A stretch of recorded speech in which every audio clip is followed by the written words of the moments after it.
Good morning, Tanmay. Good morning.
Good morning, Tanmay.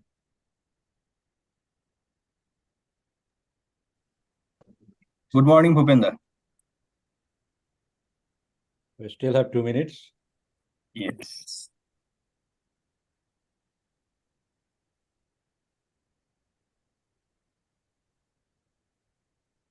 So you're chairing the first 2 hours, right? Right. First two talks. First 2 talks.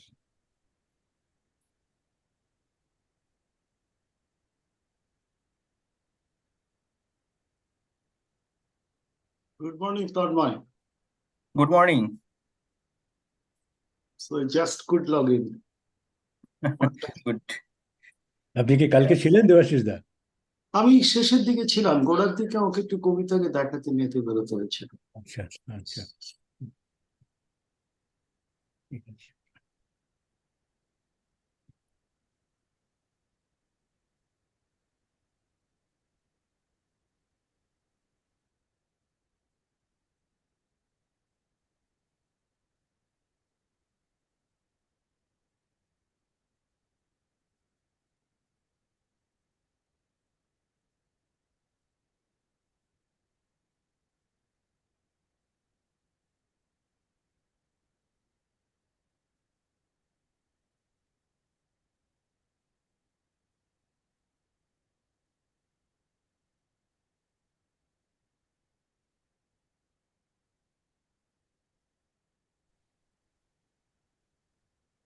Our speaker is already here, Dr. Abhinav Kandala.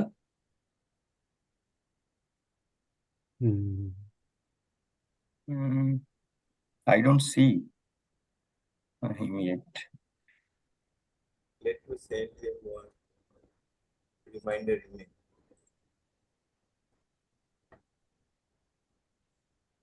Dr. Kandala around? No, not yet. Not yet. Oh yeah, just joining it. Yeah, he just Okay.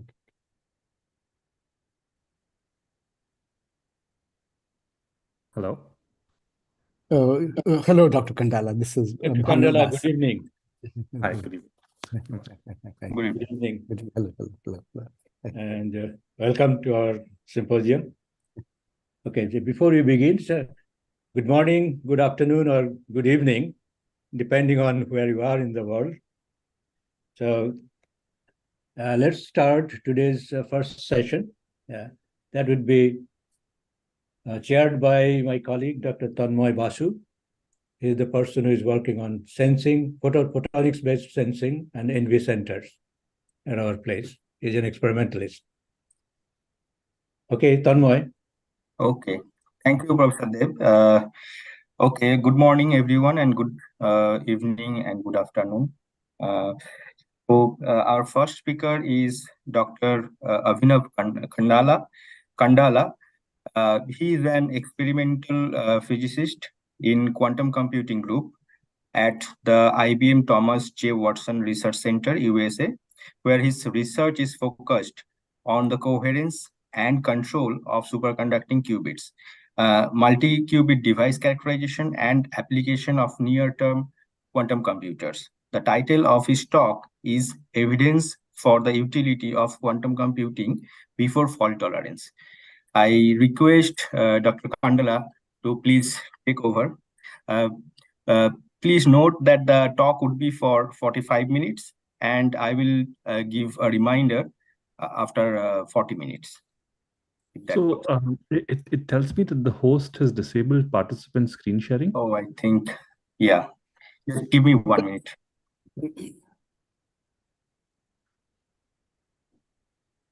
Done. Done? Okay, please check.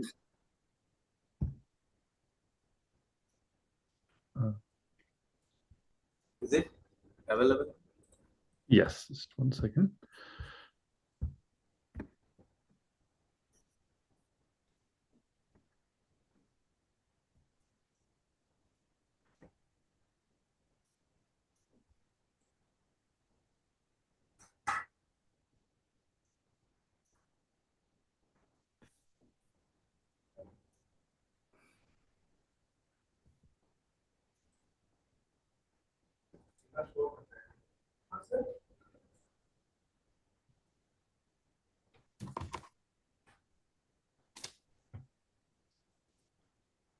I might have to just relog in. I'm sorry. I think because of some security reasons. Just give me 1 minute. I'll be right back with you. Yes.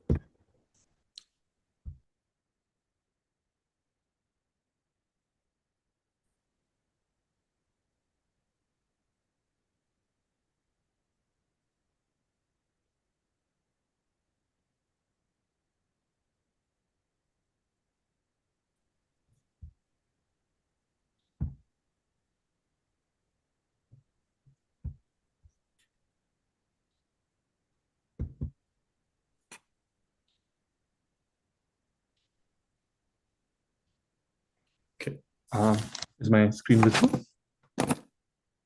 Yes, it's visible. Yeah. Wonderful. And so how are we going to do questions?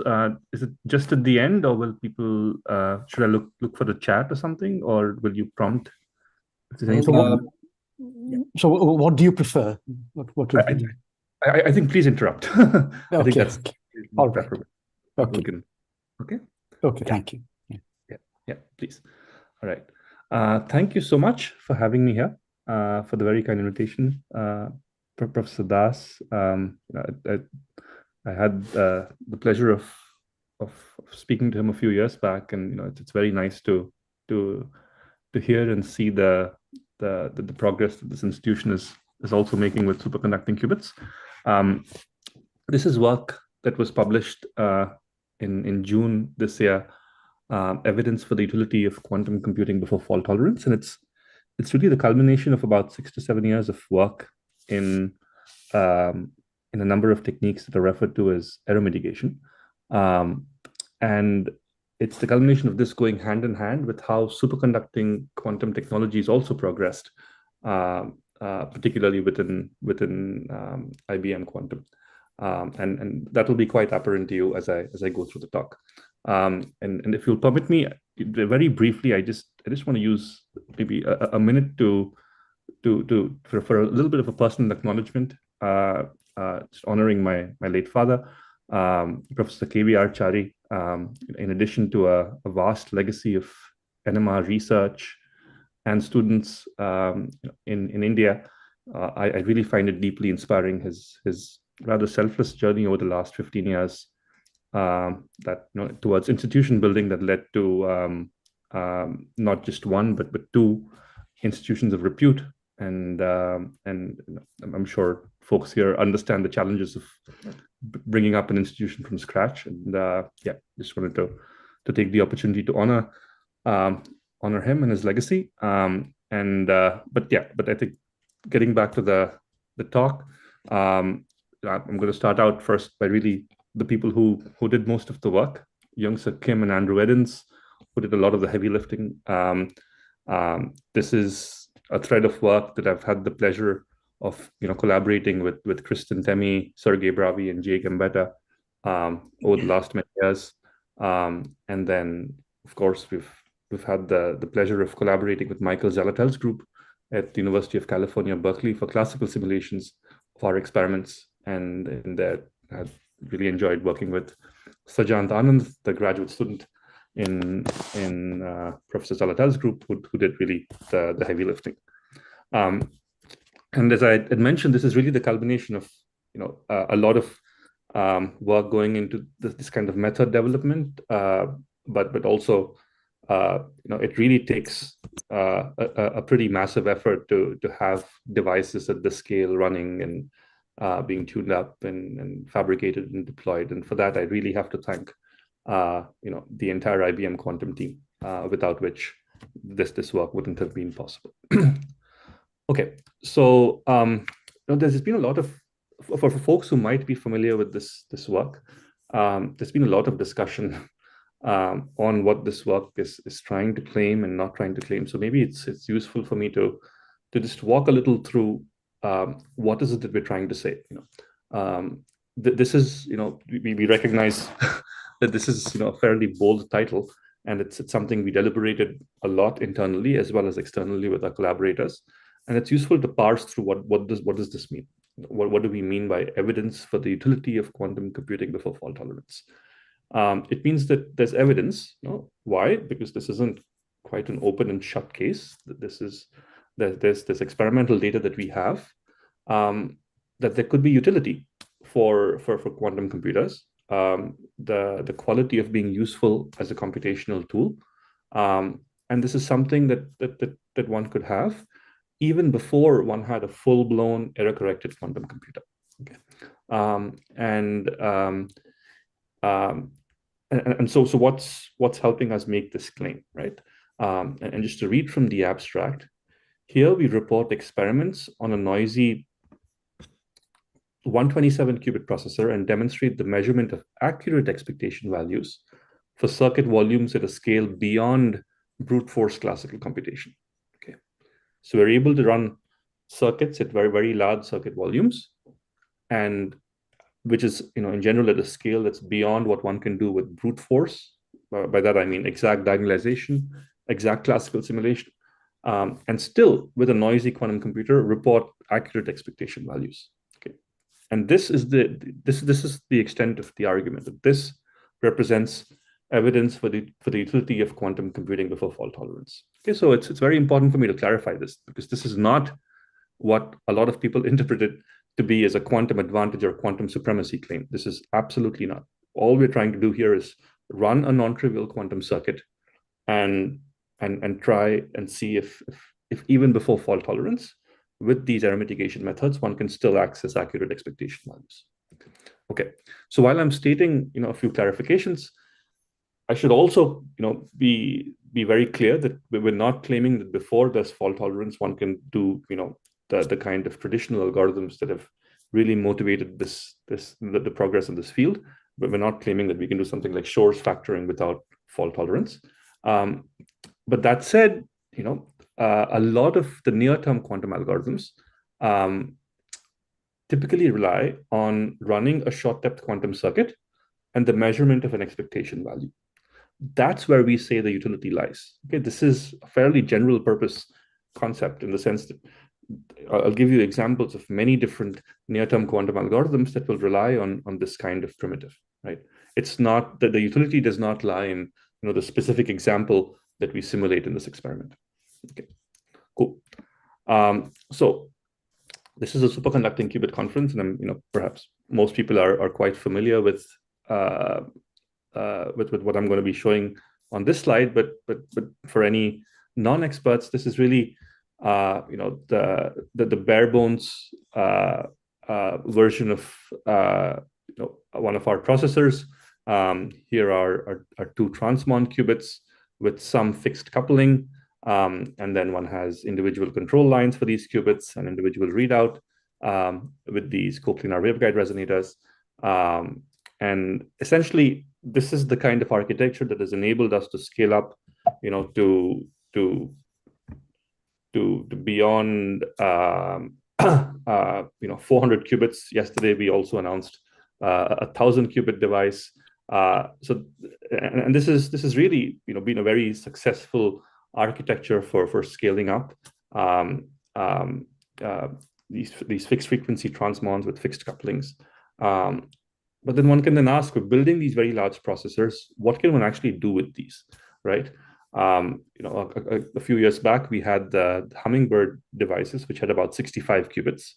This already is at a scale that's beyond what one can do with exact simulation, with exact classical simulation. Just a quick question. Is all the fixed frequency when all the couplings are also fixed? In these devices, they're fixed, exactly, right. So you don't tune any coupling there. Yeah, the coupling is fixed. Okay. So the question is then, what can one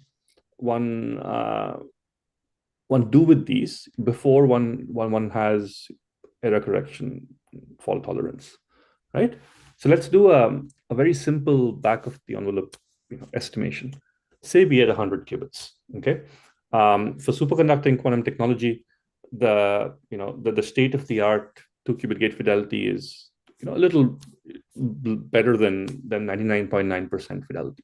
Okay, so if I ran about 10,000 2-qubit gates in my circuit with this fidelity, and I tried to estimate what is the fidelity of the state I prepare, that's going to be an incredibly lousy number, right? So that's not giving us a lot of hope. But then one can ask, well, trying to preserve this quantum state, trying to preserve this fidelity, that's what quantum error correction is trying to do. But if instead we tried to ask the question, can we estimate certain properties of this ideal state? Is that somehow a little more accessible? That might be perhaps there's something more that's accessible in the near term there, right? So as an experimentalist, I particularly like these kinds of simple examples to build some intuition. Let's imagine that we had a string of about 1,000 spins. They're all aligned in the same direction. And if I flipped one of these, right, the overlap between these two states, the fidelity is 0, right? But if I instead ask, well, what's the global magnetization, right? In that case, the global magnetization is only going to be off from the correct answer in the 3rd digit. This is a fairly good approximation to what the original fidelity, the original magnetization was. So perhaps there could be quantities like this, which aren't necessarily the worst case, such as the fidelity, right? So are there quantities like this that we can actually extract useful information about understand useful properties of the state, even with a noisy quantum device, right? So are these kinds of quantities interesting, trying to measure the magnetization of spins? Absolutely, right? If one's trying to do a simulation of many body phenomena, trying to understand the response of interacting spin systems, the dynamics, measuring quantities like magnetization, other correlation functions. This is extremely relevant and quite a hot topic. If one was interested in what are the binding energies, in molecular simulation, if one wants to estimate kernels for machine learning, cost functions and optimization, all of these are examples of measuring expectation values of a short-depth quantum circuit. Okay, so this was the point I was trying to make. This is really the vast majority of what people have been thinking of doing in the near term with quantum algorithms. Okay. And so this was a path we went down already in 2017, where we tried to see if these noisy devices could do any good in trying to measure the binding energies of very small molecules.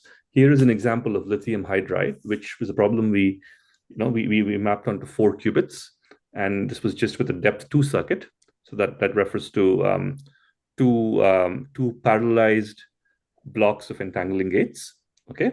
And we asked the question, well, what are the energies as a function of the interatomic distance, right? And in this experiment, we saw that you had these very large errors in the quantum computation. Already for a 4 qubit problem, which in principle one can do trivially, and if you ask any quantum chemist, like, are these kinds of errors acceptable to them? These are orders of magnitude larger than anything that could garner the attention of a good quantum chemist. Okay, so is there any hope? And this was basically where about the same time where my colleagues Kristen, Sergey, and Jay invented a set of techniques called error mitigation, and there was also simultaneous work from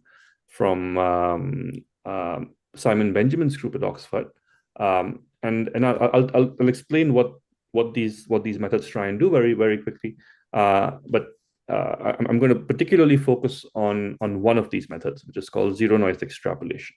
Okay, and the idea here is I have some expectation value that I want to measure. And this can be shown, one can show that you can express this as a Taylor series in some noise parameter lambda, okay?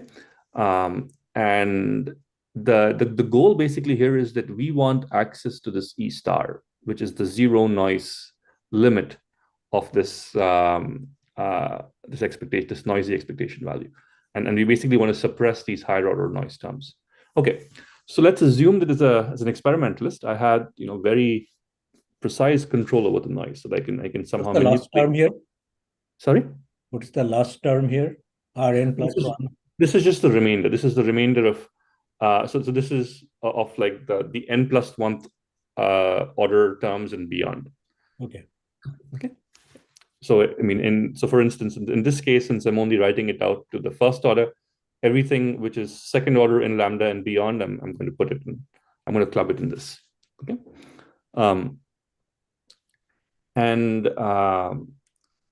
So if I had the ability to very precisely manipulate the noise, say by an exact factor of C, and remeasure these expectation values, I have this the second estimate.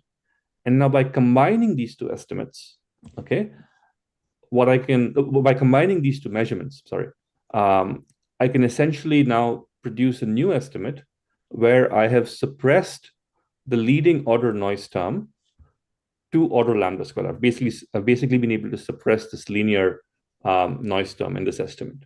Okay, this is basically Richardson extrapolation, and in principle, with n measurements, one can reduce the error, to the nth order in lambda. Okay, the question though is, I asked you to just assume that I could somehow amplify the noise precisely, but that this is actually a very challenging task. So how does one do that? So in the first set of experiments that we did, the game there was under certain assumptions. If we stretched out the pulses in time, and then we recalibrated the pulses. So say one had a 50 nanosecond pi pulse, which you now stretch out and make it a 100 nanosecond pi pulse, and you did this for all the gates in the circuit, and you reran the circuit. Then, under the assumption of time invariant noise, the expectation value that you measure of this with these stretched gate times, in the particular example I just gave you, is the expectation value measured at an amplified noise strength of 2. Okay, so you've amplified the noise by a factor of 2. So this was something we tested out once again for this 4-qubit example a couple of years later. And essentially you can see here that for a chosen interatomic distance, we have expectation values measured at 4 different noise levels, okay, where it's amplified by factors of 1.1, 1.25, 1.5. As we increase the noise, we're biased further away from the ideal curve. But by combining these, we're able to extrapolate to the zero noise limit. And we have a much better agreement with what the ideal curve was. Okay. So this was quite promising to see. But this is still, a very simple experiment, just 4 qubits. And just before you move on, what does depth 3 mean here? Yeah, okay, that's a very good question. So here, so the question, the way these energies were estimated were with an algorithm referred to as the variational quantum eigensolver. So there, what you have to do is you have to prepare a guess for your ground state, and the circuit that prepares that has some form that you choose, and so that ansatz had a depth of 3. That's what I mean. Okay. Okay. So like I didn't get to elaborate too much on that, but like if you see like this point here, are you able to see my cursor? Yeah. So like this point here, which has a particularly large error. One aspect of this is it wasn't just the noise that was causing this; it was also the choice of the ansatz. The depth we were choosing here was insufficient to give a reasonable approximation to the ground state. Why couldn't we increase the depth here? Because it's always a game that as you increase the depth, you might have a better approximation to the ground state. But then if your quantum computer is noisy, you introduce more decoherence. So it's a trade-off. And with error mitigation, we were able to access the depth we needed to bring that energy down. Is that okay? So then the question, of course, is how does this scale, right? How does this go beyond the 4 qubits? And someone was asking me about the remainder term. It's essentially something of this form. It's going to be a function of the number of qubits, some noise parameter, which I can think of as the inverse of the coherence time, the total evolution time. And basically, we need this entire product to be small, so that these higher order powers are also not very significant. The challenge, though, is a bound of this form suggests that as you begin to scale up the volume. One more interruption. The total evolution time means it's at the end of all the gates. The gates, the circuit time, exactly. The circuit time. The end of all the gates, right? All the gates, exactly. Right. So like a bound of this, is not very promising. It suggests that as the circuit volume, that's n times capital T, scales up. Ideally, we need the noise in the system to scale down by that factor to keep this small and fixed. And so I won't get into this work, but I'll encourage you to take a look at it. This was basically work probing how tight these bounds are in practice. And basically what we saw here was that in practice, for zero noise extrapolation, expectation values could form much better than these kinds of loose bounds. Okay. Maybe I can just pause here for a minute. If there are any questions that are that I can clarify, I'm happy to do that.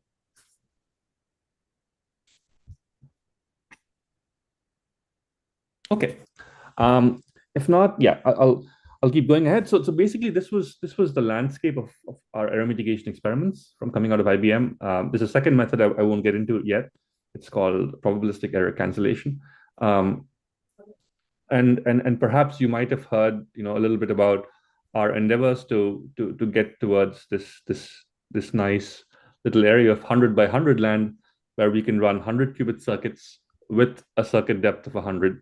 And still report accurate expectation values. This is also being referred to now as the 5K challenge, the challenge to run 5,000 2-qubit gates and still report accurate expectation values. And basically, the experiment I'm going to be talking about today is going to be at 127 qubits and up to a circuit depth of 60. Okay, and what did it take to get to that, right? One is, of course, building a system at the scale. As this graphic already kind of conveys, there's a lot of complexity that goes into building a processor at this scale. But also, it's not just the scale; it's also the quality of the qubits and the operations. Improvements in coherence were extremely crucial between the first rev that we made of this Eagle device to the device that we used in the experiment.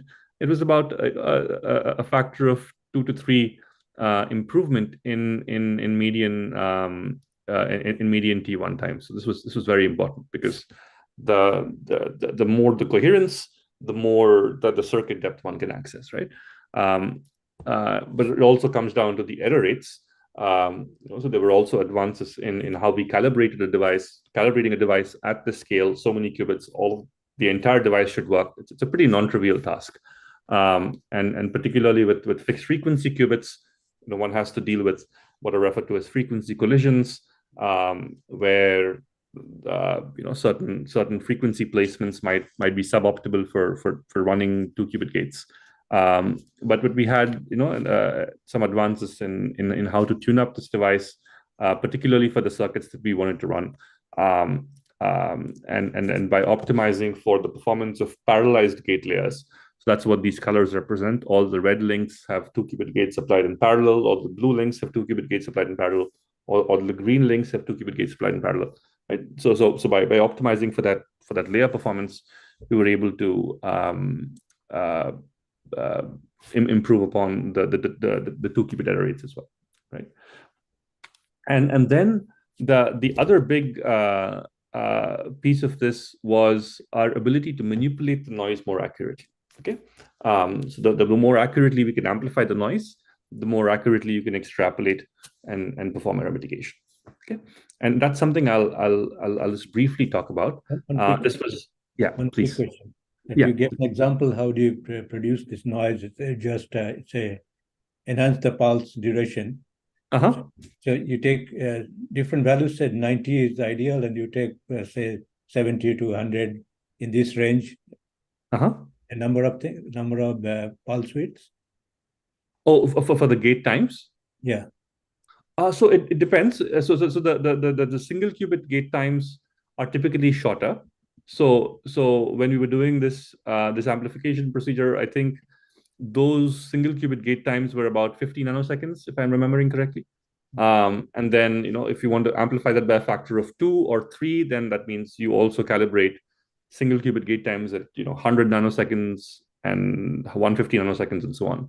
The 2 qubit gate times are about typically an order of magnitude larger, particularly for these experiments. So those were about 500 nanoseconds to 1 microsecond, and we were operating them a little slowly back at that time, and those then once again we scale by the chosen factor then.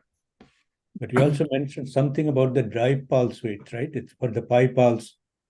Yes. So the pi pulse is a single qubit operation. So those were like 50 nanoseconds. Right, but you choose a distribution of that. I mean, for the timing, that's what you mentioned, right? Exactly. So for the bare noise strength, which is the C equals to 1, that would be 50 nanoseconds. If I wanted to amplify the noise by a factor of 1.1, it would be basically 55 nanoseconds, right? And so on. So for 1.5, I would stretch that pulse out to 75 nanoseconds. Okay. But basically, what I want to get towards is a more controlled way of actually amplifying that noise, because I think this is much more this has been much more crucial in our ability to scale this game up to larger qubits. And so I'll refer to a simplistic 1 qubit example here, okay, where I have some noisy circuit.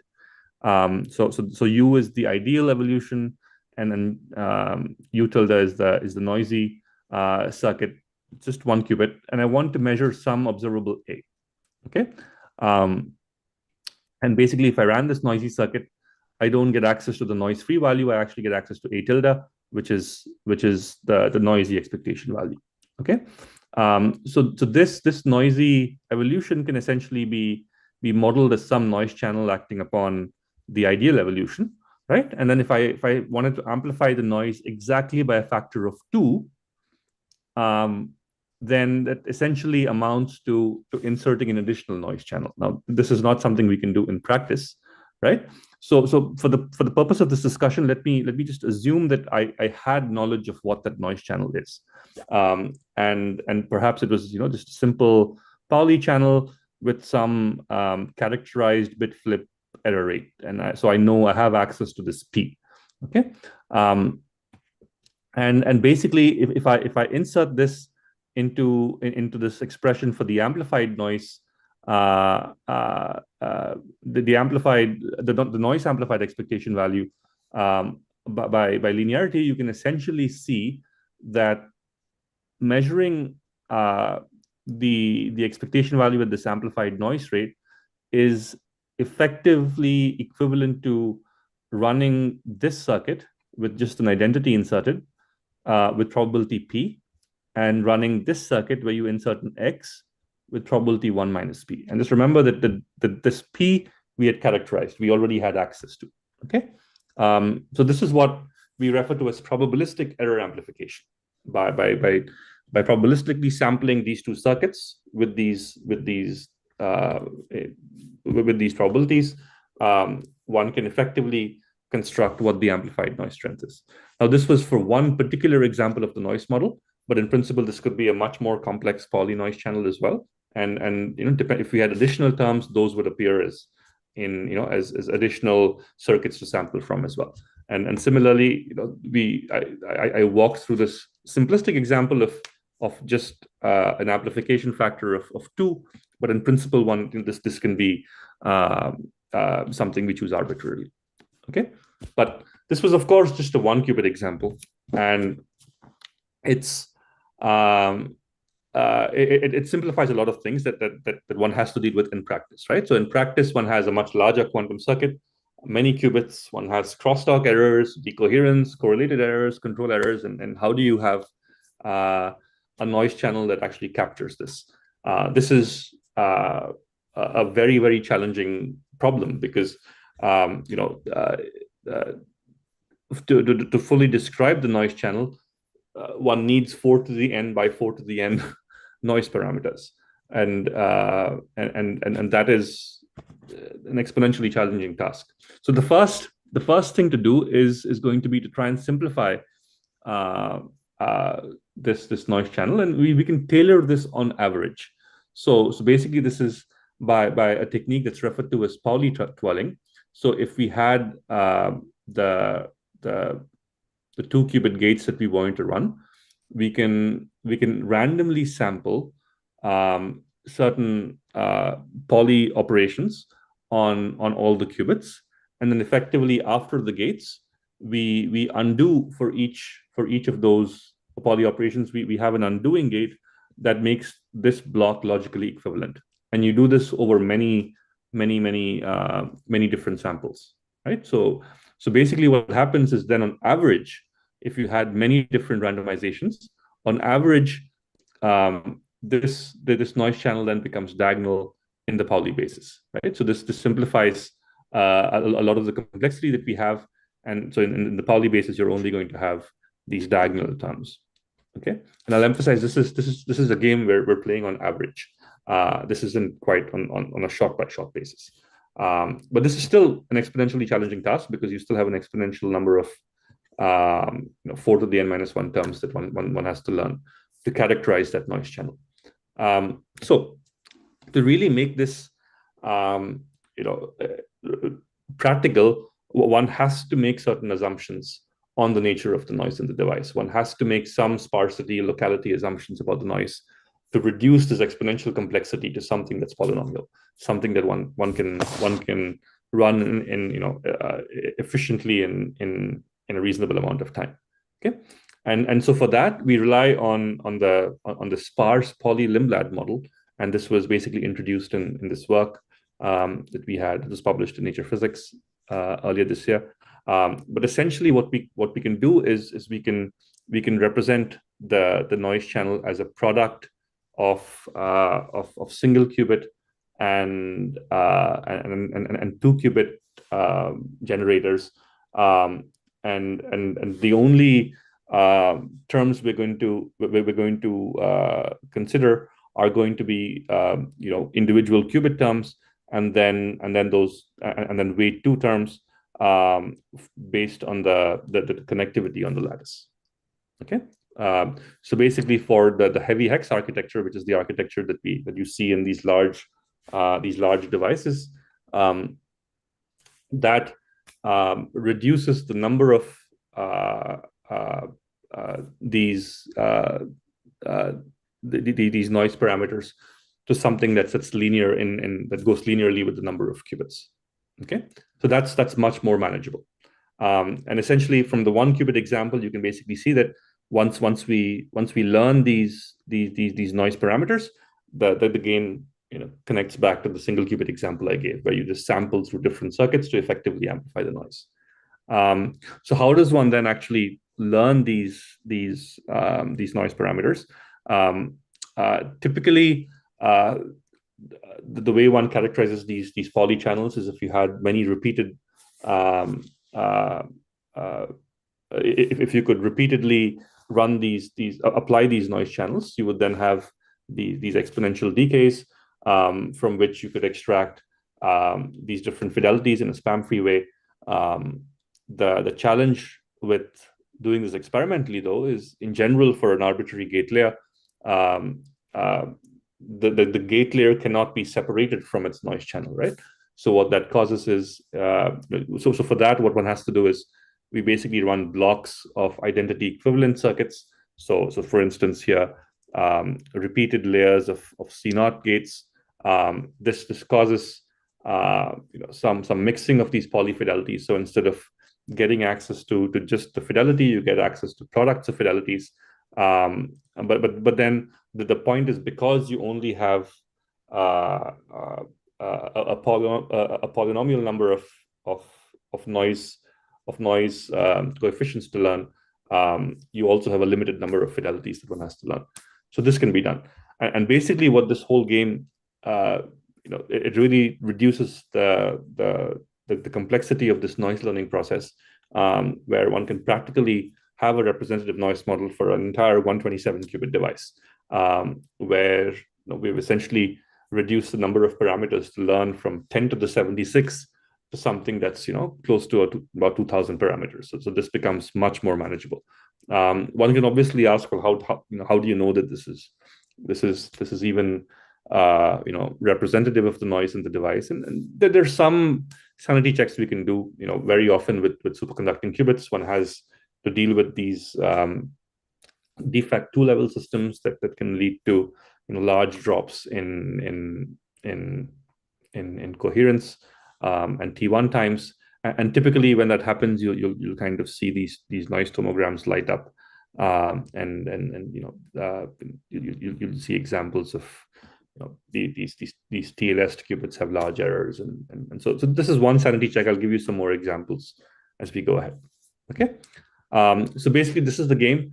We had some associated layer of 2-qubit gates. We have an associated noise channel with that layer. And basically what we're going to do is we're going to sample many different Pauli gates here for every gate layer. And they're going to be sampled from a distribution that depends on the details of the learned noise model. Okay, so how does this work in practice? Well, without getting into the details of what particular circuit was run here, I'm just going to give you, tell you that we're measuring some observable. The ideal value is supposed to be 1. The green curve is the expectation value at the base noise level, and this is obviously biased from the ideal result. And then over 2,000 circuit randomizations, we can essentially have access to an estimate of what that expectation value is at an amplification factor of 1.2, similarly for 1.6. And then so these three form our expectation values at these different noise levels, which we then use to extrapolate to the zero noise limit. Okay, what we typically used in the past was linear extrapolation. There was work from Simon Benjamin's group that suggested that with exponential extrapolation you can do better.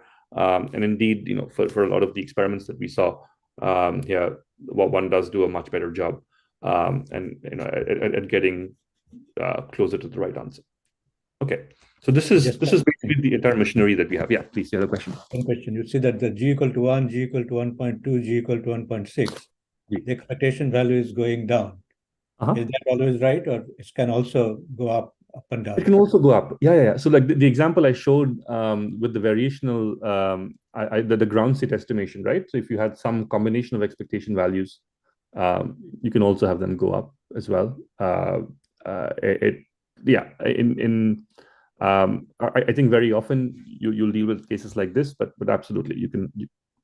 It's essentially, in general, it's a Taylor series, right? In the noise parameter lambda, and depending on the coefficients, depending on the details of the observable, the circuit, and the noise, you can have something that's not as systematic. Irrespective of whether they go up and down, but if you extrapolate it, you can always get a reasonable zero noise value. So by extrapolating it, all depending on the so in the context of Richardson extrapolation, depending on the order of extrapolation, you're suppressing certain orders of noise terms. So you're not guaranteed that you will always end up with an unbiased estimate of the expectation value, but you will be able to suppress higher order noise terms. Okay, thank you. Yeah. Cool. So do I have about 20 minutes? Is that fair? Tanmay? Yes, so it's about 39 minutes so far. Okay, cool. And you have about 6 minutes. Sorry? 6 minutes. Oh, just 6 minutes. Okay. It might take me a little longer, but please interrupt me with questions if that's possible. Okay. Great. So now we want to apply this to an interesting problem, right? So for this, what we picked was the 2D transverse field Ising model, and we're going to look at the dynamics of this model. Essentially, we're picking the spin lattice for this transverse field model to share the same hardware topology. They're going to be, all the qubits are going to be in this all zero initial state, and then we're going to look at the quench response. So as we turn on interactions, which will be implemented in the form of this trotterized circuits, where we're asking how different quantities, different properties of the state evolve, right? Typically what we're doing is we're going to fix the circuit depth, and we're going to measure how the expectation values are changed as you sweep the transverse field. Okay, and so basically, what this amounts to is you have many steps that are repeated, and in each step you have single qubit rotations on each qubit. The angles are basically defined by the strength of the transverse field. And then for the ZZ interaction, we basically have to run ZZ gates on every link in the device. So we do this for the red layer, for the blue layer, for the green layer, and they're all parallelized. And the reason, and basically for each of these different layers, you will have an associated noise model. Based on that noise model, we amplify the noise in each of these layers, and then do this for all the entangling layers in the circuit. The reason I call this a poorly trotterized form is because the increment angles per trotter step that we choose, that's fairly large. We specifically fix that to be pi over 2 for the ZZ gates, because this is something we can easily implement with just one C0 gate. The interesting thing then is with the ZZ fixed to pi over 2, this circuit is basically Clifford for 0 angles and pi over 2. Okay, so this is important. So basically, what we then go ahead and do is we're essentially able to run up to a 127 qubit circuit with 60 entangling layers. And this is, if you compare to the 2017 example I gave you, where we ran around 4 qubits with depth 2, that's kind of that circuit volume. And this is really one indicator of the kind of progress we've made on the hardware, coherence times and gate errors, but also these kinds of error mitigation methods. And the challenge, though, is that at 127 by 60, you're not in general going to have access to what the exact result of the quantum computation is. And then how does one build trust in the device and the methods? So first, you have to rely on certain parameters where you know what the right answer is. So you can prepare complex entangled states, but you still can verify that your quantum computer and the error mitigation method produce the correct result. Okay, so for that, I think the most important circuits are these Clifford circuits. So when the theta angle, when the transverse field, we set it such that theta is 0, we expect the magnetization to be 1. When it's at pi over 2, that's the other Clifford point, we expect the magnetization to be 0.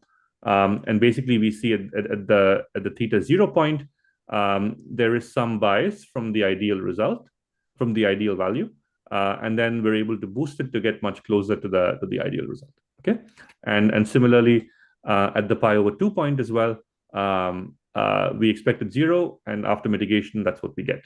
Okay, so at these 2 points, the quantum computer is able to do a good job. So now we've built some confidence, and now we go to these non-Clifford angles where one might not have access to an exact solution, right? And here we begin to sweep this theta, and we basically explore this parameter space, and basically the quantity we're looking at here is the global magnetization, the magnetization of all 127 spins average, right? And then the green is the unmitigated. With error mitigation, we get a bit of a boost, and it becomes the blue. And now between these two, the question for us was, what's the correct answer? That's something we didn't know. And for that, we approached Professor Mike Zaletel's group and asked them to help us verify this with classical simulations. Okay, and so as I pointed out, at this scale, you can't do an exact brute force method, and you have to rely on some approximation. Typically, these classical approximations based on tensor network methods rely on some approximation parameter that's referred to as the bond dimension. And typically one has 2 extremes. When you define this bond dimension to be 1, you're approximating the wave function to be basically a product state. If you had an exponential bond dimension, then you can exactly represent that wave function That's not going to be feasible in general. So typically, depending on the kind of supercomputing resources one might have, you try and choose a bond dimension that's somewhere between between these two extremes. Okay, so that was something that Sajjant tried to run,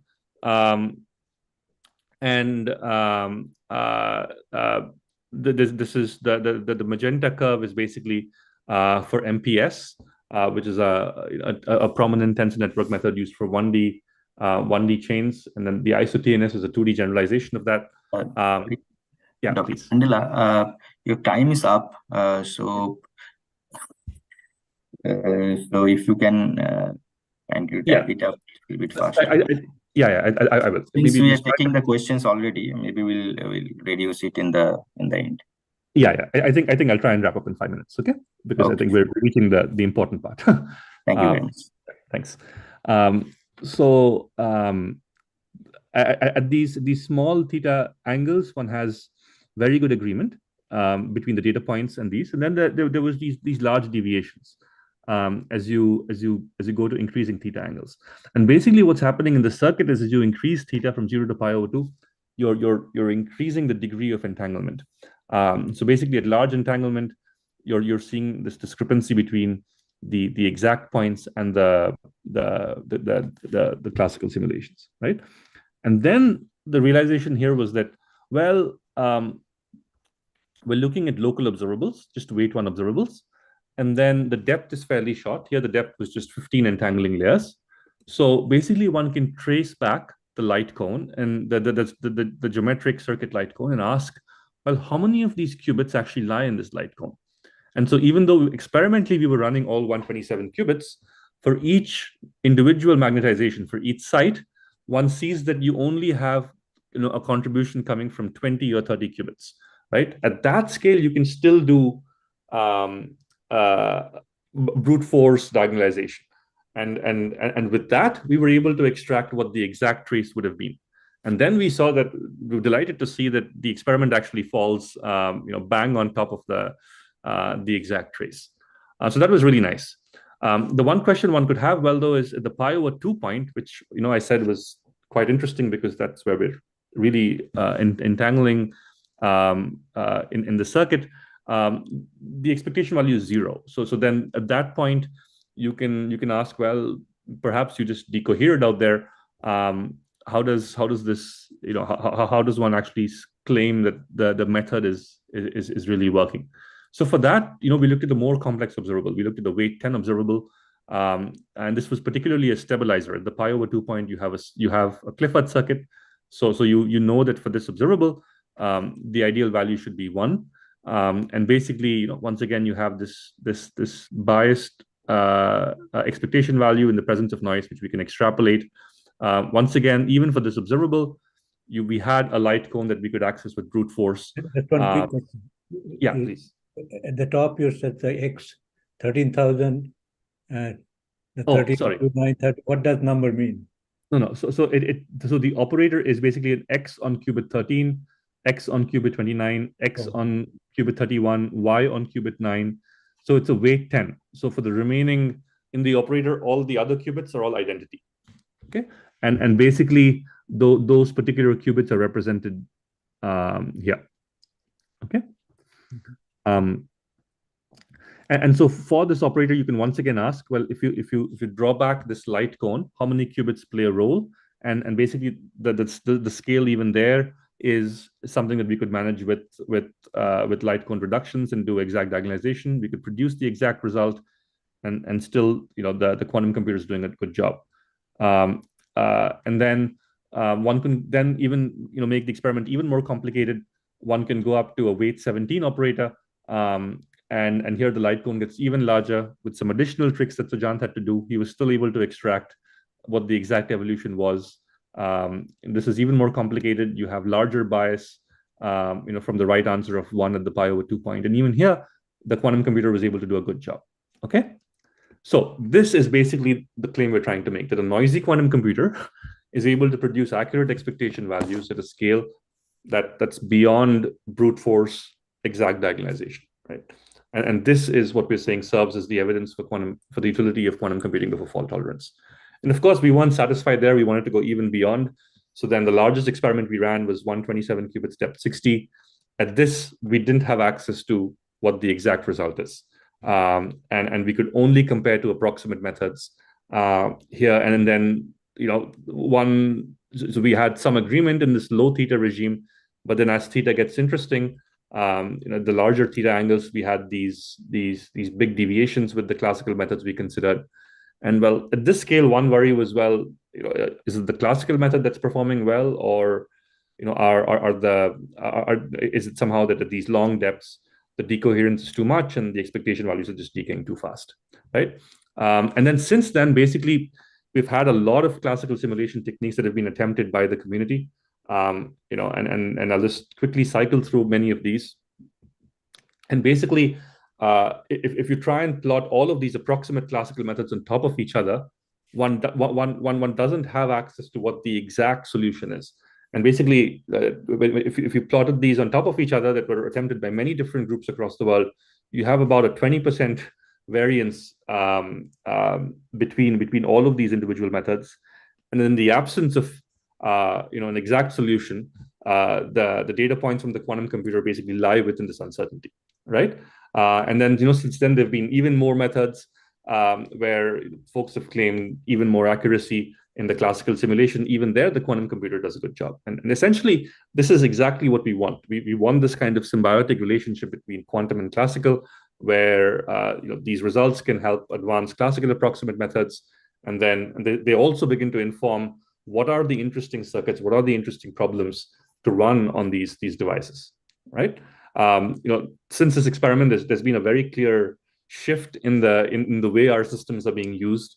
We're moving away from devices being used just for quantum computing research or characterization and gate calibrations, that kind of research, to actually trying to use it as a computational tool to address problems in high energy physics, in many body physics. And there are already at least 5 papers on the archive already at this 100+ qubit level, and in the months to come, we're going to see many more. Already, the kind of hardware parameters that we had, the coherence times, the 2-qubit error rates, if we compare that to the best numbers we have at IBM, there's an order of magnitude still that we can make, that still needs to be used and translated into the largest processors. And as that seeps in, the kind of circuit volumes that we're trying to do are going to go, towards the 100 by 100 and even beyond. I won't probably, I may not expand too much on even more powerful error mitigation methods that we have in the mix. But yeah, I think we have a noisy quantum computer that's able to produce accurate expectation values, even at scales that are beyond what one can do with brute force classical computation. I hope you've begun to see how there might be interesting things that one could do even before there is this fault tolerance. I think we're beginning to see more and more evidence that this is a very powerful new computational tool, and I think it's really upon us to figure out what are those interesting circuits and problems that we should run on these systems. Okay, with that, thank you for your attention, and I'm happy to take any more questions. Thank you, Dr. Kandala. I think we can take maybe 1 or 2 questions, very quick questions. Hi,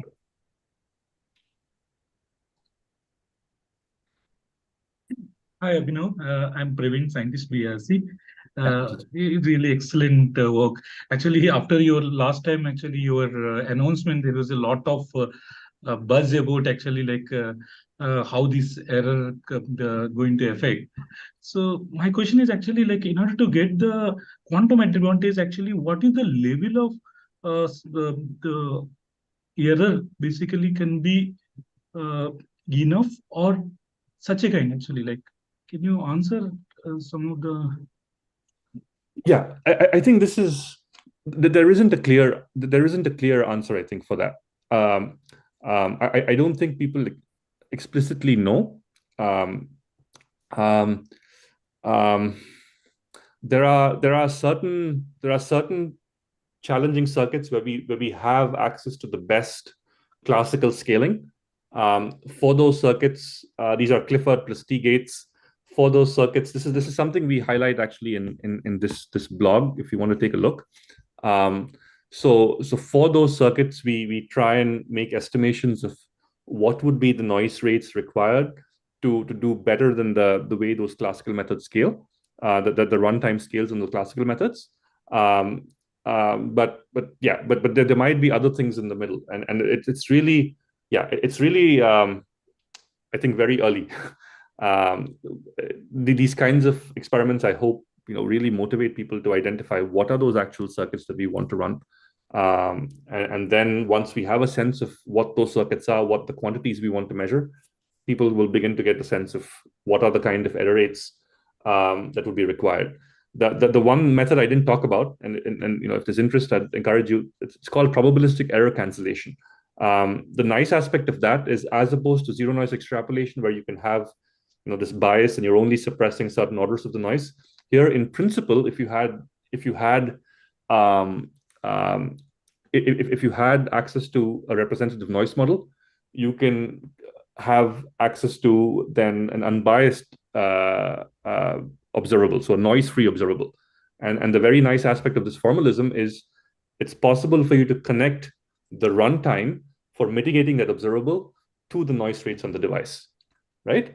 So that would exactly answer the question that you're trying to ask.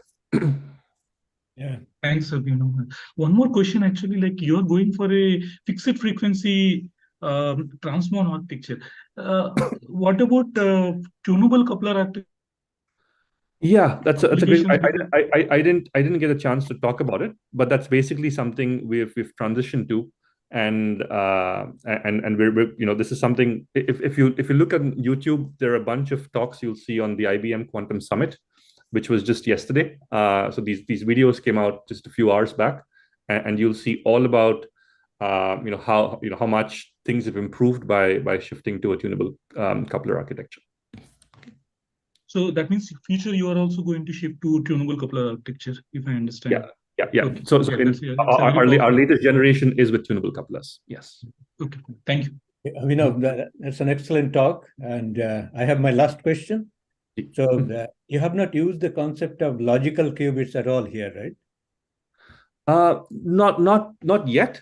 I mean, so this talk was primarily focused on error mitigation, but effectively, like one thing I like to kind of introduce these ideas a little bit is essentially asking the question: if you had 100 logical qubits and you ran 10,000 2-qubit gates with those 100 logical qubits, you would measure certain expectation values. Okay, would those expectation values be interesting for you? Essentially, what I'm claiming is that those expectation values can be accessible for you even with 100 physical qubits, if you paid the some runtime cost that's associated with the error mitigation. Okay, thank you. Okay, I think we don't have much time then. So I think I would like to thank the speaker again, and then we'll move to our next speaker. Oh, I think there is one more question. I see Professor Nishimori is... No, I just clapped my hand. Oh, I see. Okay. Okay, so we'll go to our next speaker. So our next speaker is Dr. Srinivasa Prasanna. He is also my colleague here. And before I invite him for the talk, I will say a few words.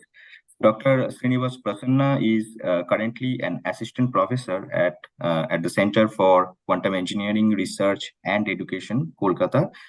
His research interests are quantum computing and quantum simulation for atomic and molecular calculations, quantum many-body theory applied to probing fundamental physics and ultra-cold physics, and high-performance computing. The title of his talk is Accurate Computation of Relativistic Excitation Energies Using Quantum Annealing. With that, I request Dr. Prasanna to take over. Dr. Prashant, Thanks. please. Hi. Thanks for the nice introduction, Tanmay. One yeah, more thing, I think, is yes. I will give you a reminder at about 40 minutes. Yeah, absolutely. Okay. Can you please make me the co-host or something? So I think, can I share my screen without being the co-host? I'll just try first, maybe. Oh, it works. Yeah. Okay, yeah. That's fine. Thanks. All right. Yeah, I'll also begin by just apologizing for my cough. I've been having a bad cold of late, so please don't mind my intermittent coughing. But yeah, you're able to see my slides, right? Yes. Yeah, perfect. Okay, thank you. So how do I minimize this? Okay. Okay, so hello everyone. The title of my talk is Accurate Computation of Relativistic Excitation Energies Using Quantum Annealing. So the subject of today's talk is based on this archive preprint that you can find here. And these are the list of co-authors involved in this work. So we'll begin by looking at the outline of today's talk. So first we'll begin by discussing relativistic electronic structure theory of atoms and molecules, because what we are interested in is eventually a particular type of an excitation energy. And I'll explain later why we call it a relativistic excitation energy. Basically, it's because the type that we're looking for only occurs in a relativistic calculation. So we'll begin by motivating this with the background. And we'll discuss the algorithm that we employ for this work, the QAE, or the quantum annealer eigensolver algorithm, followed by our workflow. And then we'll look at our hardware results for fine structure splitting of highly charged ions. So I'll explain why fine structure splitting and why highly charged ions when we discuss these slides. And by hardware results, I basically mean our calculations on the D-Wave superconducting qubit quantum hardware, the Advantage 5000 machine. And then we'll conclude and look at the future work. Okay. So we'll begin with the backdrop, which is relativistic electronic structure theory. But here it's not even relativistic. Basically, what we want to do is solve the Schrodinger equation. And once you obtain psi, you can obtain any property of interest to you, for example, by computing an expectation value. But of course, you don't have any exact solutions here beyond one electron systems. And the problem is generally hard. And you use approximate methods, but they too start becoming very compute intensive as system size increases. So the promise that quantum computers offer with regards to speed up in electronic structure calculations makes it a potential killer app of quantum computing. But while there is a lot of work in the gate-based front on quantum chemistry, atomic molecular physics calculations, this field is relatively unexplored in the quantum annealing framework. So in this talk, we'll try to look at electronic structure using quantum annealing with the QAE algorithm as we saw in the outline. And ours is a first step in the direction of relativistic quantum chemistry using annealers, with the focus being on obtaining accurate results. So you could think of this work as a NISQ era algorithmic kind of a work, where the focus is, of course, on accuracy, and we see how well quantum annealers are able to predict some energy differences that are very special and require, say, for example, relativistic effects to predict. So with this backdrop, we'll ask, okay, why relativistic quantum any-body theory? Of course, it depends on what application you're interested in. And in certain applications, relativistic effects add to the quality of your results, but in certain others, they become absolutely necessary. So today we'll discuss one such effect, the fine structure splitting. But in general, you would see that relativistic effects play a key role in, for example, probing non-accelerator particle physics via atomic and molecular calculations. So this very nice review article explains how you can probe particle physics in a non-accelerator framework. And here, relativistic atomic molecular calculations become absolutely crucial. But then there are also these other famous examples that you see out there in literature, including being able to predict the color of gold and some other systems, as well as relativistic contraction of bond lengths. And these are things that become evident when you have relativistic. And here, I just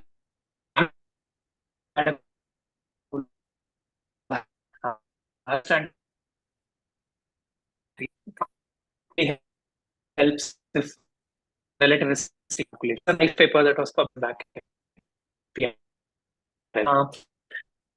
Okay, but with that slide, we will now move. Of course, this is something that we all know. So you have the kinetic energy of each of the n electrons they have this way, and you have electron-electron pairwise interaction via the Coulomb potential. So this is a typical non-relativistic Hamiltonian that you would employ in your calculations. It's simplest, quote unquote, but it's sufficient for most applications. But then if you have some applications that demand relativistic calculations, your main choice would be to go to the Dirac-Coulomb Hamiltonian, where you replace the kinetic energy term with this term, this kinetic energy term. So this is basically from the Dirac equation, and this is called the Dirac-Coulomb Hamiltonian for that reason. And while this is going to be computationally harder to deal with because you have more integrals, these of course become necessary for a few applications. But if you want to go even further and ask if, okay, can we also add some relativistic correction to the pairwise Coulomb interaction? Yes, you could, and it's called the Dirac-Coulomb Bright Hamiltonian. It of course makes the calculation even more expensive, but it noticeably improves some predictions. And it turns out that for the fine structure splitting that we are interested in, and for the systems we want to probe, which are boron isoelectronic sequences, this becomes very important, the inclusion of relativistic effects via the Bright term. So you basically see that you get back the Coulomb term, but then there are two extra terms that you see. One alpha dot L times alpha dot del kind of a term. This is to capture retardation effects, that is to basically capture the effect of the speed of light being finite. So this is not an instantaneous interaction between electrons. The other is called the magnetic term, the Gaunt term, where you see two electrons interacting. Like you could think of two magnetic dipole moments, magnets interacting with each other. So this would be the Hamiltonian of interest to us. And once we have discussed the Hamiltonian, the next question is, okay, how do you go about calculating the wave function and therefore the quantity of interest to you? So we begin with an energy functional, psi h psi minus lambda psi psi. And upon a suitable choice of the wave function and minimization of this energy functional with respect to something, the energy that you thus obtain would be a upper bound to the true ground state energy. And this is just the Rayleigh-Ritz variational principle that I've stated here. But the choice of ansatz, so to speak, that we take here is the configuration interaction choice for the wave function. And this is really writing your n particle wave function in terms of a linear combination of an n particle basis. So you expand psi as a linear combination of these phi alphas. There are b of those. And you then minimize this energy functional upon plugging in this expression to the energy functional. You minimize this functional with respect to these coefficients. And then you see that you get an equation that looks like HC is EC. You basically have to diagonalize this Hamiltonian, get the lowest energy eigenvalue and the corresponding eigenstate. That's your ground state, right? So this is called the configuration interaction approach. And before we move ahead, I'll just quickly tell what these phi alphas really are. So many body theories begin with mean field state, and then you develop further from the mean field state to capture the effects that lie beyond it, the so-called electron correlation effects. So what the mean field state, I mean, it's typically Hartree-Fock state really. So you solve the Hartree-Fock equations and you get your Hartree-Fock state. But what it means physically is that instead of thinking of each electron interacting in a pairwise manner with the other n-1 electrons, you replace it with a much simpler mean field potential where each electron experiences an average potential due to the remaining n-1 electrons. But of course, this is inadequate, although this is a great starting point. So you'd like to account for the other effects, and the way you do it in CI is to allow for all possible particle hole excitations from the mean field state. The number of occupied spin orbitals depend on the system that you choose, because these are going to be the number of electrons you have. But the number of virtual or unoccupied orbitals to which excitations happen, that is determined by your choice of your single particle basis. And each of these determinants, I mean, you can basically show that if you enumerate all these determinants, this forms a complete basis. And so it's valid for you to express psi as a linear combination of these. And the way you generate the single particle orbitals can matter to the accuracy. And we'll come back to this point a little bit later on in this talk. And as I said, once you get HC is EC, you diagonalize the Hamiltonian, get energies coefficients. And this is the best result within a single particle basis. But it turns out that the number of determinants grow really, really fast. So this process of trying to obtain your wave function is extremely costly. And what we'll see in the rest of the talk here is how we can use annealing in order to solve for these coefficients. And in particular, of course, we are interested in two states of an atom because we want to get a splitting, the fine structure splitting. But this will be the focus of the rest of the talk. So instead of diagonalizing the Hamiltonian this way, can we use the QAE algorithm to obtain these coefficients and thus the energies that are of interest to us? Okay, so I'll not discuss on annealing here because there was an excellent introduction to the subject in Dr. Miyazaki's talk from yesterday. But I'll directly jump to the electronic structure calculations done in the quantum annealing framework. So there are three approaches that are well known in literature. Actually, there are three approaches that exist to the best of my knowledge. And we are going to pick the QAE algorithm from these because it's sort of known that this can scale cheaper than the other two. And the question is, okay, in this particular context, can we apply the QAE algorithm for interesting applications and make accurate predictions in the NISC? So this is the question that we're going to come back to as we saw in the initial set of slides. So if you look at the QAE algorithm, the inventors from the Los Alamos group have applied already the algorithm to several interesting problems, including molecular vibrational spectra, complex eigenvalue problems, as well as molecular electronic states energy calculations. But then there were two other very interesting papers where it has also been applied to problems such as lattice gauge theories. And in our work, we want to accurately determine the fine structure splitting, which, as we saw, is a purely relativistic effect. That is, if you were to try to see this in a non-relativistic theory, you wouldn't get anything, and in highly charged atomic ions. So we'll now briefly see what this fine structure splitting is and why highly charged atomic ions. So we're going to pick the boron isoelectronic sequence. That is, you take boron atom, for example, it has 5 electrons, right? So you could take heavier atoms and strip all the electrons except 5. So in terms of the number of electrons, there are only 5 electrons in that particular atomic system or in this particular atomic ion, but it's highly charged because you see, you've taken away all electrons except 5, but now you have your nucleus still corresponding to the heavy system. So let's just pick tungsten, for example, and you take out all electrons and keep only 5. So there are 5 electrons.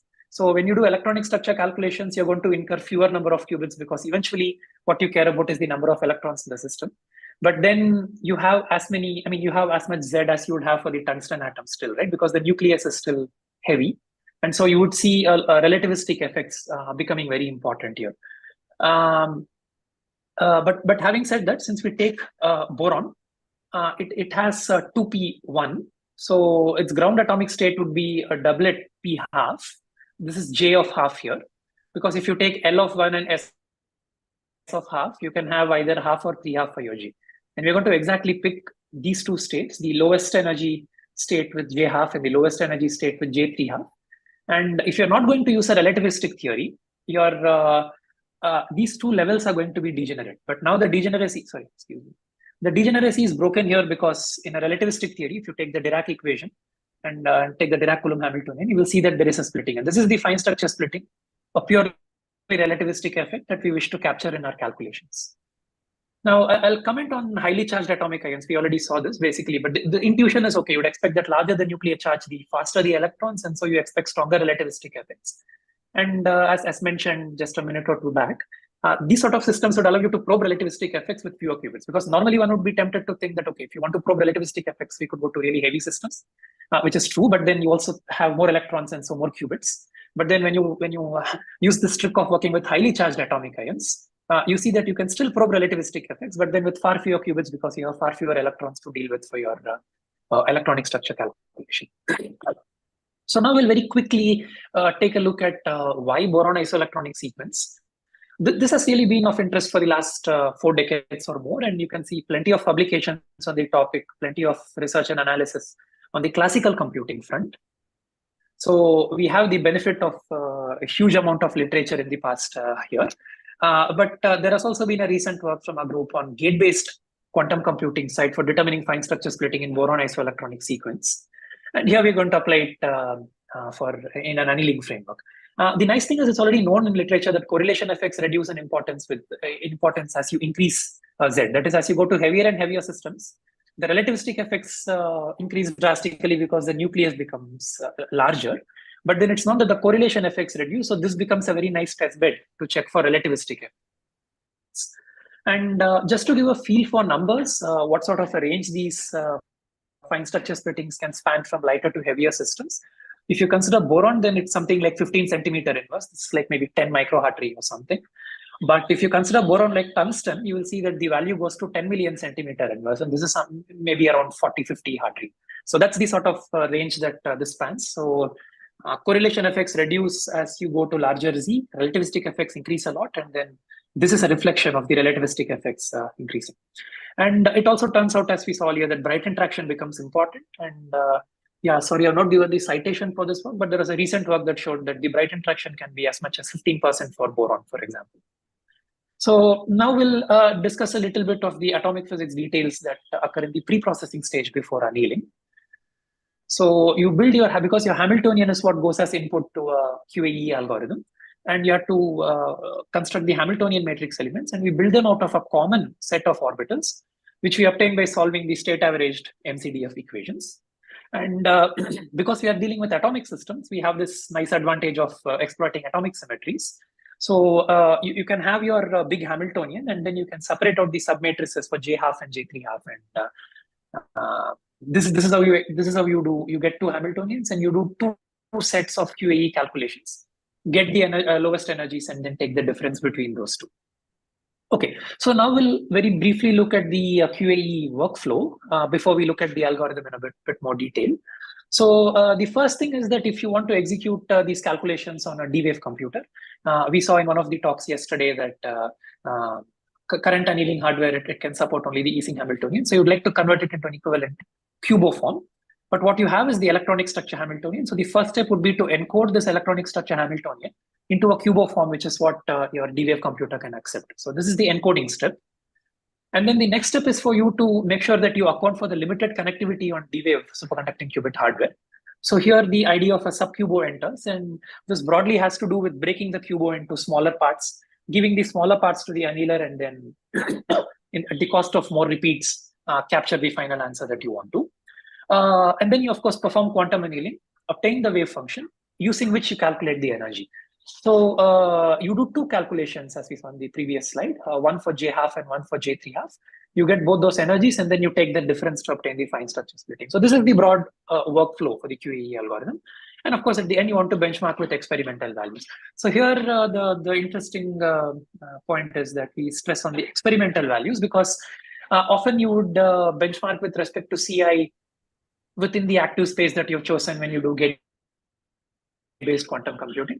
But here, of course, we have chosen a system, and we also do quantum annealing, and this pretty much allows us to actually benchmark with experimental use. This is where the accuracy part comes in. We'll look at our results a little bit later on. Now we'll expand on each of the points we saw here a little bit. So first is the encoding part. We use what's called the floating point encoding scheme, which is a modification over what was done in earlier QE works, where you basically go from decimal to binary. So you see that the expression is not terribly different with some modification, but then you also have this history of the coefficients obtained from the previous repeats that go into the coefficient that you compute for the ith repeat. And this is the energy functional that we saw earlier. So maybe we'll first discuss the left-hand side and then discuss the right-hand side a little bit, which is going to broadly look at the features of the both left and right-hand side. So of course, the Hamiltonian matrix elements can be represented as H alpha beta, where this basically refers to phi alpha H phi beta. And these are built from common set of orbitals as we saw earlier, and we use the Dirac-Coulomb Hamiltonian. This psi itself can be expanded in the CI form this way, C alpha phi alpha, and C alpha is going to be between -1 and +1, and this is the unknown that we are interested in. But lambda also is, of course, unknown, and this is something we are going to tweak across repeats when we do annealing. Now we'll go to the right-hand side, and you see that, of course, when you substitute some of our alpha, C alpha phi alpha here, and then you have a beta, you get a summation over alpha beta. But by the virtue of doing this encoding, you see that you incur another two indices, summation over n and summation over m. That means the QUBO that you're going to get is going to be much larger. So you go from an electronic structure setup to a QUBO setup at the price of getting a much larger QUBO. And for our work, we chose k equal to 10 because that seemed to be sufficient. Actually, this is one of the things that make QAE appealing, because you can always say that, okay, we can hopefully get away with a smaller value of k, because at the end, it's about how you how much k you choose to represent your coefficients in binary. And we again note that the D-Wave topology is not all-to-all connected. So when you have a larger QUBO, you need to break the problem into smaller sizes and do sub-QUBOs. And the Qs that you see here are either 0 or 1. And you notice the QUBO structure, there's a QQ plus Q kind of a form that this gets. And the last thing that remains is for me to just for completeness give A, B, and D's expressions, and here they are. And you see that this H alpha beta prime is built out of this H alpha beta, but it also contains the information about lambda in it. So this is a summary of the encoding part of our workflow. Now we will discuss the workflow, and I'll say why I mentioned sort of at the end of this. So we saw this in the previous slide, going from the energy functional to the QUBO form. And now your D-wave annealer can accept this form. So you do quantum annealing with how many number of shots and whatever time that you set for the anneal, and you get this set Q. Now, using this, you can again backwork your way to the coefficients that you're interested in, and once you get those, you can calculate the energy. This denominator should not be here. I think this is a mistake. Sorry. So you can back calculate your energy. And now what we do is we try to update lambda, right? Because you start with some guess lambda to begin with. In our case, we basically begin with the H00 term as the guess for our lambda. But the way we update is this lambda across repeat. So I here refers to the repeat. You could think of repeat as some sort of an iteration, if you like. But if the energy that we thus obtain at the end of a repeat is less than the lambda that you chose at the beginning of this repeat, then you update it, else you just keep it. And once you get your coefficients, you can, of course, calculate A, B, and D that go in as inputs for the next repeat. And then you keep doing this till you stop somewhere. So you set a stopping criterion and you stop this. And this is the notion of a repeat, really. But the problem doesn't end here, because you also have to deal with sub-QBOs, right? Because you see that you don't have an all-to-all connectivity. So it's not only lambdas that we update, but we also have to update the sub-QBOs. So let's look at the workflow in a bit more detail now, but this time focusing on the sub-QBO partitioning. I couldn't think of a good visual way to put both in a single graph. So I'm first explaining lambda and then the sub-QBO. And really what we do is update both. So these are the set of coefficients that you would like to have. Of course, note that we don't calculate these coefficients using CI or something, because if you do that, then there's no point in going for annealing. So you'd like to sort the coefficients that you have. And for the purpose of just sorting them, you use some sort of an independent particle approximation and calculate each CI as HI0 over H00 minus HII. This gives you some sort of an estimate of the coefficients, and then you sort these coefficients. And it's the top L of these coefficients that you would like to feed to your sub-QBO as your sub-QBO. So now your FQ, the energy functional that has been converted to the QBO form, that is FQ, it has only those QN that correspond to the top L coefficients. And now you can do a quantum anneal on this.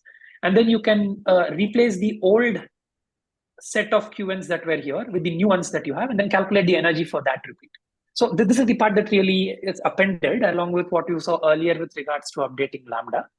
And once you obtain the new set of coefficients, you pick the next top L, and you keep repeating it across repeats. So this again is how we look at a repeat. So in a repeat, both lambda as well as the sub-QBOs updated in this particular fashion. And once you do this, then you basically pick the minimum of your energies across repeats, right? So to quickly just summarize, so we use a floating point encoding scheme and perturbation theory-based sub-QBO selection, which basically helps because you compute it once and then you use it throughout the QAE process with regards to picking the sub-QBOs. And the hope is that this improves the number of repeats to obtain a given problem, because you borrow from the history of the coefficients obtained from the previous repeats, and you also use a physics/chemistry inspired approach to be able to pick the dominant coefficients by sorting. And here is the nice part. So the accuracy is 99% on an average, and the hardware and the CAS-CI results match to 0.1 millihartry.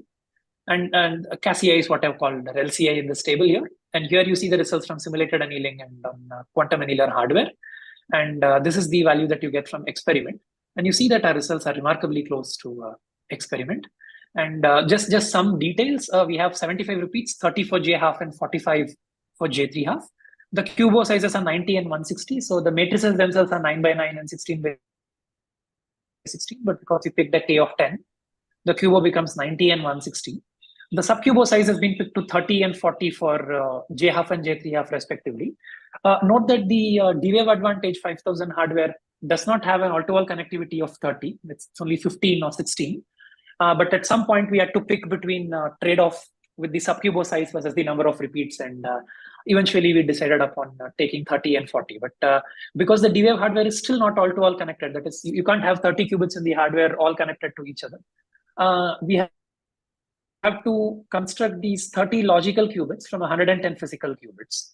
And we construct these 40 qubits from 190 qubits. So the size of a calculation is a 190 qubit calculation. And at most, the other set of calculations are 110 qubit calculations. And we get results that are 99% accurate on an average.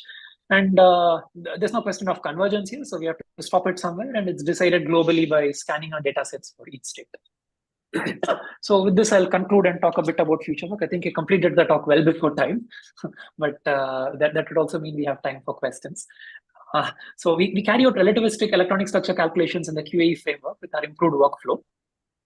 And we achieve 99% accuracy in the prediction of fine structure splittings and boron isoelectronic sequence on the D-Wave hardware. And our calculations show that we can predict fine structure splittings accurately using quantum annealing. So this is basically an application of the QAE algorithm where we show that we can get really accurate results. And now this is, of course, our pilot work in quantum annealing. So now the question is, can we apply other algorithms via new variants, or even come up with new algorithms to carry out electronic structure calculations in quantum annealing? So as we saw in the introduction, this is an entry-level work that we have done in this field, and that we know that we can obtain great accuracy. The next question becomes, okay, can we do even better? Can we employ other algorithms? Can we explore the quantum computational aspects via modifications to QAE or via new algorithms? So this is ongoing in future work, and we have an ongoing collaboration with Kilimanjaro, Spain, and I think we'll have some nice work coming up in the next 1 or 2 years in annealing. So I think on this nice note, I'll end the talk. So thank you. Thank you, Dr. Prasanna, for this very interesting talk. Now we have plenty of time, so we can have questions. Yeah. So may I ask one? So Prasanna, Yeah. Yes, please. This is a very nice hello. But I'm Thanks. wondering loud a little bit. This is about, say, tungsten, right? Tungsten 183 has a nuclear moment, which is half. So even boron has nuclear moment. So if you would like to include the hyperfine also, would you like to do that soon? Yeah, that could be interesting. Yeah, because the way we basically do it is, I'll just go back to the part of the talk where we just summarize the workflow. Yeah, this one. Sorry, there's a lag, I guess. Okay, my laptop stuck. It has this colorful wheel that's rotating, but maybe I'll just verbally answer it because it got stuck for some reason. Yeah, basically because we obtain the wave function using which we calculate the energy. We can also actually calculate the hyperfine structure constants in this approach. And yeah, that would be an interesting problem to I think look into too. Yeah. if you think forward, because this tungsten 183, that is also used at NMR, which means that in chemistry, I see. Okay. In future to molecular quantum chemistry, then also it has its implications. Because this also nuclear spin interaction. I see. Right? So tungsten can form bonds with different like fluorine or something else, which also has nuclear moment. So the nuclear interaction makes the chemical shift of the electron. Okay. So it goes into the quantum Okay. molecules also eventually. True. Yeah, that's a very interesting point. Yes, I mean, it would be interesting for us to also check the hyperfine structure constants. Yes. Okay, thank you. Thank you.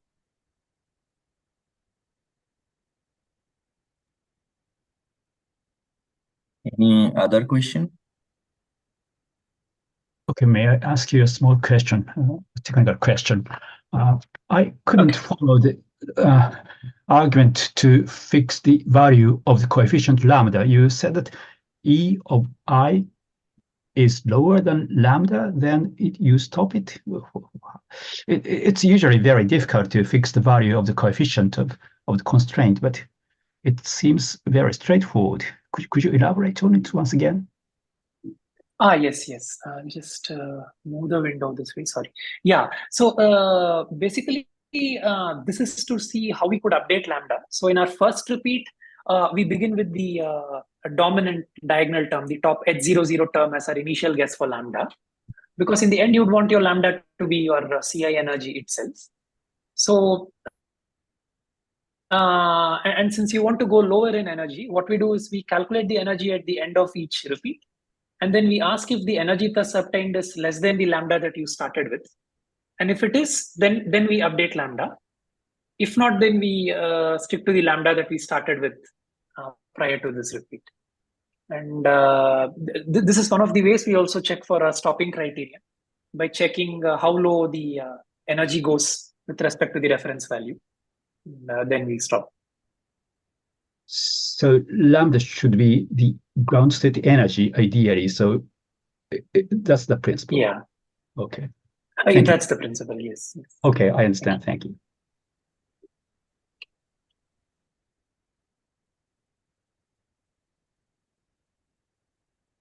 Okay. Any questions?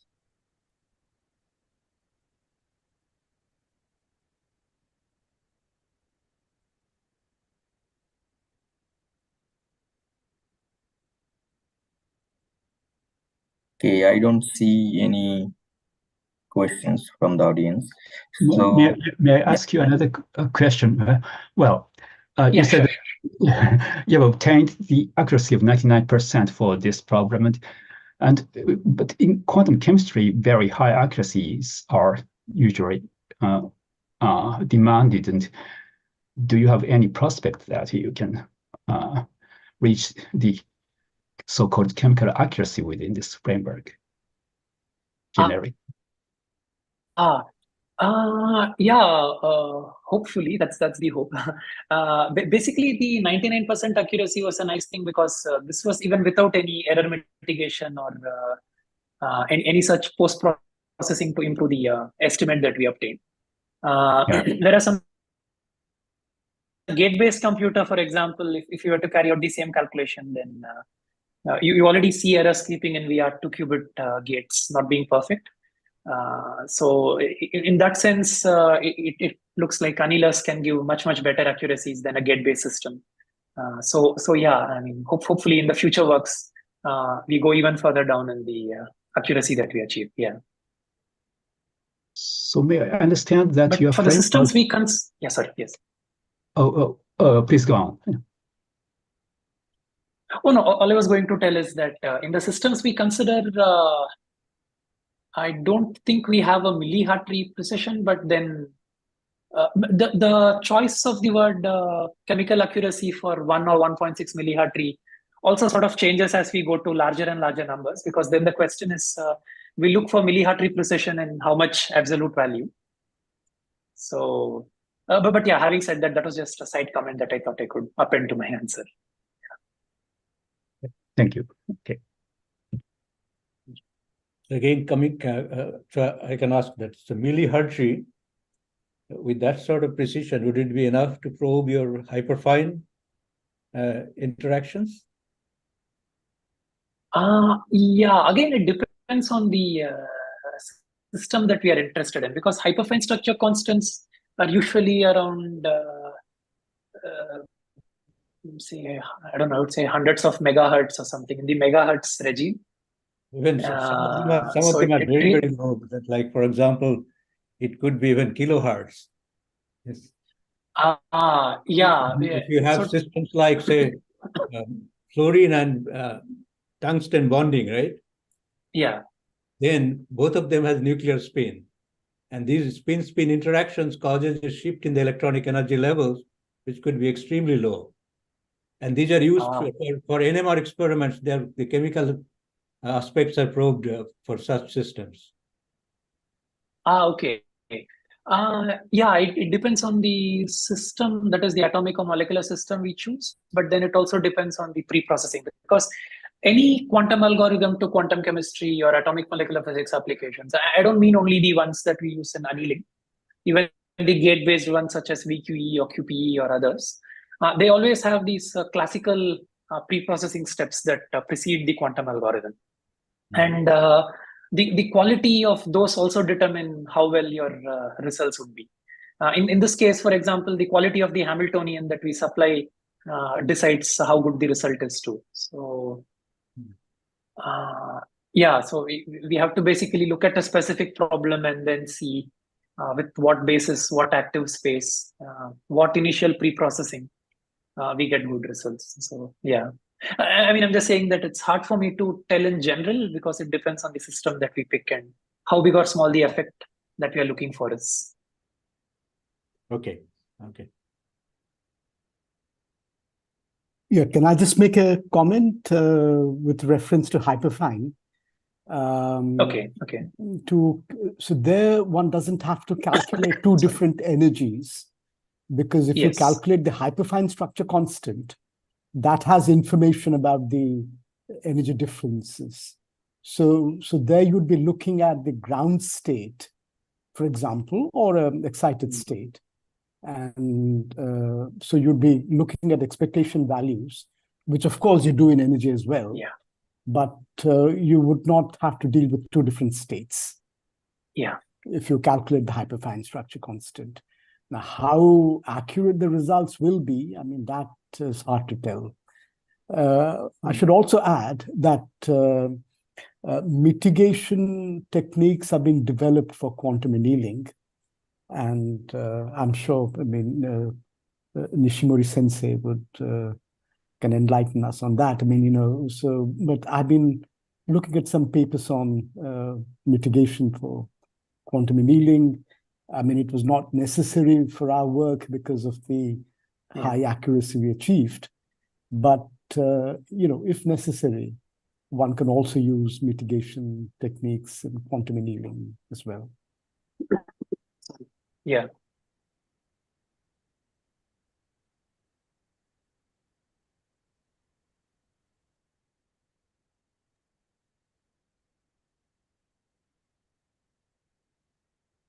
Okay, so if there is no more question, maybe we can, We can if I can take a thank short the break speaker because again. next talk is at 10 o'clock, right? Right. So we can take a short break now. We can take a Well, break or so. Hello. So there are questions on YouTube. Oh, I see. I see. Okay. Okay, Thanks. Yeah. so one question is, what is the size of Kubo matrix if I deal with 32 qubit level? 32 level of qubits. Sorry, can you repeat the question? What is the size of the matrix? Size of Kubo matrix if I deal with 32-bit level of qubits? 32-bit level of qubits. Okay. So let's basically it depends on the matrix. So okay, I'm going to assume that the question is about the matrix being 32 by 32, the Hamiltonian submatrix that we pick in this particular case. And then the question is, how much does the cubo become? So if you have a 32 by 32 matrix and we pick a capital K of 10, okay, maybe I'm in the wrong slide. Just 1 minute. I'll go to that slide so that I can put it in correct context. It becomes 320 by 320. That would be the cubo size. Yeah, here it is. So if the matrix that you're going to talk about here is going to be 32 by 32, and you pick a matrix, if you pick a capital K of 10, where K enters the encoding this way, then you're left with a 320 by 320 size cubo. And then you have to decide how to break it into subcubos and how many physical qubits you're ready to incur to construct, how many of our logical qubits you'd like your subcubo to be made of. Okay. So then there is another question. Is it possible to find the solution of eigenvalues for large matrix using quantum annealers? In principle, yes, but in practice, we have to try it out. But the one thing that this shows is that we are able to determine it with a great amount of accuracy when we do it on quantum annealer hardware. And but this work also shows that you're going to incur more number of physical qubits to make logical qubits because the connectivity is limited. So if the connectivity improves, then we wouldn't have to expend as many physical qubits for logical. So then the hope is that we can do much better. But I would personally say the signs are pretty encouraging to go for large matrices because the results seem to be pretty accurate, right? So. And there was one question probably from the same participant yesterday, but that came a bit late after the annealing talk that we had. So the question was more general. It was, what problems can quantum annealing solve? I mean, in principle, as long as you're able to encode a problem into a QBO form or an easing form, a quantum annealer, at least current day quantum annealer, should be able to solve it. So I think that was. I don't know whether every problem can. That was from a more general point of view. He asked actually. I think. Right. But then the current day quantum, basically the D-wave annealer can only account for Z plus ZZ. So it can only take the easing as its final Hamiltonian. So then the question becomes, okay, if you have some problem in hand, it could be any problem. As long as you're able to encode the problem into the easing form or to the QBO form, you should be able to do quantum annealing with it. But of course, the difficulty of encoding or the cost you pay in encoding is an entirely different matter. Okay. So then he has posted another question after your previous comment. So then can I use classical as well as quantum annealers together to solve eigenvalue problem? Classical annealers, I'm assuming he or she is referring to simulated annealing. But if you're going to use quantum annealing, I'm not sure why you'd want to combine quantum annealer and a simulated annealer subroutine for the same problem. I mean, the way we have done it, for example, you could as well use just a quantum annealer throughout, right? So yeah, either simulated annealer or quantum annealer, but I can't think of a situation where you'd want to use both together to solve an eigenvalue problem. Okay, thanks. I think he must have got his answer. If there are any questions, can I?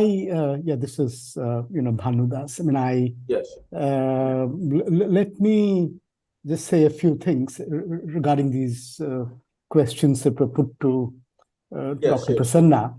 Sure. Now, about the applications, the use of quantum annealing. I mean, Professor Nishimori, who was here a few minutes ago, I think he's no longer here. I mean, he's the inventor of quantum annealing, so he would have been the best person to answer this question.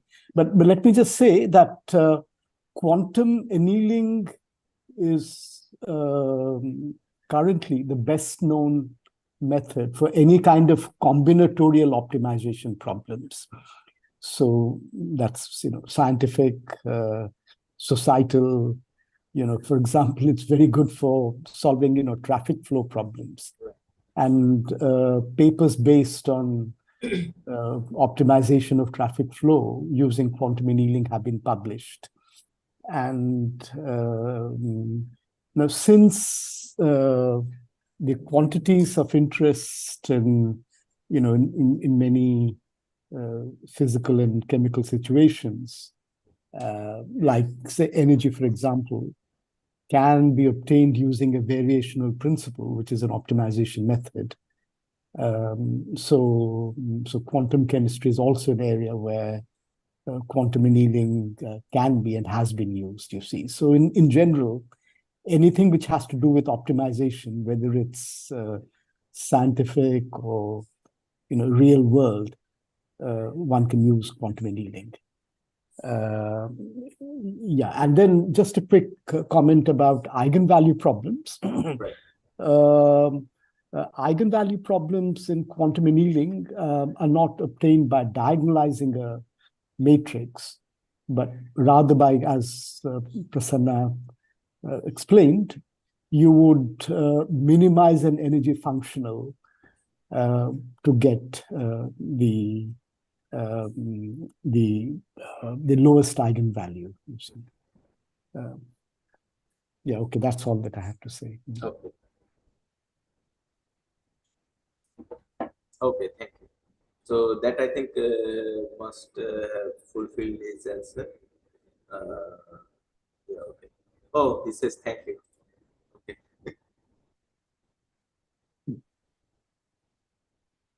Okay, I think thank you.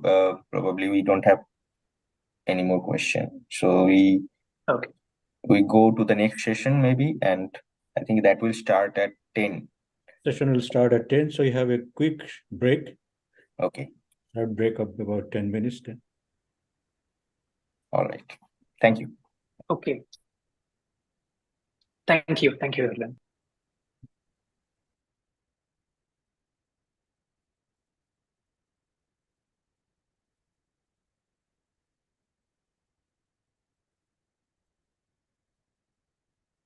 Is Ishik around?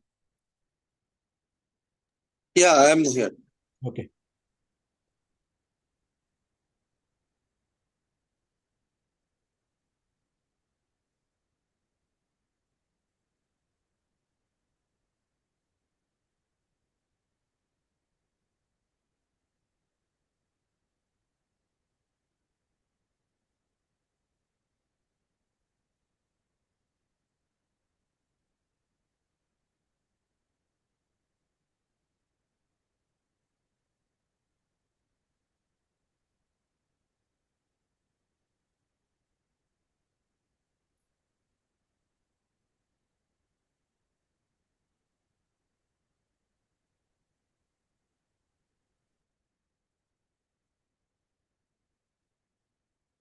You can also take a break, Ishik, for 10 minutes. Yeah, yeah.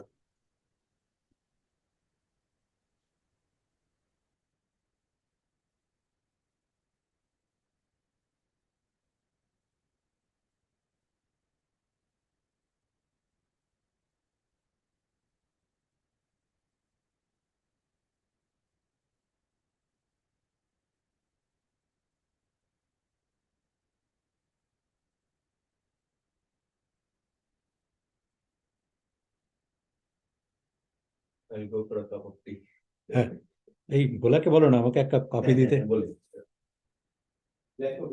হ্যাঁ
Thank you.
Okay, we are back to go to the next session.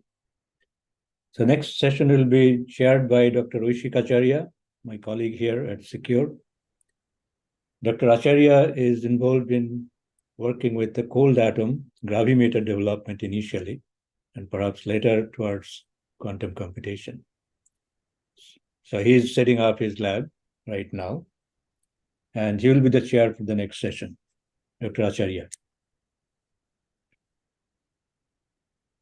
Thank you, Professor Dev, and welcome you all to the second quarter of today's session. Our next speaker is Dr. Kalyan Dasgupta. Before I invite him to deliver his talk, I'd like to just briefly introduce Dr. Dasgupta has joined IBM Research, Bangalore, India, right after his PhD from IIT Bombay in 2014. He has worked on a diverse set of fields at IBM. He has been with IBM Quantum for last 2.5 years and has been looking at applications that can provide quantum advantages. For example, algorithms, near-term quantum computers. The title of his talk is Quantum Computing Applications in Healthcare and Life Sciences. I welcome Dr. Kalyan Dasgupta. Thank you, Professor. Let me share my screen.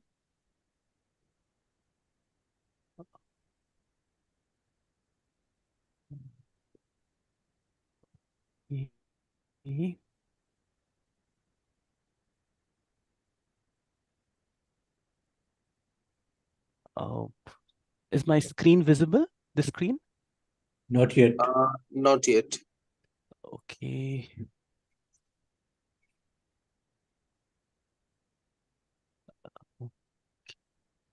Yeah.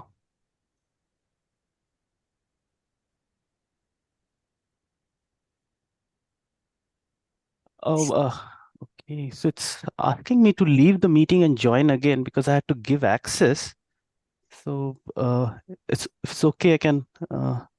Yeah, sure. Let me see if it's. Is it visible now? Yes. Okay, now great. it's visible.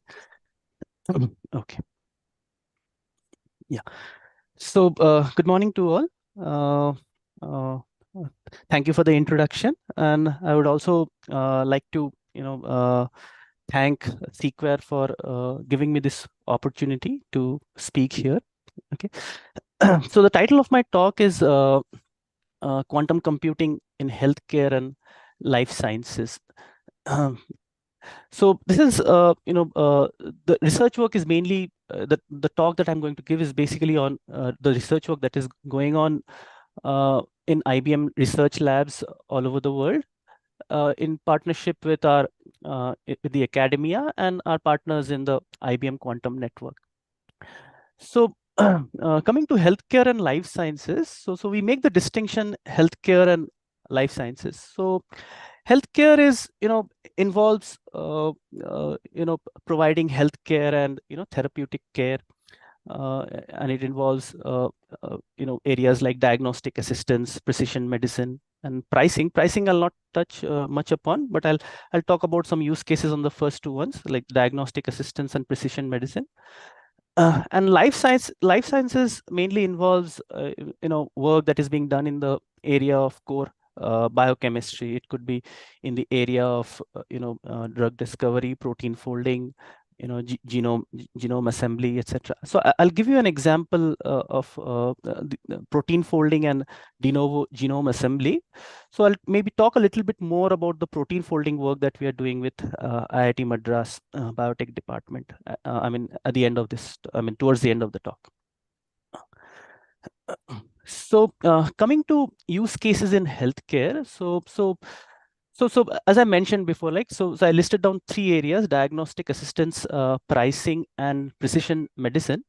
So so diagnostic assistance mainly involves, as the name suggests, in the usage of quantum computing in assisting diagnosis. So you already have, a lot of analysis that is being done based on images, right? So you have those medical image analysis that includes, CT scans, X-rays, MRIs, and all such, images. And AI has already been used. ML, machine learning or AI-based algorithms have already been used in medical image analysis for, edge detection, image matching, etc. And they have been pretty successful. There have been some, you can find papers, where AI has been able to correctly, classify, lung cancer cells and that kind of a thing, right? But there are problems with, the conventional convolutional neural networks, or or let's say machine learning techniques. The problem with conventional AI is, like, I mean, there are some limitations when the the training data is low. I mean, the size of the training data is not much, and you have cases where you do overfitting, and you have learning saturation. So beyond a point, this CNNs are not able to learn much. So you have to give them new images to work upon, like with less number of data sets, less low size data sets. They are not able to do a good job. So quantum computing could be of use here, and I'll show you why. I'll list down some some pointers, like why quantum computing could be beneficial here. And then you have classification of cells based on their characteristics. This again, like it could be some work has already been done in the form of graph neural networks, where cell to cell interactions have been used to demarcate like tissues which are normal and tissues which are infected, right? So that kind of work has already been done. We are now trying to extend that work to use GNN, like graph neural networks, along with some variational quantum classifiers. So that is another work that I'll show in some later slides. Okay, and the third is analysis of omics data sets to discover biomarkers. Now, omics data set, as you can see on the the flowchart on the right, so this is a very important, has a lot of importance, in diagnostic assistance, as you can see. So the the Nature method of the year 2013, 19, 20, and so on. So the idea is to use this omics data set. So when I say omics, it means a lot of, like, there are several fields there. Like it could be genomics, it could be proteomics and transcriptomics, and several other such areas, and they are down to the cell level, right? So you can study a cell, like, and make a data set based on this omics. And the idea is to use this data at the cell level, and I mean, for millions of cells, and do some kind of analysis.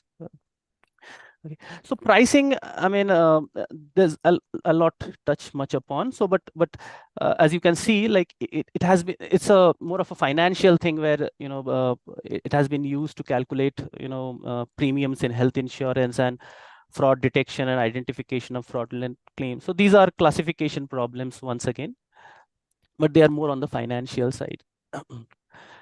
And the last one is precision medicine. And as you can see from this figure here, I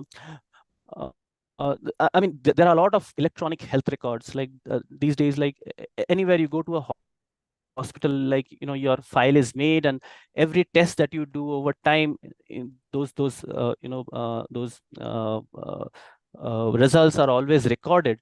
And like at a later stage, like maybe 5 years down the line or 10 years down the line, when you go to the doctor and the doctor asks to do a further test, these electronic health records could be used, like as in machine learning algorithms can use your previous electronic health records to come to some conclusion. Current day, umbrella approach, as we call it, is based on you take the patient, ask them to go through some tests, and then based on those tests, you ask him to basically you do some umbrella kind of diagnosis, and you do some treatment, give the patient some drugs or some other therapy. That does not look much into the the data that is there for maybe last 10-20 years, or at the cell level. Let's say I was talking about the omics data set, right? So precision based approach what it would do is, like, it would look at the data from the right down to the cell level, and the electronic health records going back several years, and maybe come at some granular health status, and based on that do some precise interventions. So not only is getting this diagnosis done properly is important, and I mean, and getting it early is important. It is also important to have some precise intervention. So these are the three main use cases in healthcare. So kind of broadly divided into these three areas. So I'll take you through some use cases in diagnosis and precision medicine. So in healthcare, right? So it is, I mean, diagnosis, as we saw, right? It is important to do the diagnosis properly and then to medically intervene based on those diagnoses. So it is very important that we know the, what is happening at the level of a microenvironment, let's say. So here there's this, figure that you see where you have a, let's say, tissue, and that has cells that could be normal, that could have tumor cells or immune cells, right? And it is important to know, like for example, let's say you have a tumor cell and you would like to know, right? So how the interactions, like what are the interactions between these three different types of cell, whether a immune cell is able to, effectively, neutralize the tumor cells, or is it being suppressed by the cancer cells, let's say. And this would, allow us to, do some better design and better design in therapy. So one common therapy that we do is immunotherapy, that that uses genetically engineered antibodies like T cells, right? So I'll come to that in the next couple of slides. So those kind of therapies require that you have information about these interactions between different types of cells, right? As it is also important, like to do some patient selection, right, and treatment planning. So based on these information, you can do those things. A similar thing can be, can be told about drug resistance. So let's say, so you have this, the earlier slide was, I was talking about cell-to-cell interaction. A similar thing can be said about, drug-to-cell interaction. So you could have drugs, but it is of no use if the, if the tumor cells, let's say, have some resistance to it. And this resistance could be pre-existing, or it could be acquired. So what happens is, initially, some drugs, it could be chemotherapy or some other kind of drugs, like, it works initially, but later on the tumor cells develop resistance, and you have relapse. And that is the leading cause of cancer related deaths. So you would like to know these interactions between drugs and these different types of cells. So one major use case is immunotherapy. Okay, so immunotherapy is basically, what you do in immunotherapy is you take out some T cells. T cells are basically some white blood cells that are used, that the body uses to control diseases, attack viruses and other such infections. So these T cells are naturally produced in our body, but in the CAR T cell that you see, like that is used in immunotherapy, are basically genetically engineered T cells. So T cells are taken out of the body, and as you can see here, so there are two parts to it, like in this cells, T cells. So one is, these, this what you call it, domains, let's say. So domains are basically, you can say, some part of a part of a folded protein structure. So these domains are, first of all, they need to identify a proper cancer cell. Okay, so once they identify that, the second job is to relay some signals, right? So using some protein chains to to release cytokines, or like some chemicals that can actually go and destroy this cancer cell, right? So two things: one is identification, the other is releasing of those cytokines. So what normally is done is, so you genetically add these basically synthetically add these domains so that they correctly identify and are able to release those and basically relay those signals first, and then release those cytokines to kill them. And so there are some challenges to it. For example, they may have toxicity, and this precise target identification and manufacturing. Of course, it's costly, and it's not easy. Like you can have several combinations of these protein structures in these domains, but manufacturing them and testing them to find out which one is more effective is very costly. So one way of doing it is like having some set of experimental data, using that as training data. Basically separating training and testing data and validate it, and then using that trained kind of model to predict for many other such T cells or these combinations of these protein structures here in these domains to find out whether they can be effective or not. And then they have been there are other applications as well, like not only cancer, they can be used in these diseases as well, autoimmunity, microbiome, bacteria, neurodegeneration, and other such diseases, right?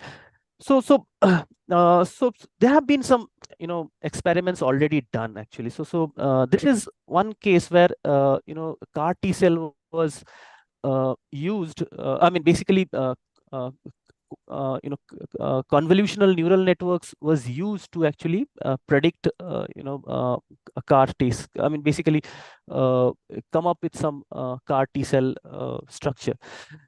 So what was done initially was,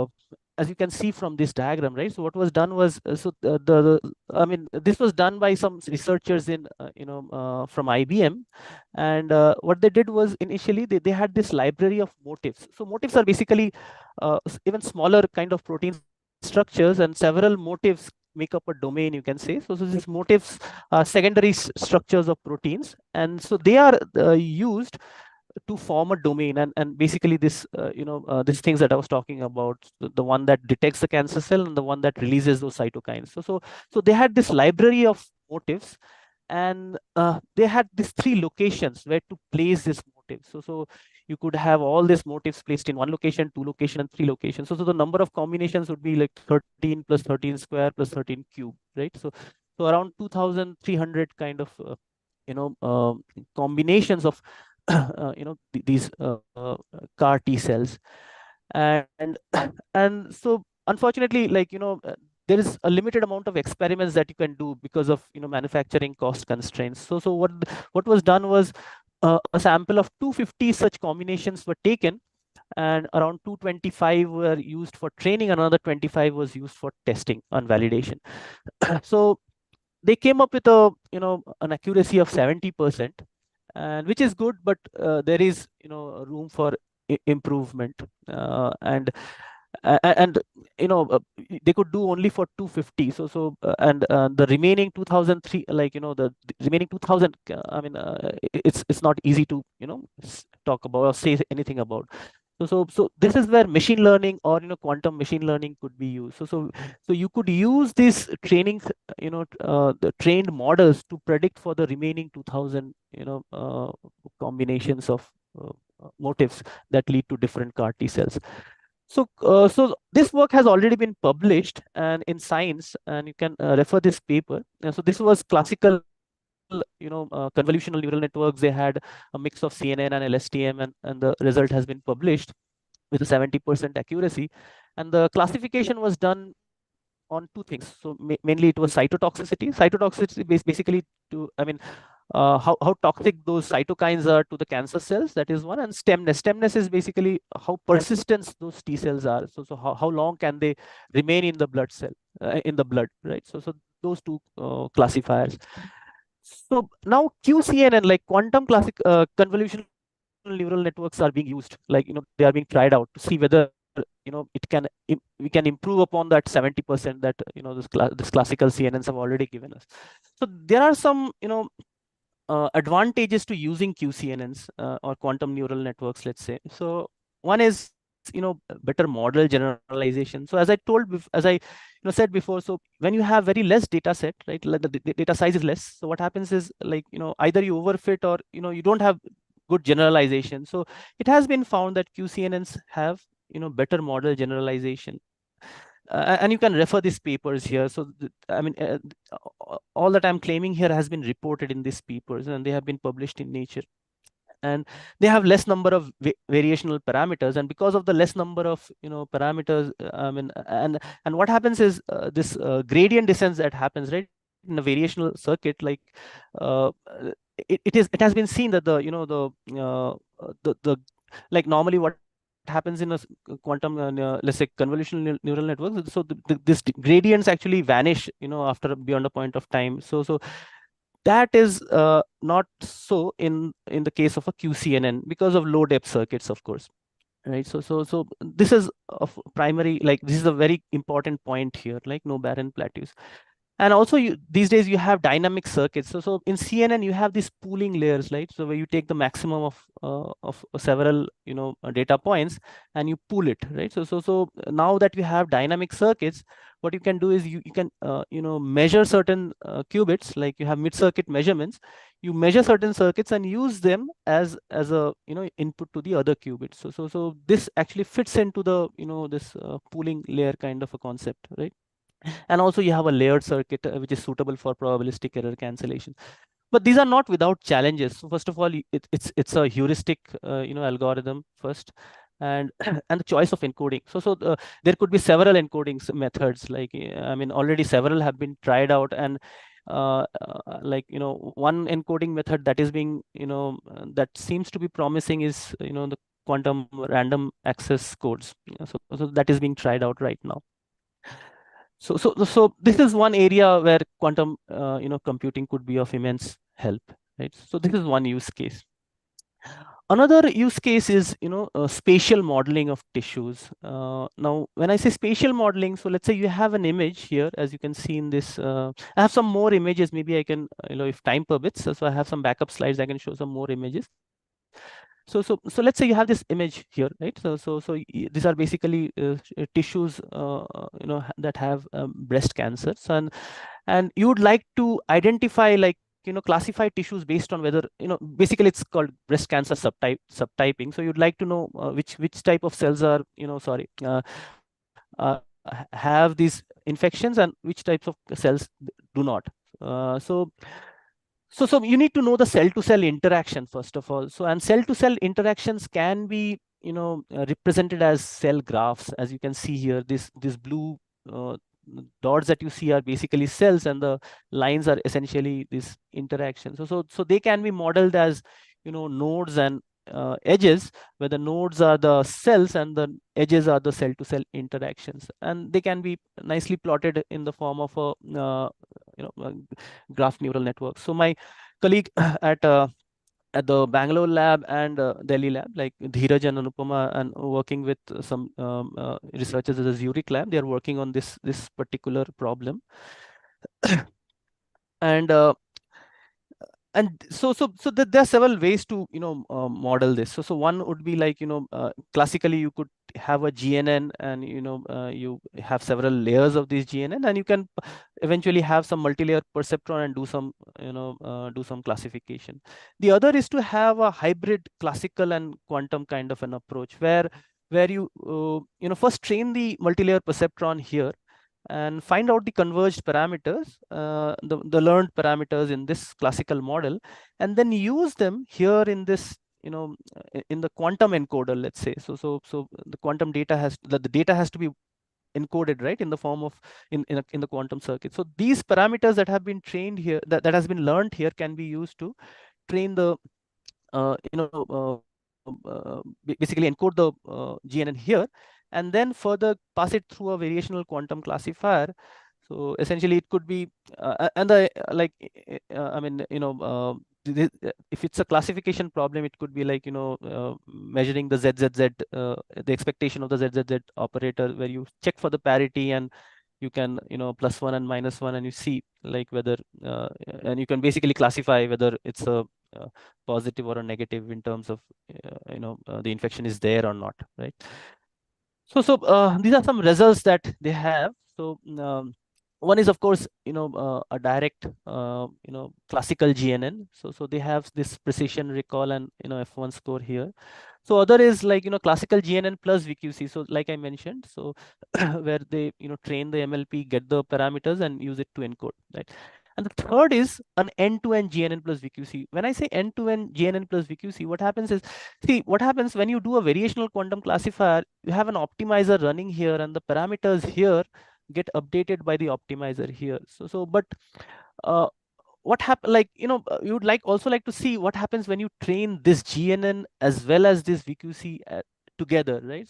And this GNN, like, normally use some gradient descent kind of a approach to update the parameters.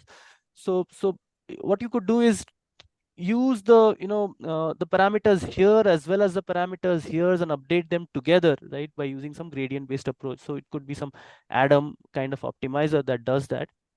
and you could do some end-to-end encoding. So there are some Qiskit classes that can do that, pass the parameters, the GNN, and you can update the entire thing.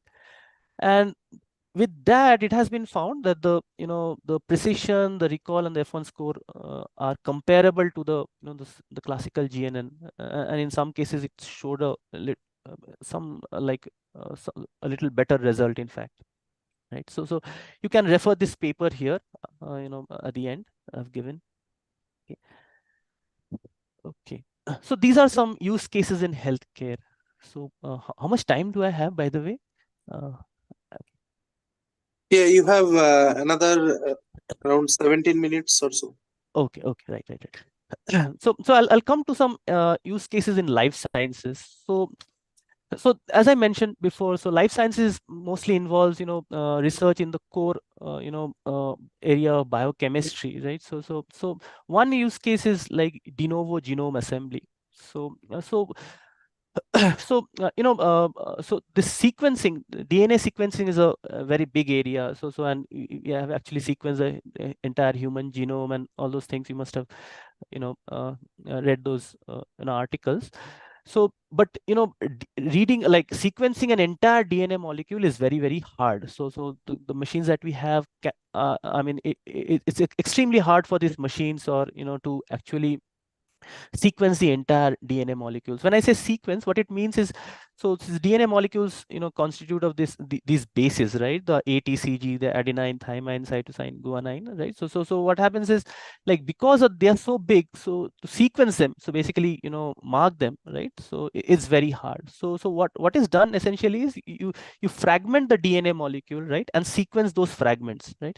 And when after you have sequenced those fragments, it is then you try out some overlapping techniques, overlapping algorithm, to find out the overlaps, right? And once you have those overlaps, you can get the original DNA molecule. Then you would have sequenced the entire DNA, right? So there are two ways of doing the genome assembly. So one is like you already have some representative DNA molecule, and you have some guideline, let's say, and you can use those fragments to get the genome assembly to match that reference genome. Or it could be a de novo, where you have no reference and you have to entirely rely upon your algorithms. So already some work has been done using quantum computing here. So essentially it's a traveling salesman problem, and it's a hard problem classically, and there are some articles that you can see. So one has been used, in one case annealing has been used, in other case gate based quantum circuits have been used. And essentially, as you can see here, so what happens is, these fragments, so what is done is essentially, you make several copies of this DNA molecule, and you have several fragments. Each fragment could be of different sizes, and then you kind of combine them, right? So there are two ways to get those assembled sequence. One is following the Hamiltonian cycle, and another is the Eulerian cycle. So Hamiltonian cycle, you basically visit every node, right, and so that no node is left out. The typical traveling salesman problem. And the Eulerian cycle has this like essentially what you do there is you visit every edge, right? So just to give you an example, let's say one fragment is here, like AT, GG, CGT, right here, and so you would try to find out that that fragment that has the that has kind of overlap with this ATGG CCCT. So if you can see, this AT could be your node, and the overlapping part could be your edge, right? So GGCGT is the edge, and GC could be the the next node, right? So this way you can actually cover all the nodes and essentially arrive at the assembly. So this is one work that we have started working on. So with our partners in IIT Madras, so Professor Sanjeev Senapati's, he's the biotech department of IIT Madras. Some of his PhD students are working on this. So we are trying to find some use cases of quantum computing here. Okay. And the last problem that I'll be talking about in the area of life sciences is protein folding. This is a very important problem, and you must have already read about the AlphaFold and other such AI algorithms that have been already been used in solving this problem. So again, the problem with AI models are essentially the same. Like, so if the structure has not been seen before, like, it's very hard for the AI to come up with this structure. So it can only work based on the training it has had, right? And as I'll mention in the next slide, so only a few, I mean, out of the many, like, millions of proteins that are available naturally, I mean, only like probably in the folded structures have been found out for only about maybe a lakhs of, so some 2 lakhs of them out of those millions, like yeah, in the 200,000, let's say, yeah, out of the many millions. So coming to the protein folding problem, right? I'll just give you a brief idea about the protein folding problem. So essentially, proteins are formed in our cells, and so when they are formed, they are essentially in the form of big chains, right? And then you see these chains, these beads that you see here are essentially amino acids, and there are 20 amino acids that are available naturally, and the structure of the protein is dependent upon the sequence of these amino acids. So as you can see, the amino acid, the structure of the amino acid, and there are 20 amino acids, and these 20 amino acids differ by the the side chain that is there. So this R that you see is basically the side chain. So you have the carboxyl group on one side and the amino group on the other side, and they basically join with similar such molecules from the either end, right, forming some OH kind of bonds. And uh, and for example, glycine would be, R would be simply an H molecule, right? So that would be glycine, and you could have several such complex molecules, compounds here, and that would form all the amino acids. So when they, when these chains are formed, right, what happens is this is the primary structure. So they kind of fold into a secondary structure. So this secondary structure is essentially it could be some, this helix, they call it the alpha helix, and these are the OH bonds that are formed between the, between the different folds of the helix. And you could have a beta sheet, so where they, they are in the form of a sheet, and the, two sides of the sheet form some OH bonds, and you have those turns here. So remember, I was talking about motifs here, right? So motifs are essentially, combinations of several of these secondary structures, this alpha helices and these beta sheets. And finally, when they, after you have reached those secondary structures, the, the protein finally folds into some functional state, or also called the native state, and they have these 3-dimensional folded structures. So the whole idea of the basically the problem is to find out, the problem statement is to find out this, this folded structures, this 3D folded structures. So and why this is important, as I was mentioning, that there are 250 million proteins sequences that are there in the UniProt database, and only about 181,000 structures are available in the, in this RC database. I mean, they call it the PDB, the protein database. So we don't even know the, the structures of so many of these protein sequences, and it is important because they can be used for, having many drug designing strategies, or some disease, like so some proteins misfold, and you could have a disease. For example, diseases like Alzheimer's, Parkinson's, cystic fibrosis, so they are all the results of, protein misfolding. So some some abnormality in the folding process. And because of this huge, like, there's this paradox called the Leventhal paradox, where I mean, so basically what it says is you have so many configurations possible, and nature is able to find out the perfect fold, like in a very, very short amount of time. So you would like our algorithms to get to that final folded state, or at least predict some part of it, right? So already annealing has been used. So because it's a, it's a combinatorial optimization problem, annealing has already been used. Yeah, and we are also trying out, the gate-based, quantum computers. We are checking whether they can be used for, these problems. So so there are several ways to encode this problem. Okay, so so one is the coordinate-based encoding. So where so so basically these folded structures are three-dimensional structures, right? So you would have to assign coordinates to this this amino acids, let's say, right? So one way of assigning is, you know, assigning these coordinates based on the states. So for example, you could have you know, here you could say the usage of 4 qubits here, let's say, so 2 qubits for the x-axis and 2 qubits for the y-axis, and you could then assign you know, the coordinates of these amino acids based on this qubit you know, values as qubit states, let's say. So this has some disadvantages in, like, you know, let's say the protein is totally in a straight line, right? So then the number of states required in the x-axis would be more, and you would need more qubits, let's say, to represent the x-axis. So there is some disadvantage here. So the number of qubits required is of dn log n. And so there are some disadvantages here. So one improvement over this coordinate space encoding is the turn-based encoding, where you do a one-hot encoding method, where every direction, you know, so basically what you do is you just let's say take one amino acid and see what turn it is taking when the you know between the two adjacent amino acids. So whether it is going to the right, to the left, up, down, back, front, right? So 6 directions, and you could have a one-hot encoding method using 6 qubits. So if it's a 1 in that direction, so I mean, if it's a 1 corresponding to that qubit, so it has taken that direction. So, and this requires up to order of 6 into n minus 1 you know, qubits. So one approximation you can do is you can you know, like basically take for granted that the first turn has already been given. The rest of the turns need to be encoded. So you can go to 6 into n minus 2.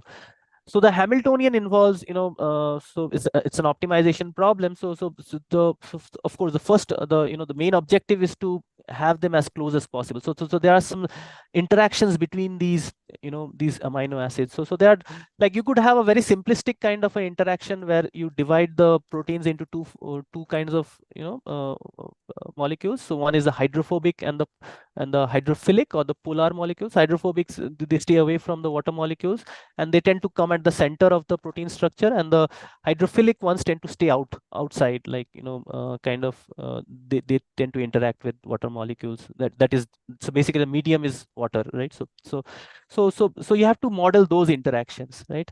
The continuity is like, there should not be any, you know, they should be continuous. Like, so you go from 1 to 2 or 2 to 3, they should move, like the distance should be, you know, it should not be like, you know, you cannot grow from 1 to, let's say, so let's say from the origin to some very large value, right? So it has to be there has to be some continuity when you go from one amino acid to other amino acid. So, and the last one is of course the overlap. So you cannot have 2 amino acids occupying the same coordinates. So these 3 kind of, you know, objective functions and constraints you know, make up the Hamiltonian. You also have some resource efficient encoding. So this was one work done by the IBM group in Zurich, and so here, you know, this was done in 2021. And this was done keeping in mind that you have less number of qubits in hand, and you want a shallow depth circuit. So what was done was essentially you were given this tetrahedral structures, and you have 2 sides, so A and B, and you know, so each of these sites have their own tetrahedral structures, and when the amino acid goes from one to the next, it exchanges the, you know, the site positions from A to B, and then B again to A, and A to B. So, and they are all at tetrahedral structure. So you have limited degrees of freedom. So it can go in only 4 directions, but you can model the side chains, you know, similarly, like, you know, on some secondary structures. So this was resource efficient because, as you can see, like, so they had 2 kind of representation. One was sparse representation, one was dense representation. So sparse representation was kind of a, you know, required 4 into n minus 3. So some improvement over the earlier one that had 6 into n minus 1. So this was a one-hot encoding approach. And the second one was a dense representation, where, you know, you actually model the states. Like turns were modeled as instead of qubit state, it was like, you know, the basis states, right? I mean, yeah, so n qubits could have 2 to the power n basis states, right? So these turns were modeled as basis states. And so some more, you know, interactions of Miyazawa's Jernigan kind of interactions were used. So where this MJ interactions are essentially, you know, interactions where you know, you have some specific interactions between all the 20 amino acids. So that kind of a thing was used. and they used a VQE based approach. And because the the Hamiltonian was mostly diagonal, so what was done was they had used this CVAR approach, which is a conditional value at rest. So you only consider some so the tail part of the the Hamiltonian would have several terms, right? And each of these terms would have their own expectation values, and you would only consider those part that gives you the the lower you do the cumulative distribution of it, and you take only a certain part of those distribution to calculate your energy. Essentially what you get is a bit string. So in a diagonal Hamiltonian, all bit strings are your eigenstates. So you would want that that bit string that gives you the lowest energy, right? So you can do this kind of a CVAR thing, conditional value at rest. And here, unlike in the previous ones or in the annealing methods where you could only model two local interactions, so here like basically they have to be in the cubo format. So here you could have higher local interactions, and also they had this chirality constraints that were considered. Okay, so we went one step ahead, and we started using the because we had access to 127 qubits and all and above. So we started using encoding that could give us higher degrees of freedom. So the tetrahedral had only 4 degrees of freedom. So we used a different encoding approach that gave us overall a 26 degrees of freedom. So basically the encoding is cast in a 3D cubic lattice, and this this contact points between this amino acids could be like along the different directions in the cubic lattice. So it could be in the sides parallel to the axis, it could be parallel to the axial planes, like you have the smaller diagonals here, and it could be parallel to it could be along the direction of the longest diagonal, like there's √3 kind of a thing, like as you see in this picture. So the fold could be like ideally you would want to have a continuous kind of a thing, but I mean that is not possible because you have limited number of states. So this is one way where you could have many degrees of freedom, like you have 26 degrees of freedom, right? So as you can see, 6 parallel to the axis, 12 parallel to the axial planes, and 12 8 along the longer diagonals. And Dr. Dasgupta, you have 5 more minutes. Yes, I'm done. This is the last slide, last couple of slides. Yeah.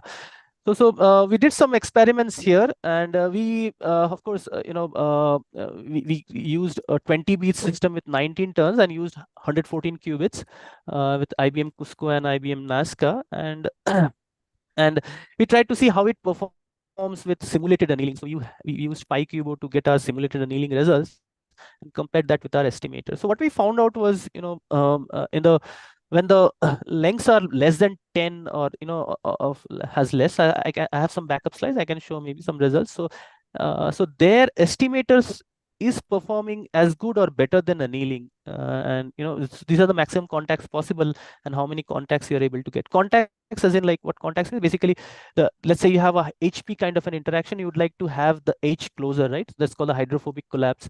So you'd like to have as many H to H kind of interactions. So that will happen when the structure collapses. And so for example, this kind of a structure, the maximum theoretically possible number of contacts is 50, and annealing gave us 36 and estimator gave us 32. But when it is below 10, right, or when the folds have a higher percentage of hydrophobicity as in more number of H beads, like more number of amino acids that are hydrophobic, then estimator performed better than annealing, is what we found out. So yeah, so I can talk more about it if you have questions. Yeah. So the last slide. So all this work is going on with our partners in the in the IBM Quantum Network, like Cleveland Clinic, IIT Madras, Moderna, Pfizer, and our other labs in Zurich, Almaden, Yorktown. And we are also tying up with Singapore, I guess. I mean, that is a work in progress. So some more research work to be, I mean, hope to see more research work happening. Yeah. Thank you.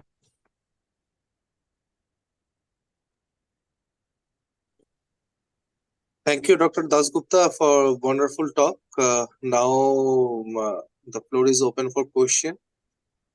So if there is any question, someone can raise your hands or directly speak.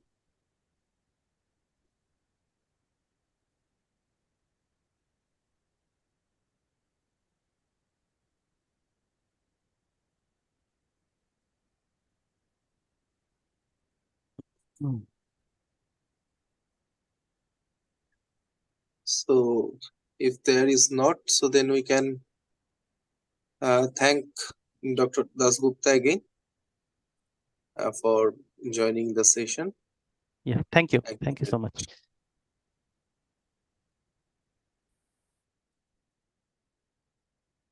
So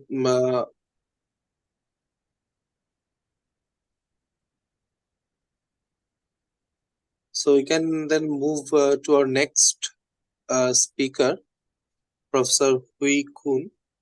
Is she there? Because it's not the time yet. You can check. I think she is there. She Yeah, is she's in there. the. Hi.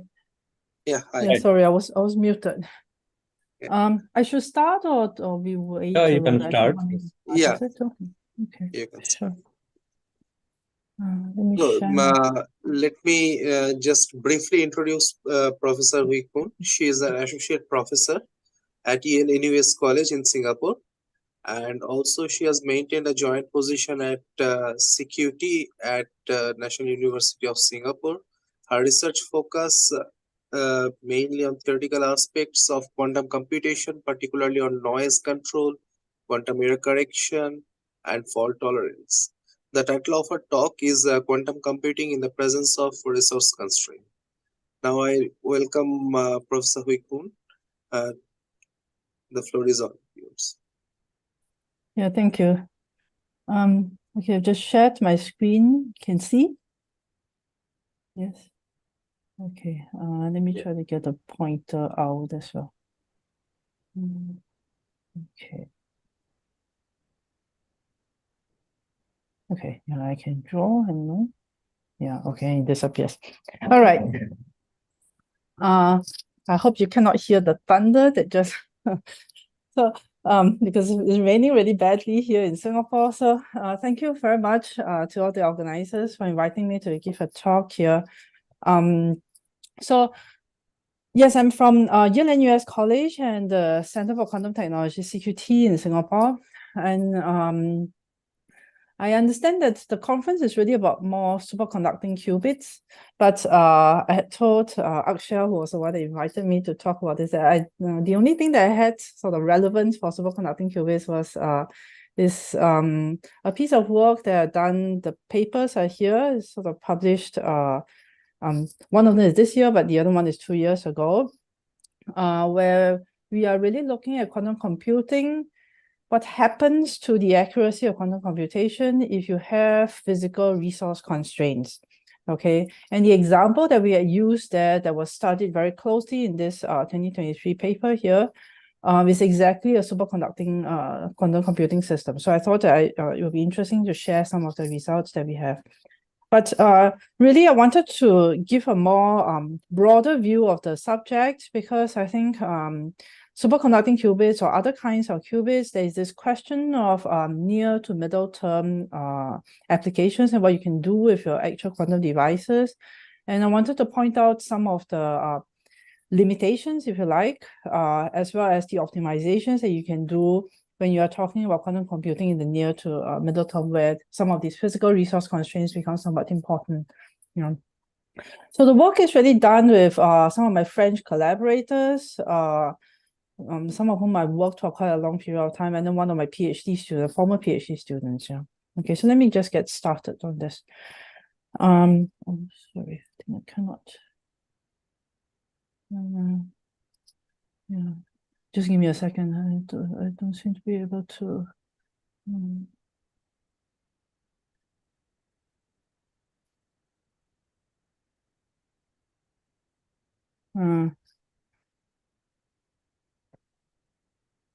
Sorry. I'm having a bit of difficulty going to the next slide, but I think I know why. Just give me a second. Okay, and then let me do that again.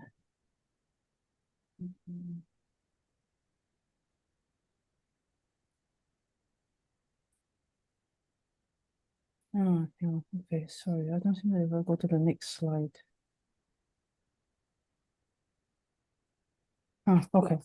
Oh, well. somehow the pen and the slide changer doesn't work together. Okay, so let me do it without a pen. I think you can see my my mouse actually.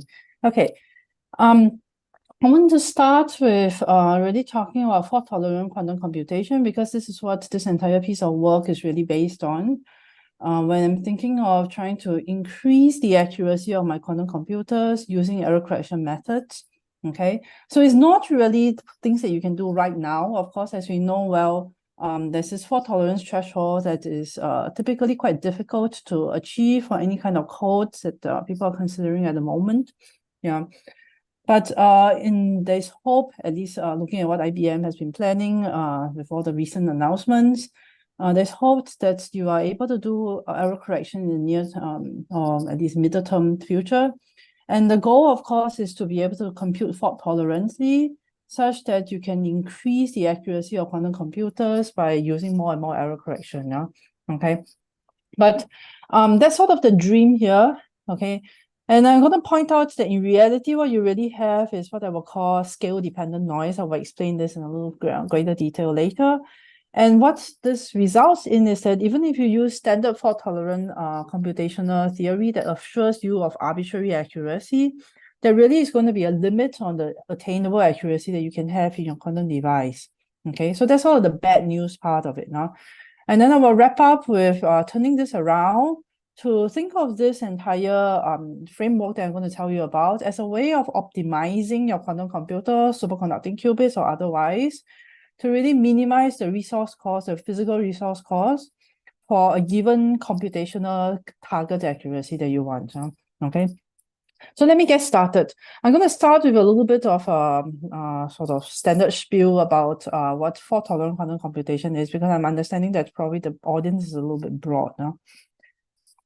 So we've all heard this before, right? So the promise of quantum computers, where you have all kinds of quantum advantage, some sort of second quantum revolution. And then the question is how to get there.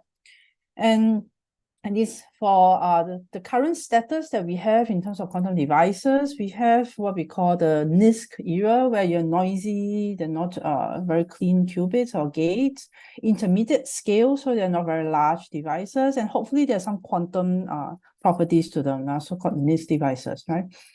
But the goal, of course, is to go beyond NISQ and to think about low noise, accurate devices, and to make use of fault-tolerant quantum computing framework to achieve that goal of arbitrary accuracy. And for fault-tolerant quantum computing framework to work, you need sort of two pieces of it. You first of all need to start with physical components, your gates, your qubits, your measurements, whatever goes into your quantum device. You need those items to be low enough noise, okay, below this threshold that I'm sure everyone has heard of before. And then on top of that, you need to be able to do active error removal as you go along your computation. Okay.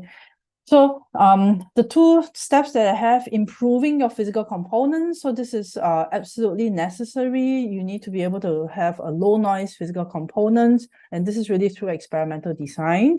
If this is not even true, you cannot talk about error correction at all. No?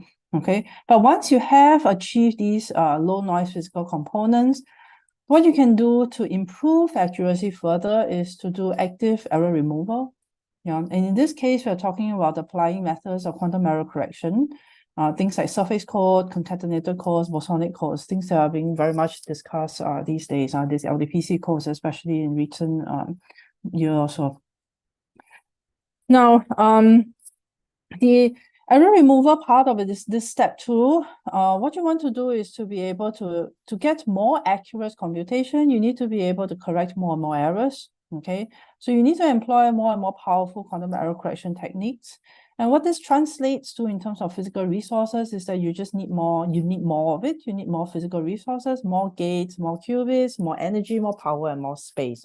Okay, and whatever other things that goes into increasing the error correcting scale that you are performing on your device. So this is just a summary on one slide to tell you that so to go to accurately, accurate, genuinely useful quantum computers, you need this fault-tolerant quantum computing route.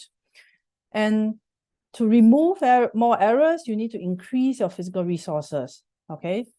And I will talk about this by just referring to this increase in physical resources as scaling up the physical size of the quantum computer, okay, for better accuracy. Yeah, I scale up the physical size of quantum computer so I can do more error correction.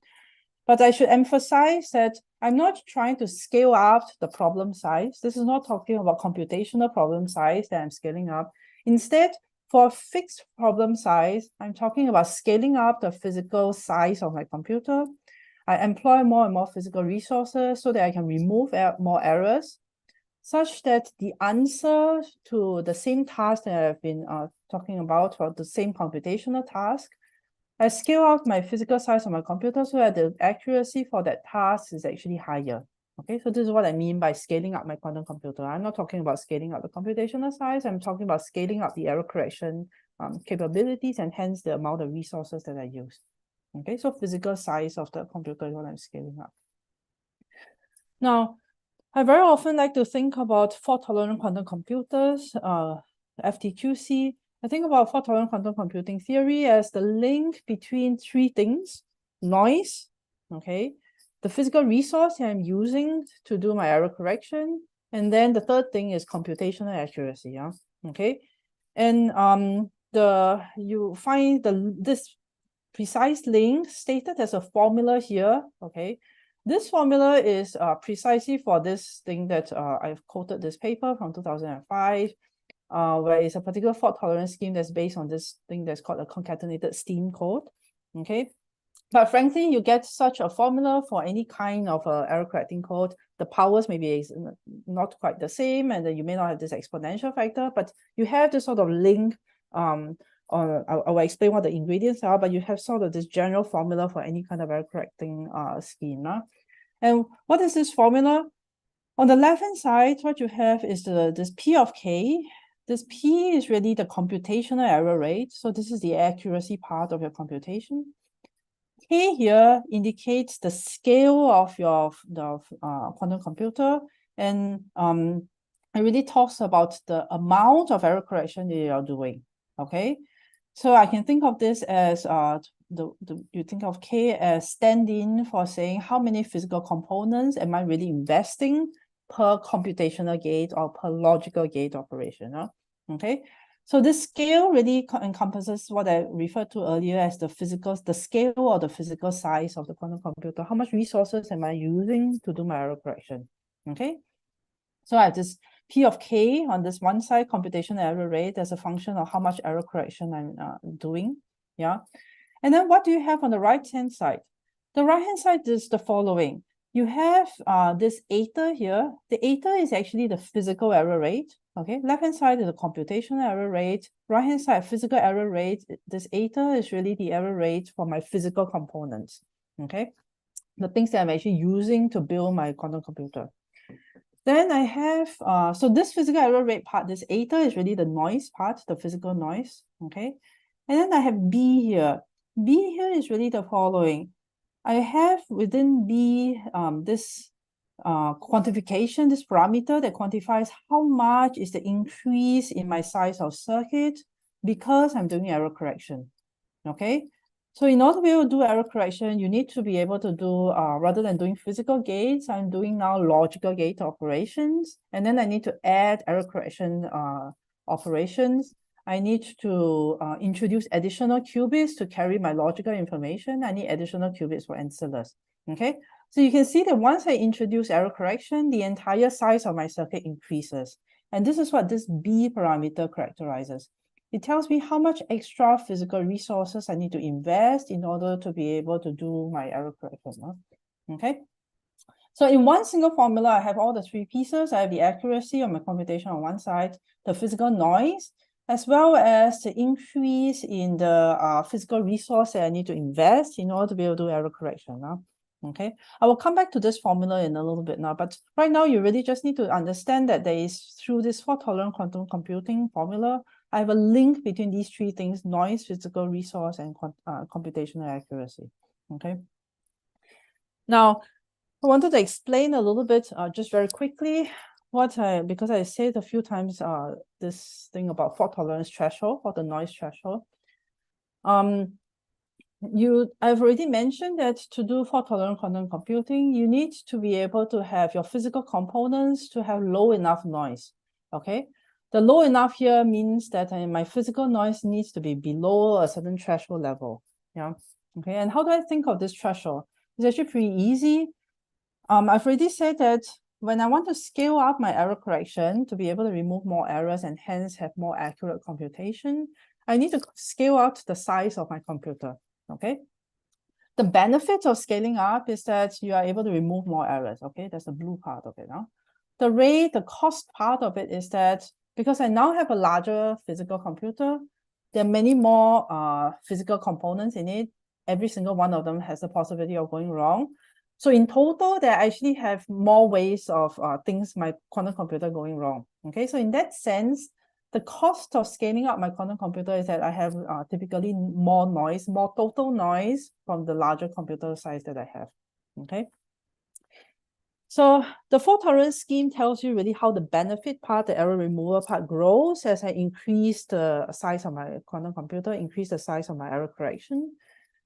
The noise per physical component, okay, this is really an experimental parameter. The noise per physical component controls how the cost grows, yeah, how this noise when you have a larger computer actually grows, yeah, okay. So the benefit will be greater than the cost only if the noise per physical component is low enough, okay, such that when I increase the scale, I can really sustain this having the benefits being greater than my cost and hence increase my accuracy. Yeah? So the picture that I usually like to show for this kind of an explanation is the following. So on the horizontal axis is my computer size. You can think of this also as the scale of my error correction. Okay. And then on this, I draw this blue line, which is telling me how my benefit grows as my computer size increases, as my error correction capability increases. So the benefit grows in a certain manner, okay? And then the other red lines denotes really how the cost grows when you have different amounts of noise per physical component, okay? So if you have very low noise per physical component, you're sort of all the way down here where the cost is growing very slowly. Okay, but if your noise per physical components is pretty high, and you may be actually among one of these lines where the cost grows very quickly, and then you will find that your cost is always above the benefit. This is the region where fault tolerant quantum computing doesn't work. This region is where it actually works. Okay, so you see that there's in fact a threshold for how much the noise per component should be if I want the benefit to be greater than the cost. Okay. And that exactly defines what you mean by this fault tolerance threshold, the noise threshold that people often refer to. Yeah. I come back to this formula that I explained a little bit earlier. In fact, from this formula alone, it's very easy to read off what the noise threshold is. Okay. So if you look at the right-hand side, or actually, if you look at the left-hand side is the computational error rate. The goal of this entire scaling up of your quantum computer is that if I want to have a larger quantum computer, I want it to be more accurate. Okay, so if K increases, P should be smaller. Yeah, okay. And in order for that to happen, if I look on the right-hand side, if K increases, the only way that this entire thing is smaller is if the thing that's inside the parentheses, the B times eta, is actually less than 1. Yeah, okay, only in that situation where B times eta is less than 1, where I have this right-hand side decrease as K increases. Okay, so this is exactly the condition for the threshold. It tells me that for P of K to decrease as K increases, I require this B eta to be less than 1, which just translates into eta being less than 1 over B. And this 1 over B then describes exactly the threshold. Yeah. And you see that the threshold here is completely characterized in terms of the physical resources that I need to use. Remember, this B tells you about how much increase in circuit size, how much physical resource you need to invest to be able to do error correction and fault tolerance. Okay, so the threshold is entirely determined by this increase in physical resource. Okay. Now, what I've described so far is actually what you would consider as standard fault tolerant quantum computation. Okay, and buried within there, when you see me drawing these straight lines for the cost graphs, what I'm really assuming is that the noise, this eta value, this physical noise per physical component, yeah, the noise per physical component, This eta is really a constant parameter, okay? Constant in that is independent of how large my actual computer really is, how large my K is, how large my computer scale really is, okay? The experimental reality, though, is, well, I mean, you will be in this earlier situation of this constant eta if you have really a fully scalable architecture for your quantum computer. Okay, fully scalable really means that if I increase the size of my computer, the noise stays the same. Yeah, okay, that's what I mean by really scalable in one aspect of being really scalable. The experimental reality at the moment is that we are not really in this regime yet, at least not in the near to middle term, where we are able to implement really fully scalable architectures for our quantum computers. So what you see in reality is that the noise really usually grows as the size of the device increases. Okay, I haven't looked up the IBM announcement from 2 days ago. Maybe our colleague from the previous talk is able to tell me this. I haven't looked up whether or not the 1000 qubit device really has higher noise or they have the same noise as the smaller qubit devices. No? Okay, so I will go look this up later. But most of the time, what happens is that you have small scale devices with extremely good noise properties. But then when you try to increase it, usually some of the things like the complexities of being able to recalibrate the entire chip regularly and maintain a certain noise level, this becomes harder and harder. So what you see typically is that as my device gets larger, as my computer size increases, the noise per component, really talking about noise per component, the noise will also increases as the computer size increases, okay? So this is what I mean by scale-dependent noise, yeah? Okay, as your scale increases, your noise properties also changes, okay? And I already said a little bit about the typical situation in which this happens. You need more physical resources to be able to correct more errors. But if you have some sort of a total resource constraint in your experiment, you will find that the resource per physical component will decrease as you try to increase your computer size. And then the noise per physical component typically then increases, okay? An example would be a very pictorial kind of example would be if you think of having a limited area of chip, and then you want to put qubits on top of your chip. As you try to increase the number of qubits, you're going to have the qubits closer and closer together, and then crosstalk may become a problem, much more so than if you had only just a few qubits, okay? You can think also in terms of actually some of the examples that we have worked through in our paper is about total energy constraints. You are having only a certain amount of laser power coming in that you can feed into your chip. And if you need to do more gates, you need to be able to divide that laser power into more divisions at the same time. Okay, and then you find that your gates quality may not be as good as if you had more power, or more energy. Okay. So a total resource constraint, so the amount of resource per physical component decreases, and then the noise per physical component typically increases. Okay. Again, I emphasize that this is not supposed to happen if you have a truly scalable architecture. What that means is that you don't have a total resource constraint, but this is sort of the experimental reality we have at the moment. Now, the question then is, if I have really this sort of total resource constraints and this eta increasing as the computer size increases, what happens to my computational accuracy? It's easiest perhaps to bring up the picture that I had earlier. So I had these benefit and cost graphs that were all straight, okay? The benefit graph still increases linearly, well, at least on this sort of a pictogram kind of representation, because this blue thing is just controlled by my quantum error correcting code properties. Okay. Now the thing that changes is that rather than having my cost increase linearly when eta, which is noise per component, when eta is constant, the gradient of my cost is a fixed number. Okay, so I really have a linear increase here. But now if eta increases as the computer size increases, you can see immediately that the pink line is the thing that you will follow, right? The noise per component increases as computer size increases, so the cost grows faster than linear. Yeah, and then you have this situation where there is a certain point where there's a maximum difference between the benefit and the cost graph, okay? This then is in fact the largest accuracy you can expect to have. Okay, you can continue doing error correction, but actually what is going to happen is that if you're in this region, error correction still helps, but it actually is not even as accurate as if you were at this earlier point on a smaller computer scale.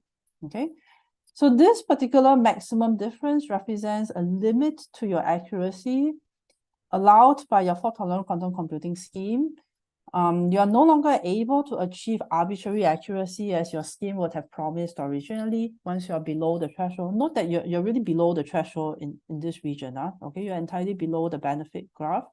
But there is now, because of this curvature in this, this noise graph, there is now a limit to the accuracy that you can actually attain. Okay. So, the bad news of this is that, I'll come to the good news in a bit. The bad news of this is really that there is a maximal attainable computational accuracy. And this is going to be the generic behavior, at least in the near to middle term, where you expect that the noise grows as the computer grows, the noise per component grows as the computer grows. Okay. And the graph that you will see is really the following. So on this horizontal axis, I have the computer scale, the computer size, which is the scale. And the vertical axis is my computational accuracy or logical error rate, okay? Or actually the inverse of the logical error rate, if you like. So standard fault-tolerant theory will tell you that, well, all I need to do is increase my computer size, your computational accuracy will increase without end, okay? So this happens only for scale-independent noise. If you have scale-dependent noise, what actually happens is that you follow one of these red lines, okay? So as you increase your computational, your computer size, your accuracy increases, but then up to some limit, and then it starts falling again, okay? In order for you to get to the next graph, actually what you need is a breakthrough in terms of your noise control in your quantum device. Then you are able to elevate yourself to the next curve, and then you continue to some maximum, and then you need another breakthrough to be able to continue this progress towards more and more accurate devices, okay? So the point is that the current experimental goal that you hear a lot of people shouting about at conferences is that you just need to get the noise below this fault tolerance noise threshold. Now, it's not quite enough, unfortunately. What you need is really a proof of the scalability of the entire architecture, which really just means that you need to characterize what is the scale dependence of your noise. Only in the real case of genuine scale independence of your eta parameter can you follow this dotted line. Otherwise, you're along one of these things, and you are not going to be you're not going to be able to reach infinite accuracy just by increasing your computer size. Okay. We have some examples in the first paper. I guess I don't have much time to talk about this. We have some examples in the first paper where we find that once you have the scale-dependent noise, the requirements for accurate computation, this threshold itself can change quite a bit. And also you can rapidly get into this regime where you are sort of maxing out the amount of accuracy you can get. Okay.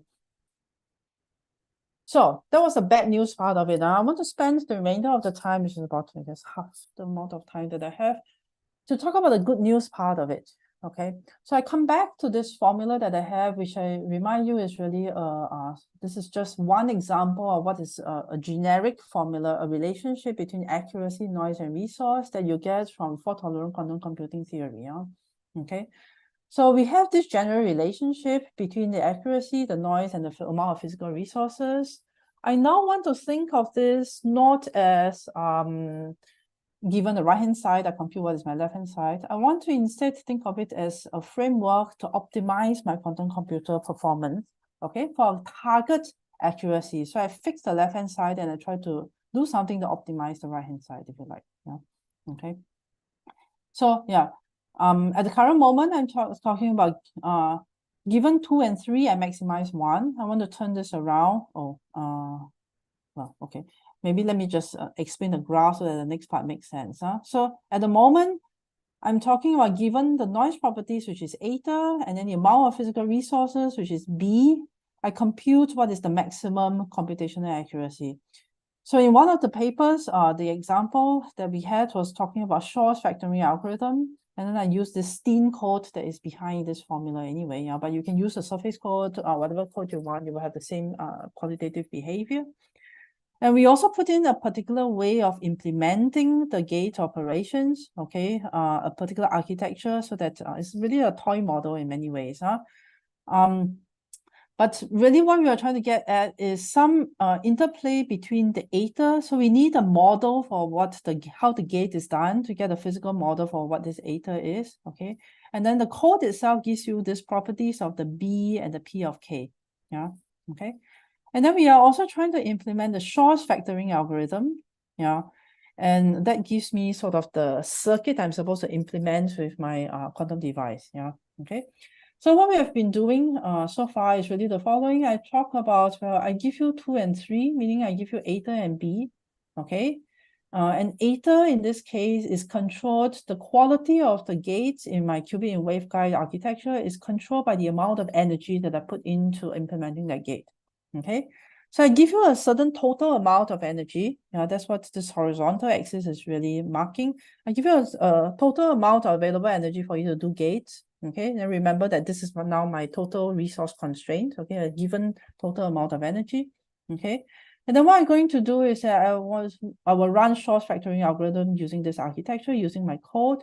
And then what you read off on this is really what is the best error rate that you can have, this P of K on the left-hand side. Yeah, so I go out for a certain particular amount of total available energy. I see this tells me what is the scale of the computer and what is then the read off horizontally, what is the best achievable accuracy.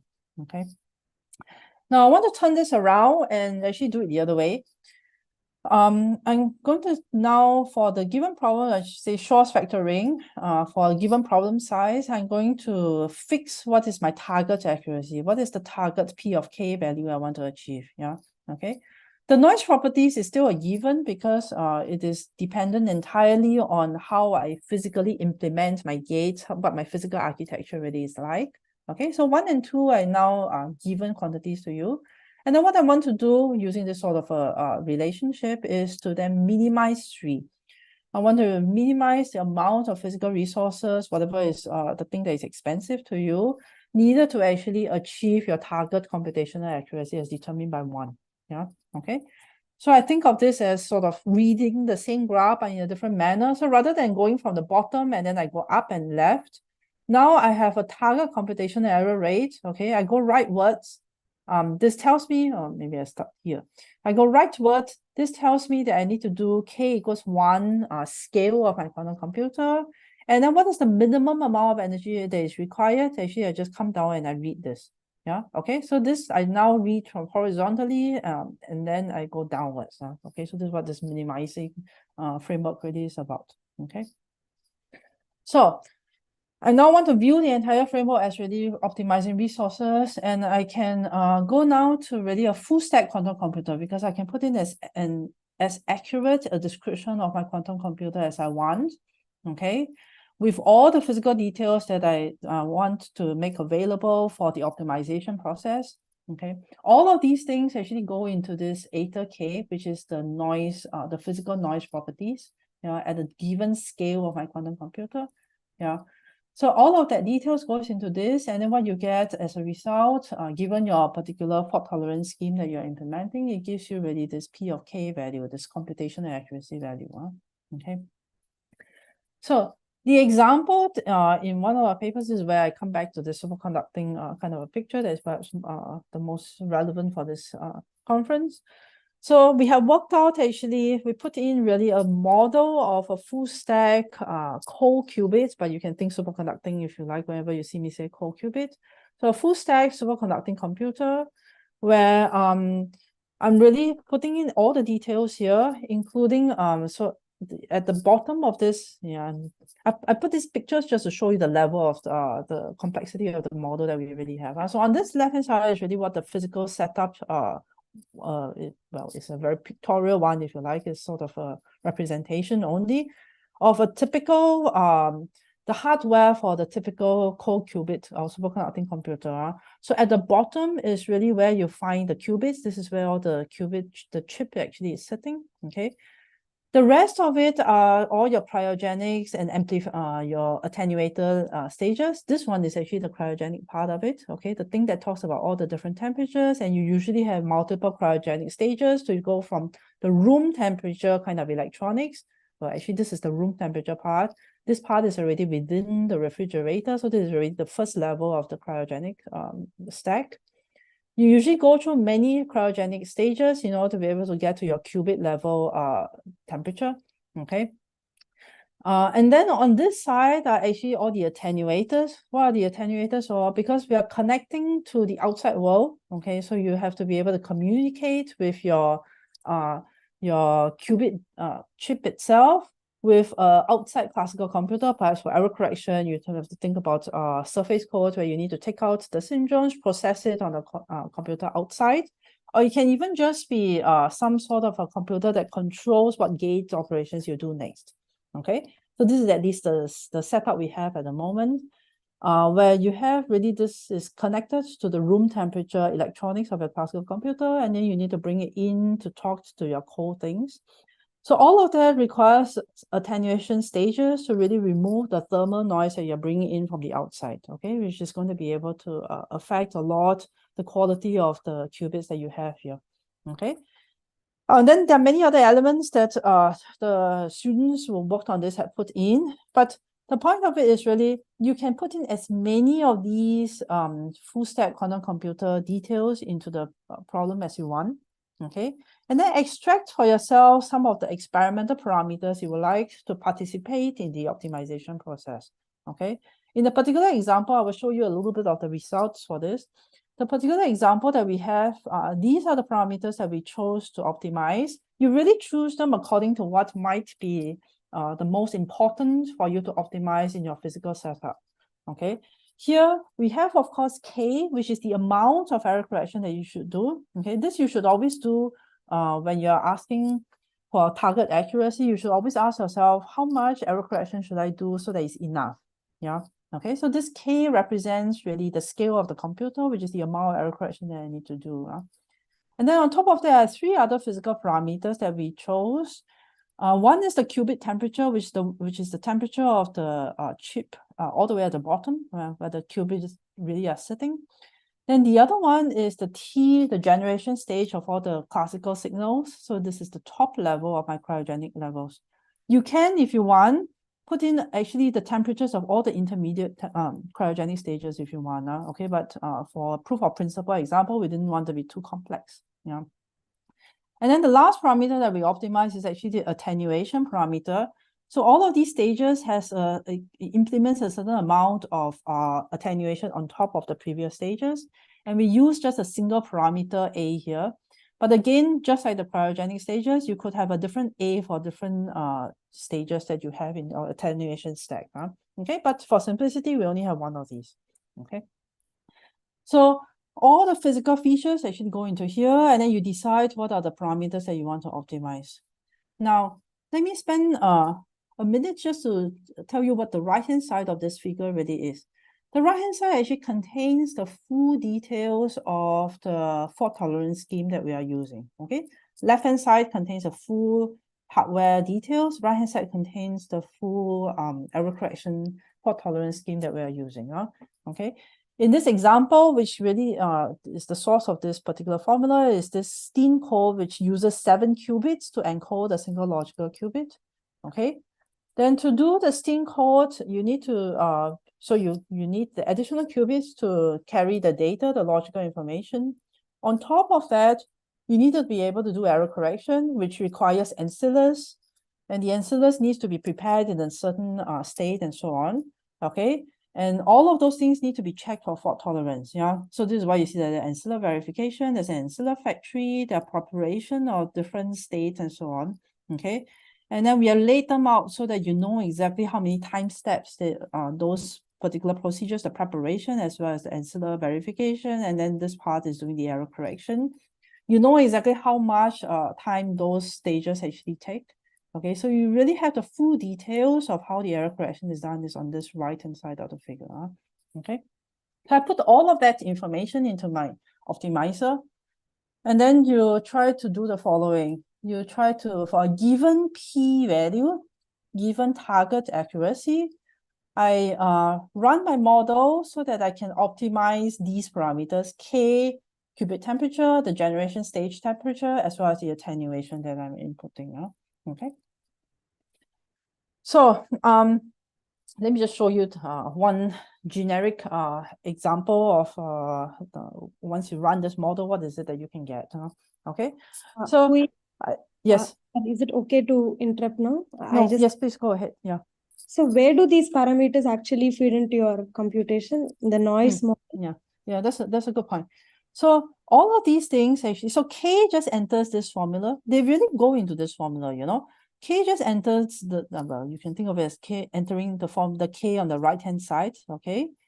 And then the T qubit, T generation, A, in fact, actually enters in this ether parameter, okay? The whole model of how you do your what your physical hardware really looks like, they all come in to determine how much noise there really is on the qubit level. Okay, that's where all of these parameters actually enter. So they enter in the ether. The ones on this side, okay, the thing that describes the error correction properties enter in the B, as well as they tell you what this formula really looks like. Yeah, this formula is really derived for this particular kind of fault tolerance framework. Yeah. Okay. Does that answer your question? Yeah. Yeah. So I really put everything in. So it really just goes into the right hand side of this formula. Okay. And then so in this case, my P doesn't really depend on K. I just given P as a given value. This is my target accuracy. And then the right hand side is the thing that I optimize. So I want the B, the ether, and then the K to combine together to give me a given P. Okay, but then these depend on those parameters, T qubit, T generation, the K value itself, and then the A. Yeah. So I find those values that in fact minimize a certain constraint that I want. In this case, we are really talking about minimizing the amount of energy that I want to put in. Yeah. Okay. Actually, power. Sometimes I work with power, sometimes I work with energy. Yeah. But this is really the example. What we have is we put in a superconducting example of the previous hardware picture that I have, okay? Meaning that I use the qubit lifetime that is appropriate for superconducting example. I will tell you that it's actually a little bit idealistic. Sorry for the sort of squiggles because of the, of the spell check. I'm just noticing this. But so I have a superconducting example, and actually what I want to do at the moment is that I have this formula. What I want to do is I want to minimize the power that I need to supply to my device at any one time. Okay, so that's the constraints, the optimization is really that I want to minimize the power consumption. I want to find my K, the temperatures, as well as the attenuation, such that the power is minimized for a given target accuracy. Okay, so the parameters that we use, first of all, they have to be a little bit idealistic or optimistic, really, because we are using the STEAM code, which is really it's a 7-qubit code. It's easy to study. This is not why we use it. It's easier to study than say a surface code situation. But in order for your fault-tolerant computing to work at all, you need to be below the threshold of the code itself. Okay, and for the STEAM code, that threshold is something at 10⁻⁵ for the error rate of your gates. Okay, this is why we had to choose to be below the threshold. We have to choose a qubit lifetime for a superconducting example that is really quite far above what is possible for current technologies. Okay, but this has part of it is due to our choice of code now. Okay, then the other thing that we chose is we use sort of CMOS inspired electronic answers, because you remember that I needed to have all these generation stage, the one that generates the electrical circuits, the classical electrical circuits. We need to talk about the attenuators. These are all classical electronic elements. Okay, so the properties of all those things, we are using really CMOS inspired hardware that is perhaps a little bit better than the current state of the art, but it's still reasonable. It's essentially achievable in the near term. Okay. And then the other thing that we need to assume is for the cryogenic stages, we are already talking about Carnot efficiency. Okay. Carnot efficiency is really, you can think of it as a thermodynamic limit of how efficient your different cryogenic stages can be. Okay. The achievable efficiency of actual real cryogenic devices is actually not, is the correct order of magnitude compared to the Carnot efficiency, maybe something like 20 or 30% of Carnot efficiency. Yeah, okay, so this one is at least somewhat reasonable. Yeah? Okay, but given all these sort of caveats, okay, you can in fact then put in all these parameters, put it into your formula itself, and then you optimize those parameters to minimize the power consumption. Okay. So what we have here is really we have the logical time step, which is the depth. This is controlled by the algorithm that you're running, as well as how much error correction you're really doing. Okay. Oh no, actually no. This is just the logical time step. So this is just for the control by the algorithm that you're doing. Okay. Number of logical qubits. Yeah. And then what I'm plotting on this colored scale is really the minimized power consumption. Okay. And here you can see certain markings of where the different kinds of algorithms and the different problem sizes that we have, where they really lie on this graph. So we are really talking about just Shor's factoring as the simple example that I mentioned earlier. So just Shor's factoring algorithm for breaking this RSA code of different key sizes. Okay, so 100 bits, 830, and then 2048 bits. And then you can see that after you do this minimization, you can read off actually what is the amount of power that you need for breaking these RSA encryption using Shor's factoring algorithm. Yeah? Okay. Let me tell you a little bit about some of the things, some of the lessons that we learned from this. One is really that it's really important to optimize. Okay, meaning that if you just use typical experimental parameters that works for you, and you don't optimize according to the problem that you have at hand, actually you can have quite large power consumptions. Okay, we have examples. So this is specific situations of this RSA encryption breaking problem. And for the given parameters that we have, in specific situations, we can find ourselves in this situation where if you don't optimize, you just use standard experimental parameters, what you will need is something that looks like 10 gigawatts of power. Okay, but if you do actually optimize, you'll find yourself using just 2 megawatts compared to this 10 gigawatts. Okay, and I need to emphasize also that we are really optimizing over all the full stack parameters. Sometimes when I give this talk, people will ask me, well, when you do error correction, when you want to do fault tolerance anyway, you're always trying to find what is the best K, what is the best size of the code that you should be using for a given problem. Yeah, okay. And then that K, once you have found it, essentially determines all your full stack parameters. Okay. But I note that the optimization that we are doing is not just optimizing over K. We are really actively and sort of in a complex manner optimizing over the K as well as the physical parameters that go along with describing the hardware. Okay, you will find that you're not going to get this 2 megawatts just by choosing the correct K. You also need to change your qubit temperature, your classical generation stage temperature, as well as your attenuation in order to go from this 10 gigawatts into 2 megawatts. Okay, so I'm really optimizing over the entire set of full stack parameters that I have.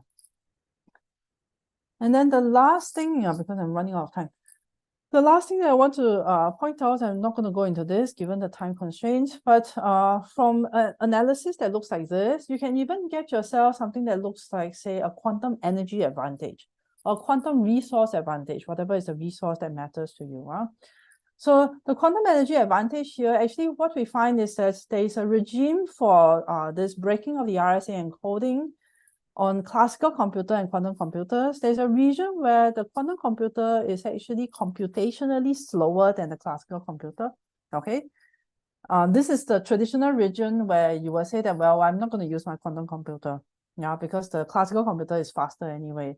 But you might nevertheless want to use this if your concern is really about energy advantages. There is a region where you can find that the quantum computer is slower than the classical computer, but the quantum computer uses less energy than the classical computer. Okay, so this is sort of an energy advantage. And in the examples that we have, you can really see that energy advantage is not the same as computational advantage. Because most people will just think that, well, if you have an algorithm that runs quickly, runs faster on a quantum computer, the fact that it takes less time, but same power, so the power times time gives you the energy. So a faster algorithm should take less energy. Yeah, I'm actually just showing you that we have examples where you can be slower in time, but then uses less energy because the per unit power is actually lower on a quantum computer. Yeah, okay, so you can find interesting regimes like this using this sort of an analysis. Yeah. Okay, so I'm done. 2 minutes over time. So I talked about limited resources and how this leads to scale-dependent noise, and this leads then to a limit on the achievable computational accuracy with fault-tolerant quantum computing. I told you about framework for optimizing your quantum computer for whatever expensive resource you may consider in your experiment. And then, in fact, what I like about this particular kind of study is the fact that you see that in that one picture that I have, where I hardware on one side and then the quantum computing on the quantum error correction on the other side, and then the hardware requires both the classical and the quantum elements to it. This really tells me that in order to be able to build our quantum computers properly, at least in the near to middle term, we really need some sort of a multidisciplinary roadmap that brings together all these different pieces of error correction, the classical hardware as well as the quantum hardware together to discuss what is really the best approach now. Okay. The last point is that whenever I give this talk, people always point out to me that it's always nice to be able to see some actual physical resource cost numbers, not just in terms of qubits or number of qubits or number of gates, but actually in terms of some power or energy. You know? Okay. So I'm hoping that this is at least interesting to some of you. Yeah. Okay, these are my collaborators, and then you find the 2 references I've talked about today here. Yeah, thank you.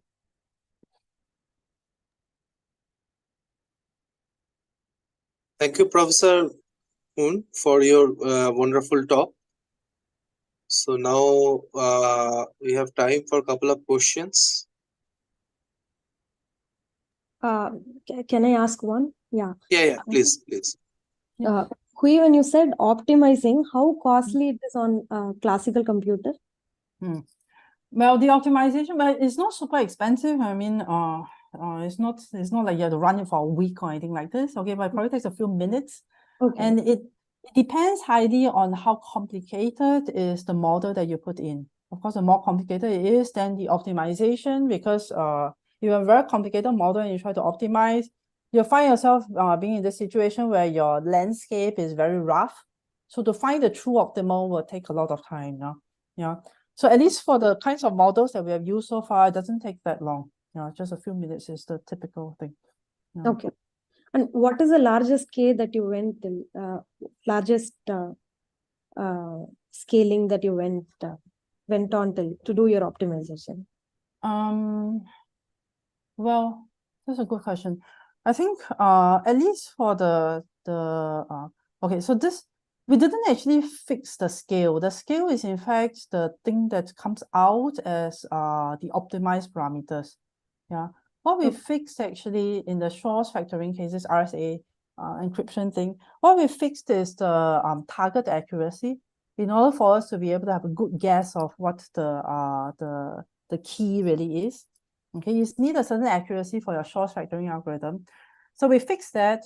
I don't remember what the number is. It depends a little bit on the key size. But the point is that once you fix that number, you optimize, you find that actually the K values that we get doesn't get larger than 2.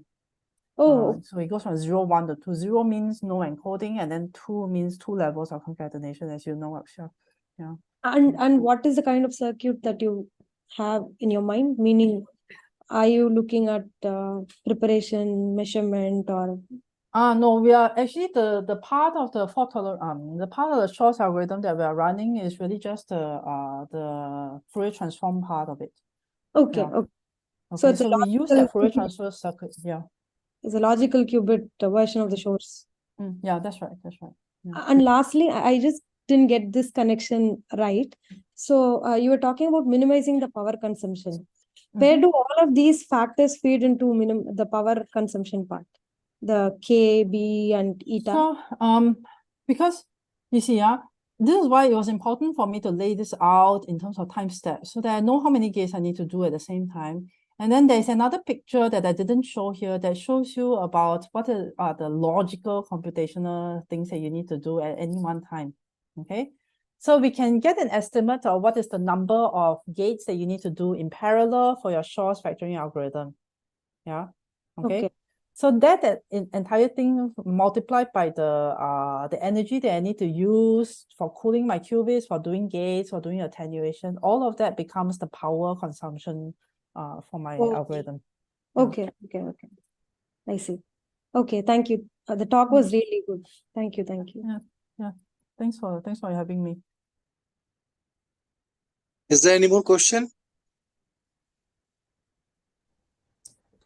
Yes, there are questions on YouTube. So yeah, please, can you please read it out? Yes, so read them out. So first question is, how do we fix the noise threshold? How do we fix the noise threshold? Well, it's not really fixed. It's not something we can fix. In fact, if I go back to the slide that has this. Okay, so the threshold is really determined entirely by your quantum error correction scheme that you build your fault-tolerant computing on. Yeah. Okay, so this how much resource you need to invest to do the error correction is completely determined by your circuits that do the error correction. So for example, I had shown the precise circuit here, like here. Actually, from reading this, I'm able to tell you what is exactly the threshold if I use this particular fault-tolerant scheme. Yeah, so that's what determines really the noise threshold. It's determined by the error correcting code that you use. Yeah. So the next question is, what is the typical computer size at the limit to accuracy? Actually, I don't know. Okay, because that question highly depends on we're talking about this graph, no? At this limit of the computer size, it really depends on where you are and what kind of problem you are really working on. Yeah, so I don't have a good answer for that. Sorry. Okay, and the last question is, what does a concatenated code mean? Yeah, sure. I didn't actually explain that.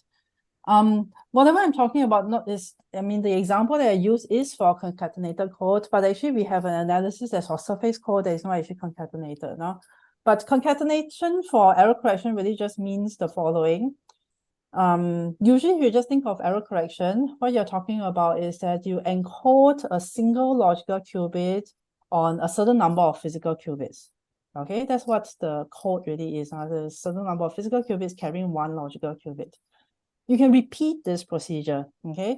So I've taken a certain number of physical qubits and then I convert them into one logical qubit, okay? Then I want to concatenate. What I do is that I treat my logical qubits as if they're physical qubits, and then I repeat. Yeah. So in this example of this STEAM code, I'm using 7 qubits to carry one logical qubit. I can concatenate this and use each logical qubit, 7 of those logical qubits to carry a logical qubit. So now my sort of higher level concatenated logical qubit requires 7 times 7 physical qubits, so 49 in total. Yeah, and then you can continue this thing of promoting logical qubit to physical qubits or vice versa. Yeah, okay, that's what concatenation actually means. Okay. Yeah, sorry, I didn't actually explain this. So yeah, no more questions for me. Okay, thank you. If not, I have a very naive question, like related to what you have just now told. So, like, you have a logical qubit and like number of physical qubits are much more in terms, and again that signifies that that will increase the number of power consumption. So, is there any trade-off where you can get some kind of like best out of your processor? No, actually, this is exactly what this optimization I'm talking about is this is what the question is trying to address. Okay, because it may be that you are doing too much error correction. Okay, using too many physical qubits and hence many things in parallel, and then the power is very large. You may be doing too much error correction for the amount of accuracy that you are really targeting. You know, so actually, in some of our examples, what we are doing is that I don't need so much accuracy. So I do less error correction, and in fact, I turn up the temperature of my qubit a little bit more so that I don't need to use so much power and make my qubits a little bit noisier, but I do just enough error correction to be still able to attain the target accuracy that I want. Yeah. Okay, so that's really what this entire framework is for you to be able to think about all these questions. That the one figure of merit that I have is really the amount of power that I'm going to use. Okay, and then you just think of the amount of error correction, the number of physical qubits that you use to encode your logical qubits as one of the parameters that you optimize over. Yeah. Okay. Yeah, I hope that answers your question. Yeah. Yeah. So if there are no more questions, then you can thank Professor Poon for wonderful talk and joining us. Yeah, thank you very much for having me. I'm gonna stop sharing. So, with this talk, maybe we can end off this session, and I want like Professor Dev to take over. All right, thank you, Ashik. Thank so you. we break here. So we'll be back here at 1 p.m. Indian time after lunch for the next session. Sure, sure.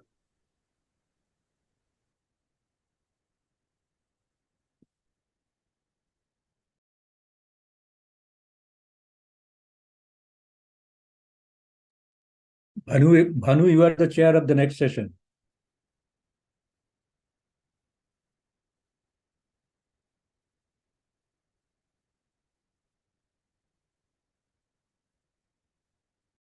Yes, I know. Yes, yes.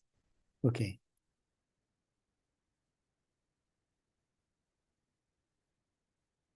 So can you hear me, Bhupen? Yes. Hello. Yes, I can hear you. Yeah. So yeah, I'll chair the next session, and there's a talk and then some discussion. Right. So, so actually, we must encourage as many people as possible to join the discussion, because the discussion also, will be a platform for thinking about future problems using superconducting qubits, future collaborations, and yeah. So I would encourage as many people as possible to join the discussion session, which is from 2 to 3. Right. So we can also announce it at the beginning of your next session. Yeah. Do I share the Zoom meeting link on the website? Sorry? So do I share the Zoom meeting link for the website for this open discussion session? No, your voice is not very clear. So should I share the Zoom meeting link on the website for this open discussion session? Oh, probably you can do that, because we are probably not going to get a huge number now. Okay. We are still live on YouTube, right? Yeah. Yes. On the YouTube, there are many participants, but YouTube, they cannot join in the discussion, right? I know, yeah, but yeah, but they can actually, type the questions or comments. Yeah, but I think it's not a bad idea to open the Zoom to anybody who wants to join. Yeah, sure. Okay. Yeah. Yes. Nihal, I think you can discontinue the YouTube live streaming now, right? Because it's going to be a 1.5 hour literally break, isn't it? Yeah, an hour and 15 minutes. Yeah. So I think it's a good idea to discontinue the YouTube live streaming and start again at 1 p.m. What do you think? Yeah. Okay. Yeah. Okay, good. Yeah. Okay, thanks. Thanks.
আজকে এতক্ষণ পর্যন্ত total 88টা view হয়েছে ইউটিউবে। 88 ঠিক আছে।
Okay, so we'll start in 2 minutes.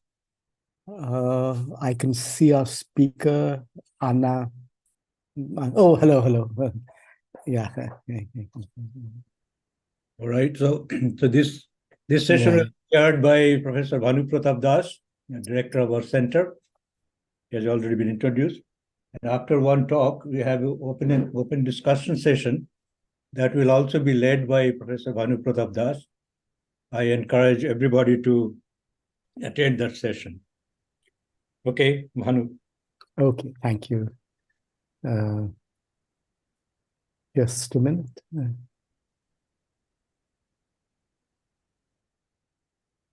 All right. So, well, I mean, first of all, a very special thank you to our speaker, Ms. Ana Palacios. Today is a national holiday in Spain, but in spite of that, she agreed to accept her invitation and give this talk. So muchas gracias, Ana. Okay, so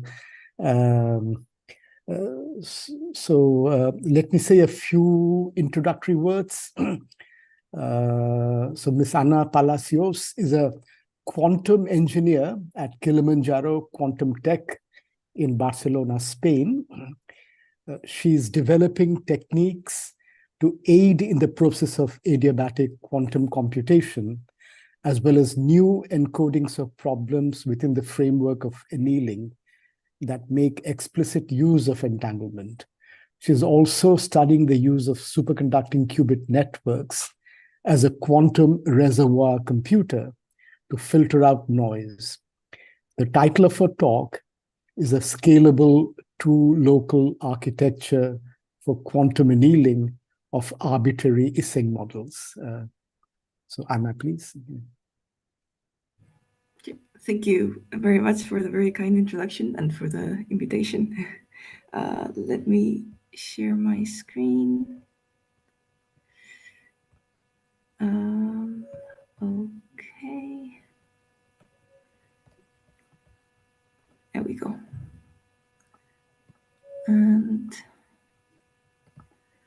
Right, I trust everything is working. Yes? Yes. Yes, perfect. All right. Hello, everyone. Good noon, morning, afternoon, and all the possible combinations. Well, as Vanudas already very kindly introduced, I'm working in Kilimanjaro, but I'm actually doing my industrial PhD also at the University of Barcelona. And I'm going to talk about, as he said, this project for scalable to local architecture for quantum annealing for arbitrary Ising models, which is engulfed in the project of Rocket that we're actually working on with people from CQuERE, as you might know. And let's dive right in. So what would we like for our quantum annealers? We would essentially like something like this, well, like this, but with many more nodes, right? So we want something that is fully connected and that allows us to encode any kind of problem without any kind of overhead. But unfortunately, this has many setbacks when you try to think about it experimentally. The high degree implies a very dense packing that makes it very hard to physically design. Then also having all qubits connected to all other qubits obviously gives you a very important crosstalk. And this is going to be hard to correct as well when you try to calibrate the device. And overall, all these features make trying to make your graph have the maximum degree for the number of qubits that you have simply non-scalable. So we need to find better solutions. Okay, what solutions are currently out there right now? Well, we have D-Wave solution, which is the one that gives the most number of qubits that are currently available. So there must be something to it, definitely. So it requires, well, D-Wave has this, as you probably already know, this particular family of graphs that they work with that are sparse but have more densely connected cells. And what they do is they patch up for the required connectivity of a given algorithmic problem with chains that encode a single logical qubit in order to reach the required connectivity. This is good because it actually provides certain robustness to the full scheme. Because if one qubit is not working, you can just find a configuration that takes a chain around that qubit. But also the sparseness of these graphs makes looking for an embedding with more qubits than the maximum degree of the graph that you have there increasingly demanding in terms of numbers of extra qubits that you require. So your chains get longer and longer, and at some point you just cannot find a solution that has all the logical qubits that you require. And also this having to find the right embedding every time includes a computational overhead that actually grows quite large in current D-Wave devices for the sizes that are currently available already. And well, yeah, there are several versions of this graph that have been improving with increasing connectivity. Next one up is the Zephyr topology with D equals 20, which is a very well, maximum degree D equals 20. Which I find quite impressive. I don't know how they do that, but yeah, it's not available yet. But still, this approach, for the reasons that I mentioned before, of the issues with increasing the packing around the single qubit, is not scalable to infinity. Another solution that is better thought in order to scale to infinity is the LHZ scheme, which many of you may be familiar with. It's carried to its commercial branch through the company Parity QC. And here, the physical spins encode simply the logical parities of the model, such that if you are working with an Ising model that contains no local fields, you only require local fields actually in your physical qubits in order to encode your logical problem. And then what you need is to impose some constraints in order to make all these individual qubits consistent with each other. And these constraints can be encoded in two ways, as they talk about in their original paper, either with four-body couplers in the Z direction or with ancillary Q-threads that would be two locally coupled to the, well, two sets of four spins, as you would see here. So these dots would either be a four-body coupler or a Q-thread. And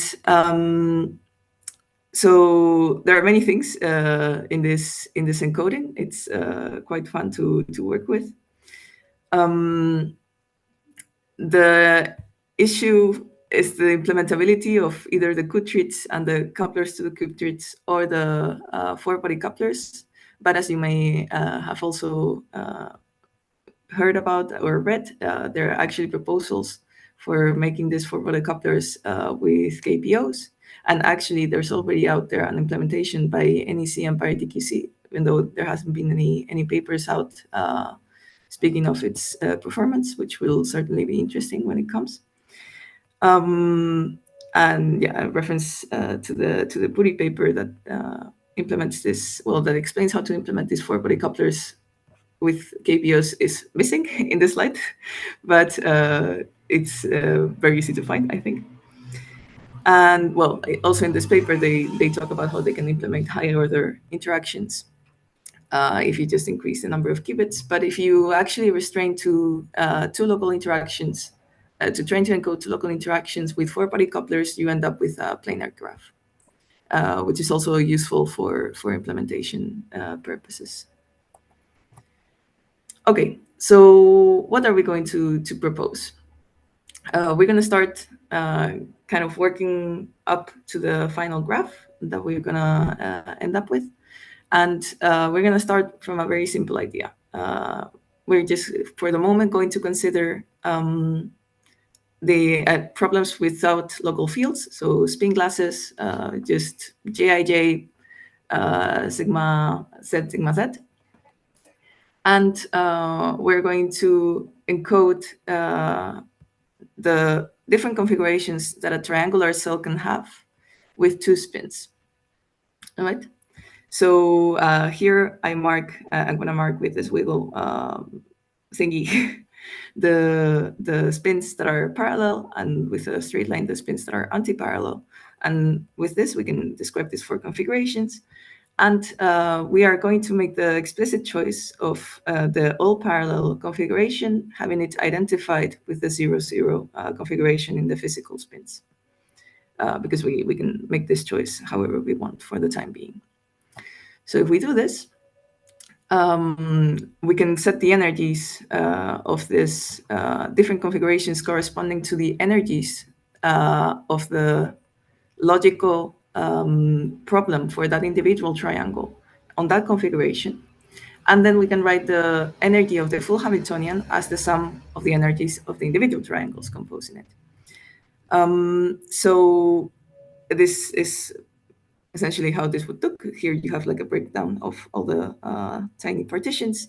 And all you need to ensure is that if you go through a vertex, through an edge more than once, that you split the energy that you are adding to that triangle between the different triangles where in which that edge participates, such that you have the total coupling energy in the total sum of all the triangles. You need to obviously cover each edge at least once. So in order to set the energies of the individual triangles, it's very simple. You just need to solve this linear algebra problem, and then you end up with this result for how to set the coupling strengths with the tiny j's that you partitioned previously. So once we have the energies of the individual triangles, we essentially need to, as in a late set, impose the consistency conditions between them, such that in the end we will retrieve a physical solution. So this is essentially what our Hamiltonian is really going to look like.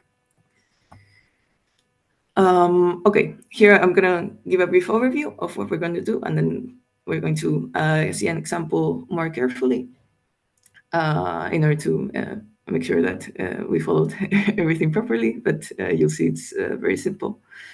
So since if we make the choice that we made previously of all the cell with all the parallel spins corresponding to the configuration 0, 0, this means, as you will see in a second, that we cannot impose conditions with two local interactions on the edge that we have labeled as 1, 1, which will be one of the configurations in which there's only one parallel link.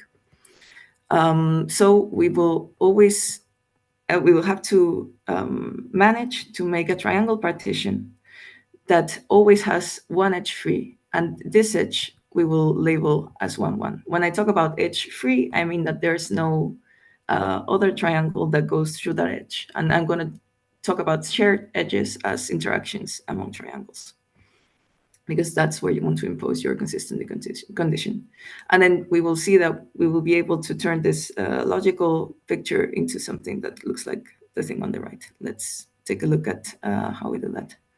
So for example, in this very tiny for click, you can see that, for example, in the shared edge between the orange and the blue triangles, which is according to the arbitrary labeling that we did of the different configurations past the 0, 0, and the requirement of the free edge, we end up with the 1, 0 configuration on both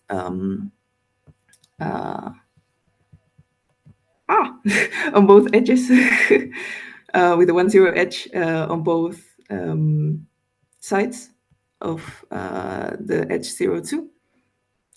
And this means that, so this, if the orange triangle is in this, I see what the problem for you to see this. Okay, the 1, 0 edge would be this one, all right, the lower one. So this means that if the orange configuration is on this configuration or on this one, the blue configuration, the blue triangle needs to be either on this one as well or on the all parallels. So this is essentially this tiny table that we have here. And this is the constraint that we want to impose. And you see immediately that this just implies a two local constraint on qubits O1 and B1 according to the physical qubits that we're using to describe each of these things, or each of these cells. And we can essentially do the same with the orange and the green triangles and the blue and the green triangle. And we end up with this tiny scheme over here that describes four-body click without local interactions within this triangle encoding. And yeah, well, where you have qubits 0, qubit 1, from here, the physical description of each cell, just with white and colored for visualization purposes. And the edges that go between triangles are the constraints. And yeah, essentially we would write this like this. And once again, since this is a constraining term, this is supposed to be, and the energy of this constraint is supposed to be much larger than the energy of the problem at hand. Okay, so this seems pretty simple so far. How do we make this decomposition of the full graph, of the full all-to-all connected graph in an algorithmic manner? Because as you may already have an intuition for, this decomposition is non-unique. So what would be a convenient way to do it? Well, in order to make our lives easier, what we are going to do is choose a reference node, which in this example that you have here on the right is actually node number 2. And we're going to build triangles that always go through it.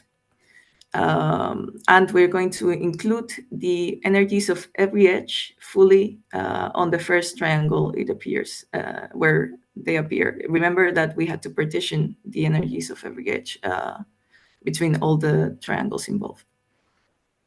So yeah, if we make this choice of including it directly on the first triangle of appearance, we instead of, for example, splitting it evenly, we will save problems with scaling of energies as we grow on system size and so on. So this seems like a good idea.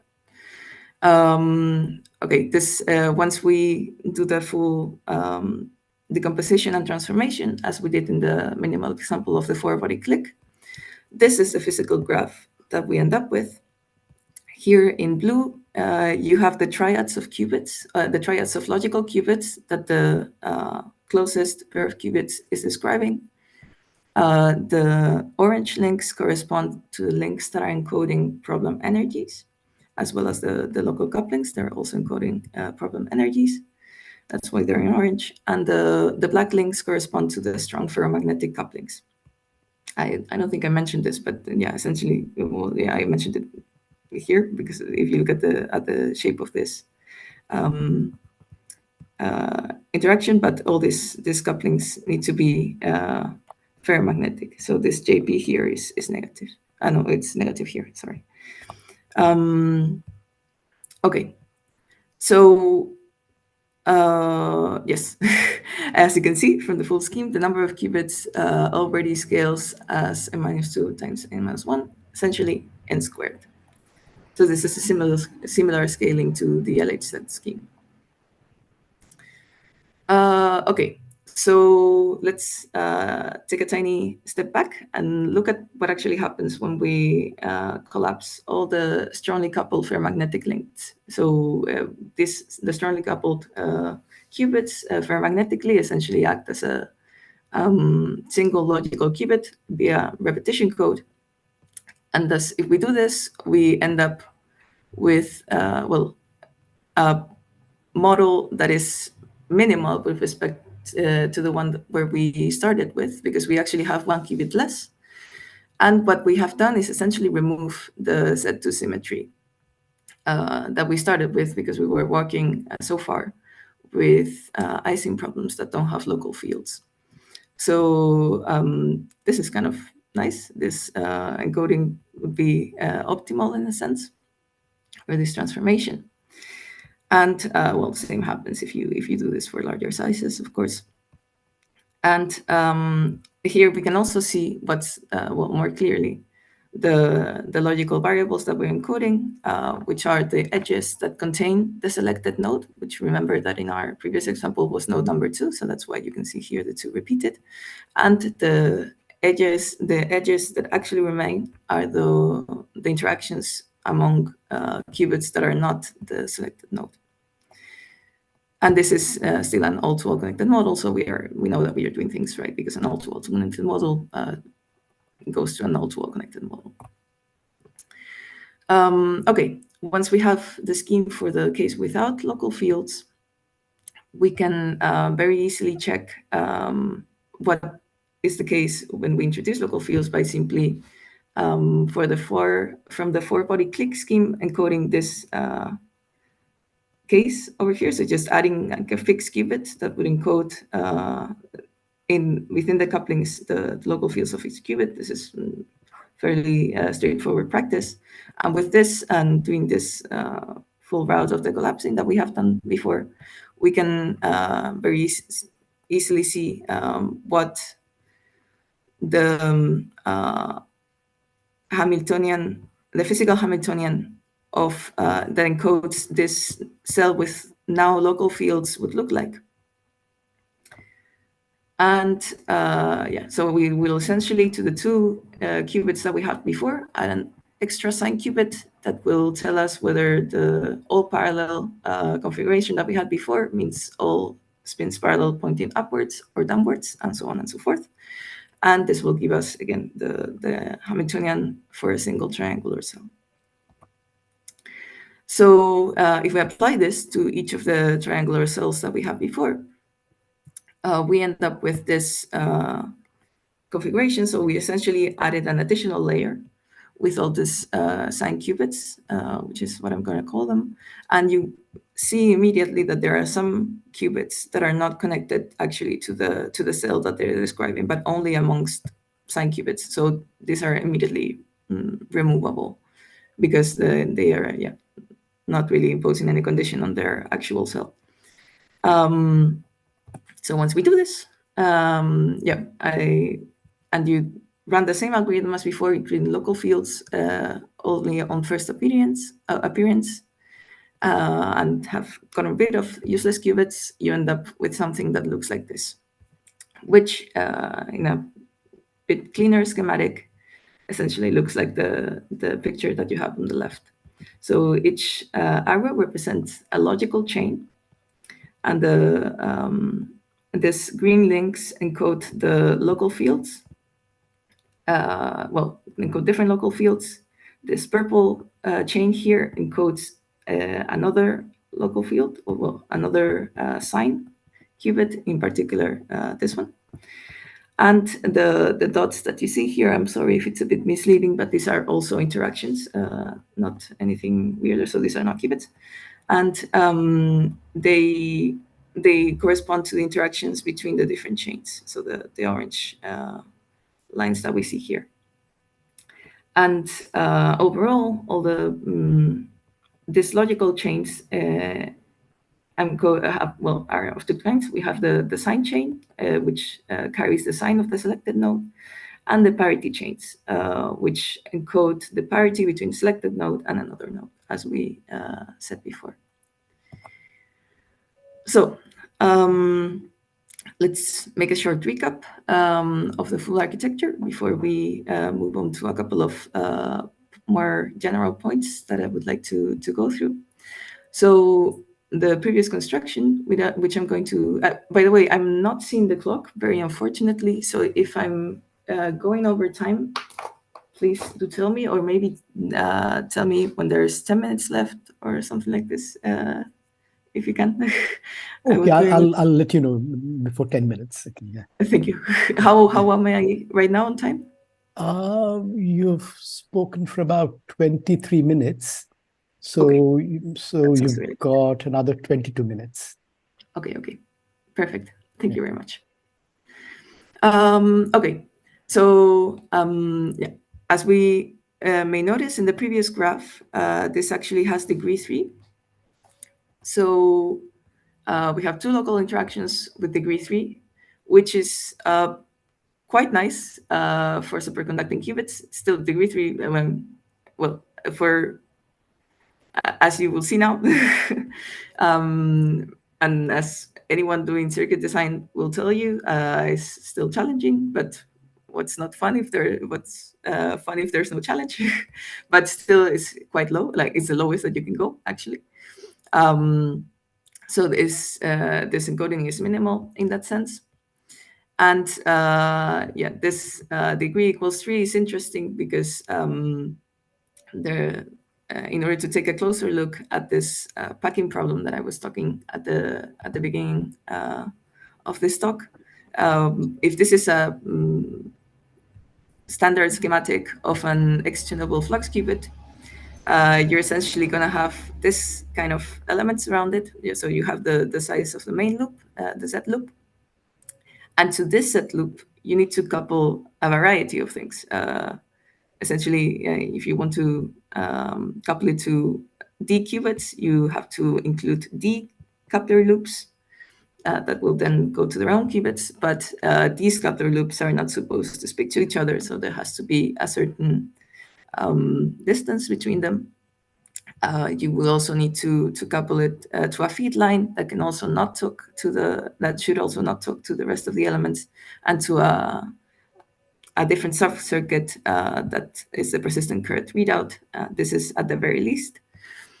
And the issue is that the bigger you make your Z loop, the more flux that goes through it, and the more flux that you don't want to have goes through it. So essentially, the bigger your Z loop, the noisier your qubit. So you want to keep your loop as small as possible, but you want to couple it to a lot of stuff. So you see the trade-off that needs to be achieved here. So D equals 3 being minimal in that sense seems like a good choice for your hardware implementation. Okay, so apart from that, we already saw that we had n-squared qubits, in particular in the scheme in which you're encoding arbitrary Ising models. You have to add the sign qubits, and then we end up with n times n-2. And then we end up with a number of couplers that also scales within squared. And here, since there are some links that are always of the same kind and need to be strongly ferromagnetic, you can actually even choose, you could think about the possibility of designing different couplers that are optimized to do this versus the ones that are optimized in order to implement the problem energies. So what will definitely be interesting to figure out in order to take this implementation to practice, well, it would be interesting to look into the expected crosstalk of this architecture and whether this scheme would be easier to calibrate, which looks like in principle it could be the case because the graph itself is quite sparse. And then we have this issue with the constraint terms that impose different energy scales on the problem, and this is always kind of tricky experimentally. And well, this is, as I will mention later, a problem that all embeddings have. And well, the fact that this encoding is minimal in a couple of respects implies that we actually need 100% yield in our chip in order for this to work, which we don't currently have. Okay, let's take a small step back and talk about the kind of transformation that we saw before. So what did the triangle encoding lead us to logically? What is this change of variables, and can it be of any use? So the change of variables itself is actually quite simple. So this is a very easy mathematical transformation that we could have done separately, in fact. And this, we're going to refer to it as the mixed encoding because it involves parity and sign. So it's kind of between the encoding that LHZ does and the regular Ising model in that sense. And so what we do here is essentially keep one of the initial variables and then just the rest of the logical variables, as I said before, are the parities with respect to that node. This transforms the Hamiltonian in this manner. And in principle, it seems like a very easy transformation that we can always do. We have n of these, by the way, because we can choose n different sign qubits. And the thing is that this mixed encoding takes us to a completely new, except for the sign qubit, set of variables. But this implies a completely new expression of the solution states.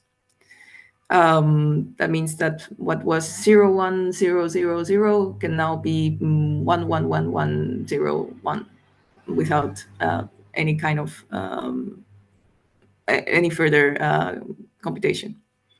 So this brings up the possibility of reducing or even drastically reducing the Hamming distance between the ground state and the first excited states.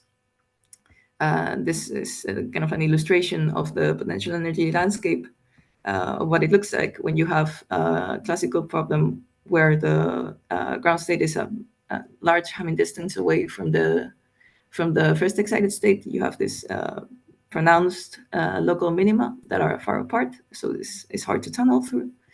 But instead, if the Hamming distance between the ground state and the first excited state is rather small, then this barrier here would be easier to tunnel through.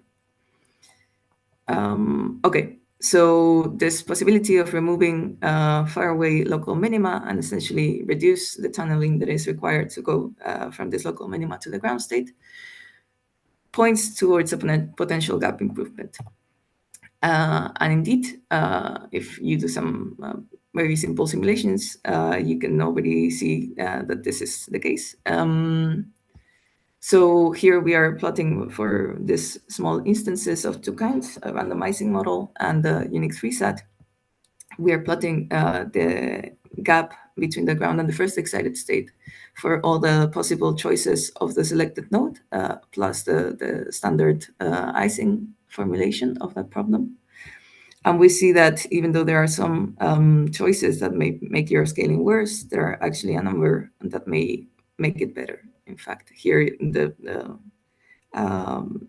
point where you reach a minimal gap is actually even removed. And your minimal gap is just the final gap of your problem.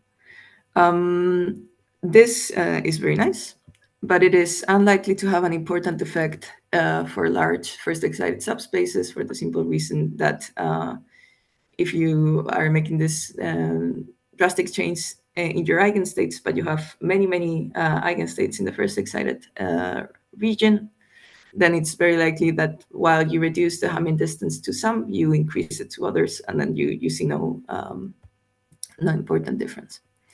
But if this is not the case, you might get lucky. And in any case, it's actually only a polynomial set of runs to search for better solutions. And of course, you can think of statistical analysis that allows you to choose the selected node more wisely in order to try to not have to go through all the choice of selected nodes. Okay, more issues.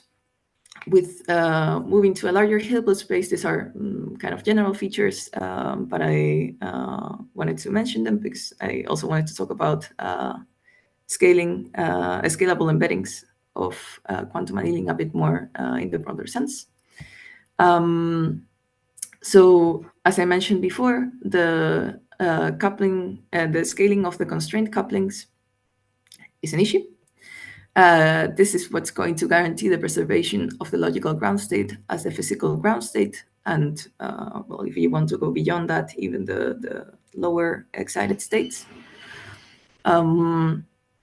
This was already studied in a couple of works before.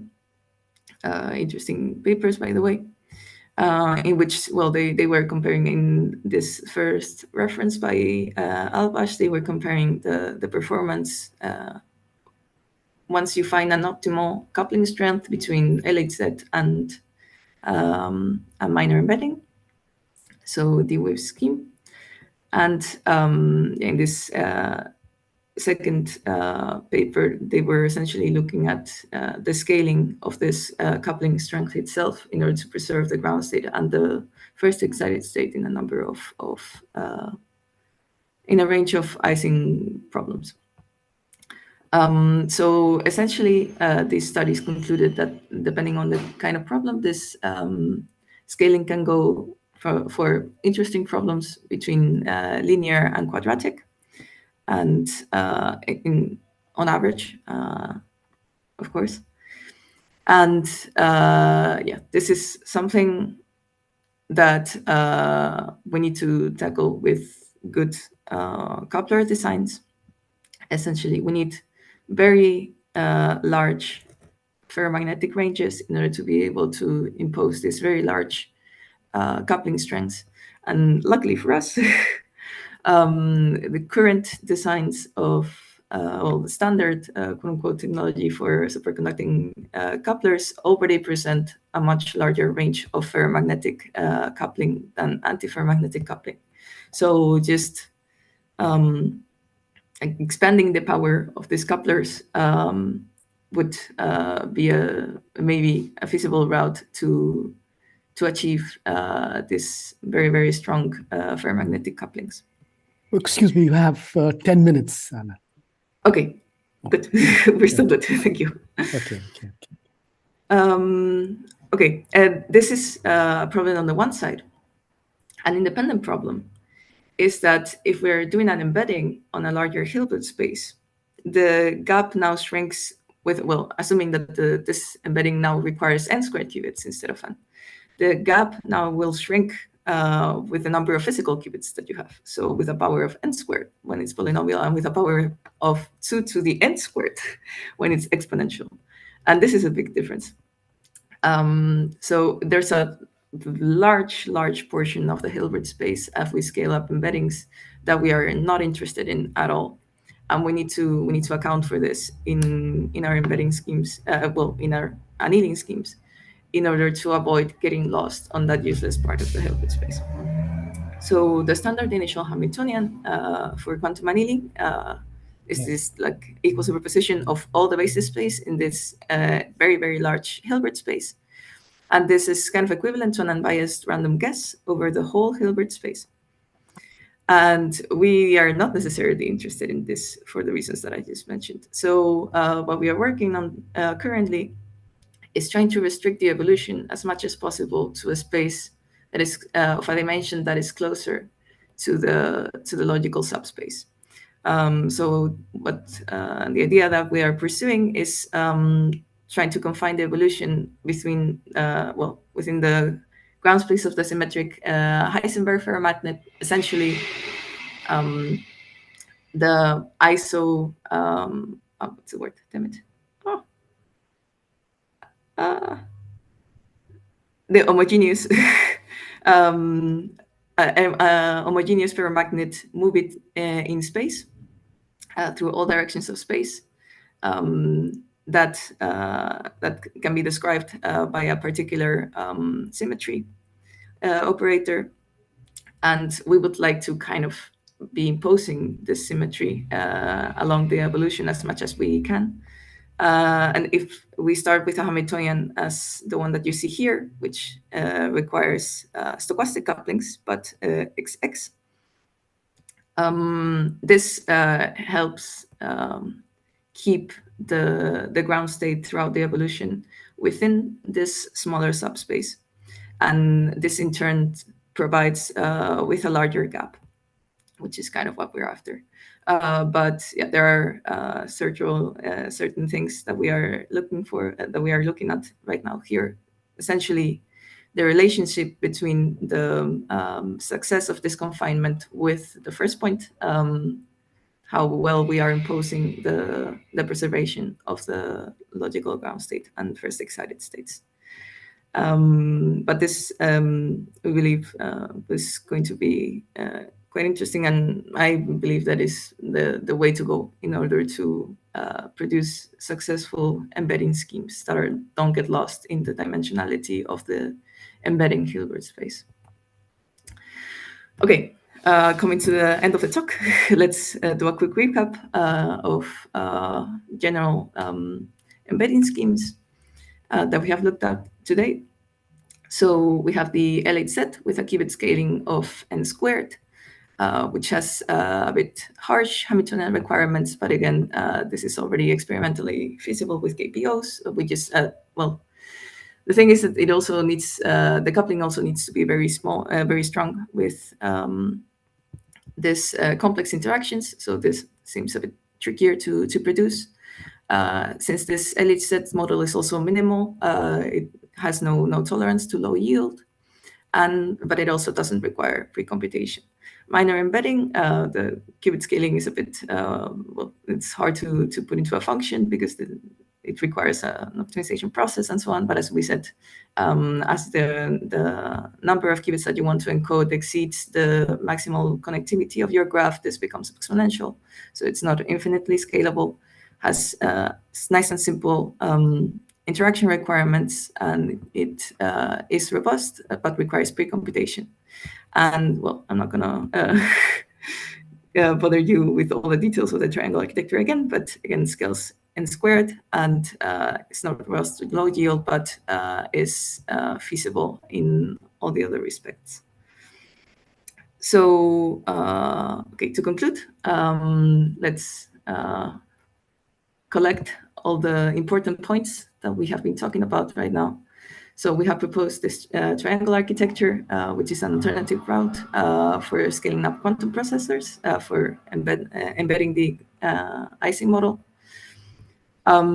We need stronger couplers than what is currently available for superconducting annealers.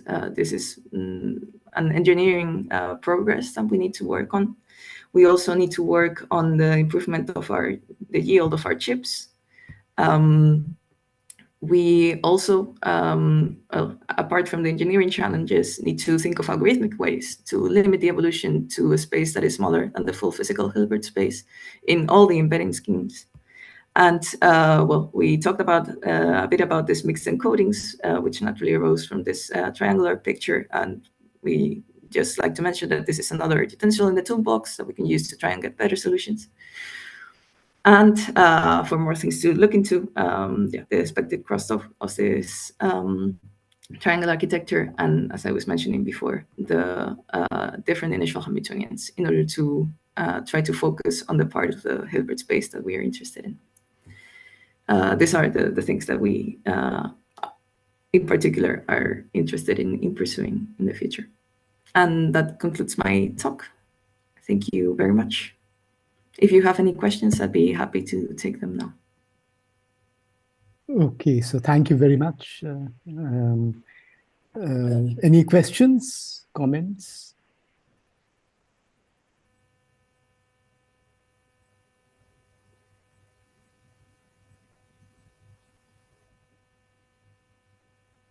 There is one question on YouTube. So okay, so there are people watching on YouTube, and some of them have questions. So at least one of them has a question. There is one question. So the question is, could all three spins pointing downward be another configuration for triangle encoding? Yes. So we made the 0-0 choice because it was simpler, but we could also have made the 1-1 choice, for example. Wait, let me go back. Yes. So we could have switched the 0-0 for the 1-1, for example. For the 0-1, I guess yes, as well.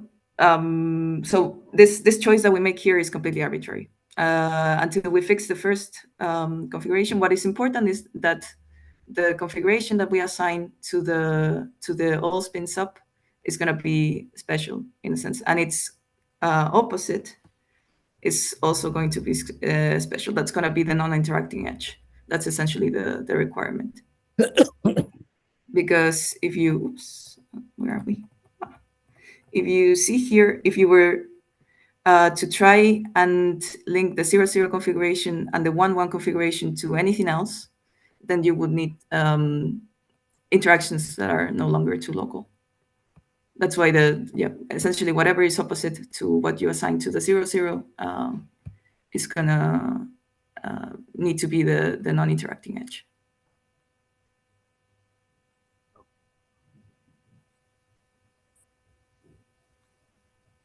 Okay, so there are no more questions on YouTube.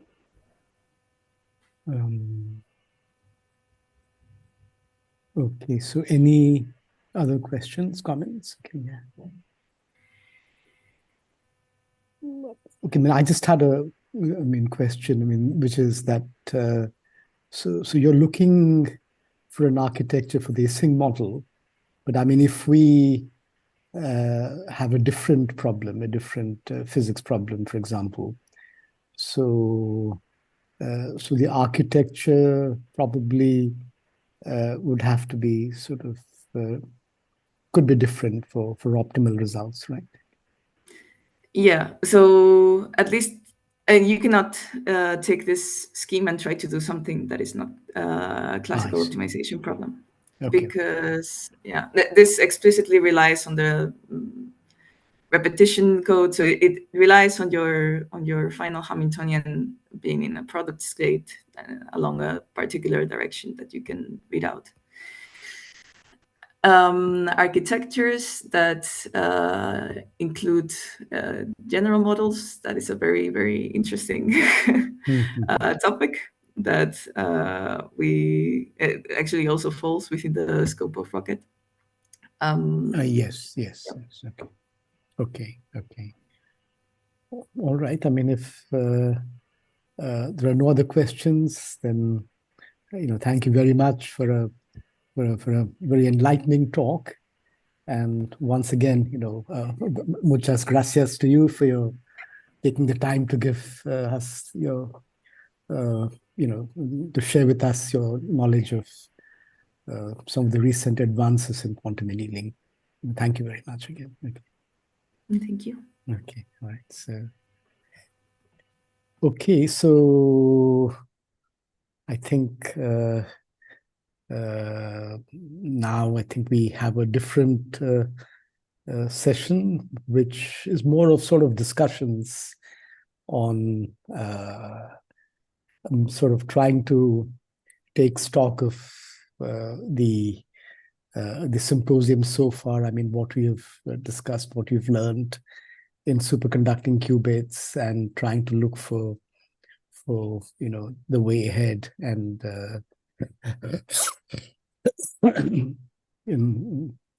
so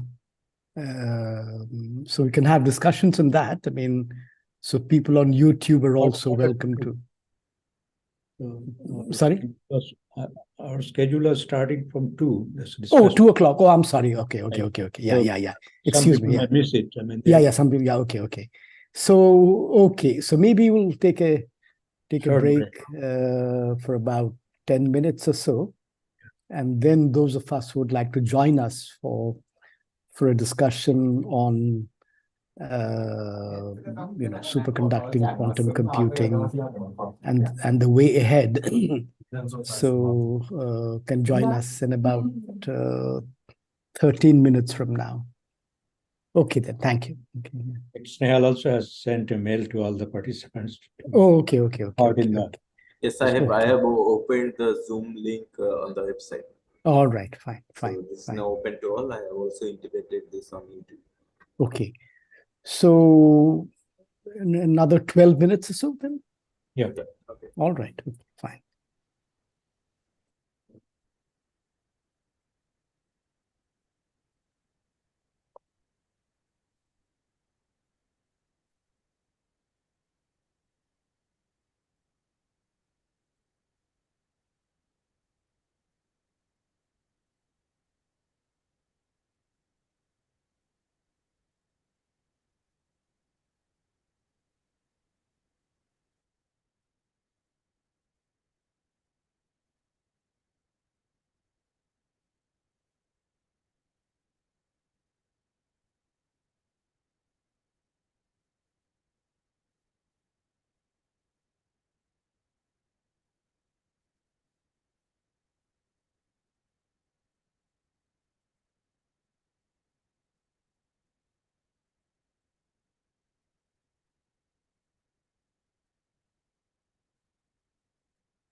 Okay, so it's 2 o'clock now. So should we start?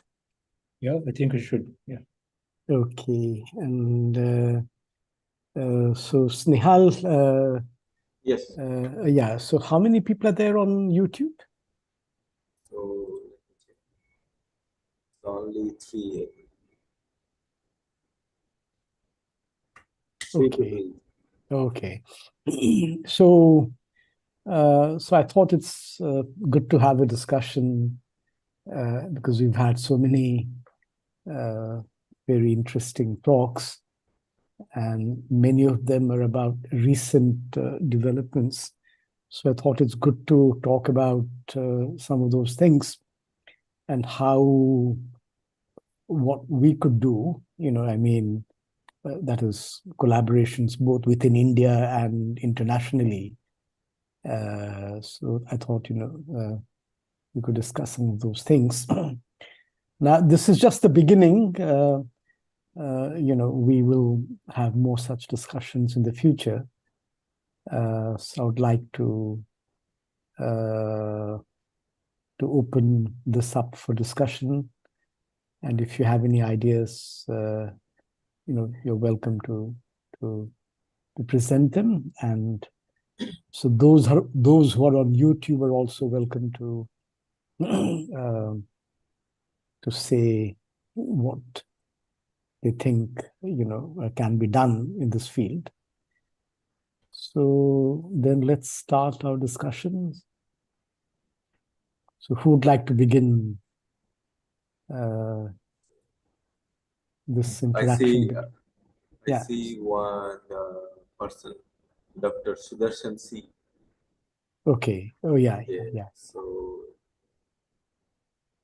So maybe Dr. Sudarshan, you can tell us about yourself a little bit and your interests. And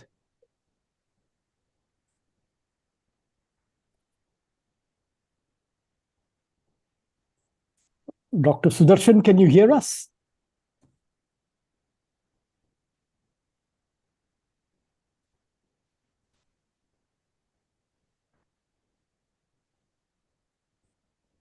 Okay.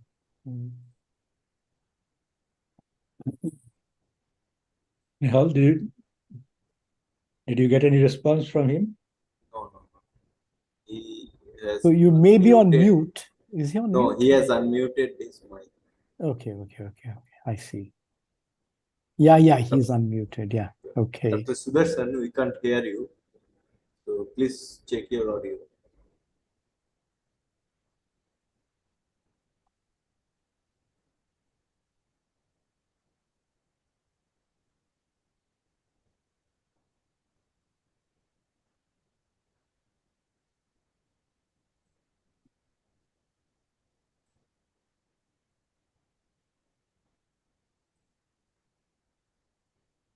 Okay, maybe we can start with Biplab. Biplab, you've attended all the talks. I mean, and you're certainly familiar with superconducting quantum computing. Maybe you're already an expert in the field, so maybe you can tell us your views on how things are going with the symposium, and what do you think we can do in CQuERE and in India? I mean, what kind of collaborations we can have nationally, internationally? What kind of problems we can look at? I mean, so what is your opinion, Biplab?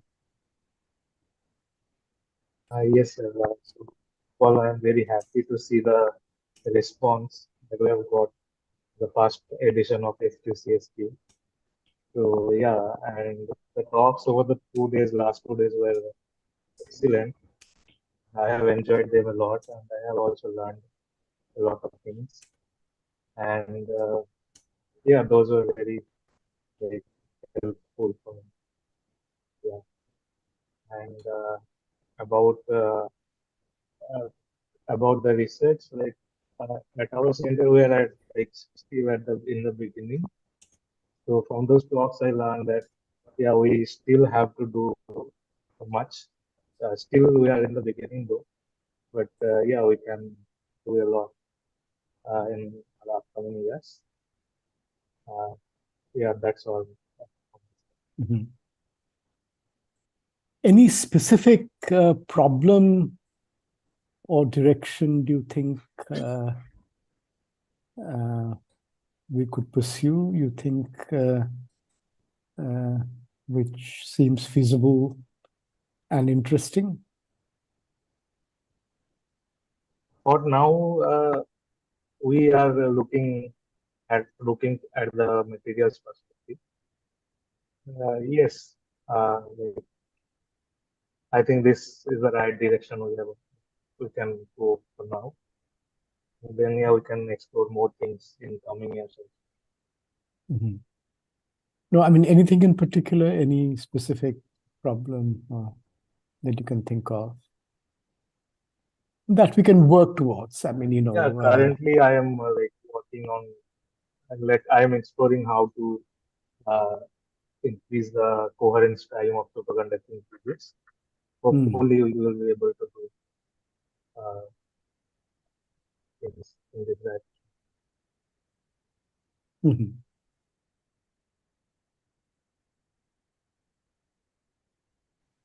Yeah, okay. So I can see that Dr. Kalyan Dasgupta has joined from IBM. He gave a very interesting talk today. And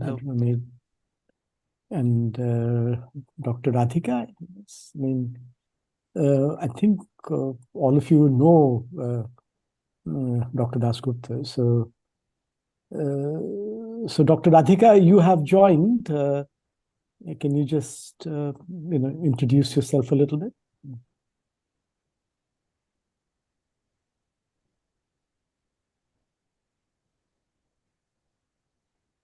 Okay. Hello, Dr. Radhika. Okay. Maybe she is muted. Yeah, she's muted. She's muted. Let me. Maybe you can unmute yourself. And yeah. Let me send her a message. Oh, I think she has left. Yeah, she left. Okay. Some connection problem. Yeah. So, so Dr. Dasgupta, I think you've met everyone who's here, right? I mean, you've met Professor Bhupendip. No, I have not actually. Personally. No, we have not met. Right. Yeah. So actually, Dr. Dasgupta has visited us a few times. But, yeah, 2 times, I think I would say. Yeah, right. Yeah, but probably you're not around or it was actually during Durga Puja time that he came. I think both times, and that's certainly a, and so Snehal, have you met? Yeah, so I think Radhika. Excuse me. Yes. Yeah, this is actually Radhika Naseri. I think so. You're confusing me with someone else. I'm a scientific officer working at Bhabha Atomic Research Center. Oh, okay. Oh, I see. Okay. Now, and you're welcome to this discussion. Yeah. So maybe you can tell us about your, plans for you probably attended some of the talks in this symposium. So we're having a discussion about that, possibilities of what can be done in India. I mean, and also international collaborations. So do you want to say something about that? Or you can start with what we're planning in Bhabha Atomic Research Center. You can start with that also. Yeah, about what you plan to do in BRC. So right now, I would like to. I attended this talk, and it was a very interesting talk. It was a sort of an introductory talk for me. I'm actually electronics and software engineer, and I'm working in the instrumentation part, and I'm working on quantum software stack development. So this was a very nice and introductory talk, which covered a wide variety of topics for me. and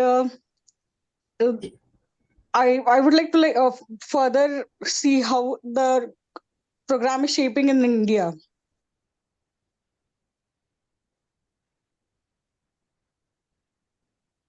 Is there any activities, I mean, experimental activities in the superconducting quantum computing direction in Bhabha Atomic Research Center? Yeah, some projects proposals are going on, but I'm not sure about how much I can say about to it. Okay. So your interest is in software. Oh yeah, how a circuit defined in a higher level language gets translated to pulse level development. Depending upon different architectures, depending upon how the logical qubit is getting translated to the physical qubits, how any kind of how we can translate algorithm or a circuit defined in higher quantum level languages to actual RF pulses.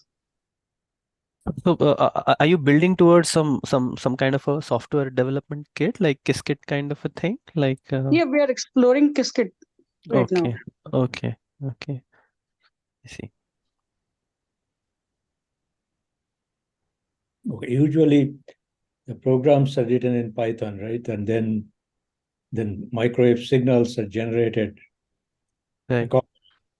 And then what goes to the qubit.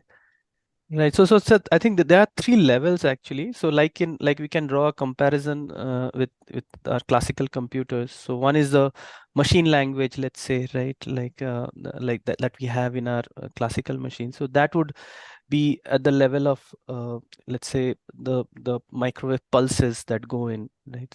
Then another layer up would be your assembly language, right? So that would the analogous of that in quantum computing would be the chasm, quantum assembly language, right?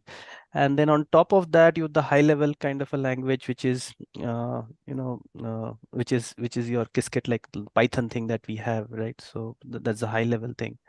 So I guess the assembly language. Sorry, so in between there is Pulse, of course. So yeah, Pulse is I think at the machine language level, right? Sorry, Pulse, and then Yeah, the chasm object is like encapsulated in a pulse object, right? Yeah, right. Pulse, and So then like chasm, and then with your program with the high level language, you can like manipulate the pulses and direct them to just somewhat Qiskit like is at the moment.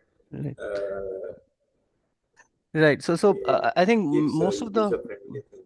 right. So I think most of the companies, like most of the I think entities are I think supporting open chasm, right? So like it's like open for all, and there's a open chasm version 3, I guess, and that is being used for the assembly language side.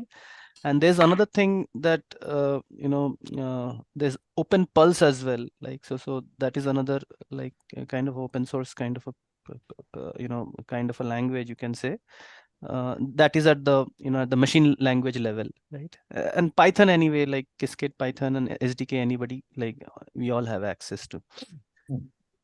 In classical computing, of course, you write your programs in a high level language. Right. Then you have the compiler. Yes. To transform it to the machine language. Right, exactly. A similar thing here. I would like to ask one thing to Kalyan sir. Can you explain how this error correction routines fit into the quantum Qiskit stack? So after the transpiler passes are over and after the pulse objects are done, how do this error mitigation fit into the stack?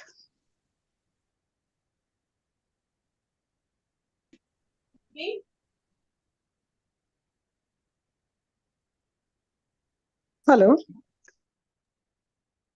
Yeah, so sorry, can you hear me? Yeah, hello, sorry, I think I briefly went into mute. Like, can you hear me now? Yeah.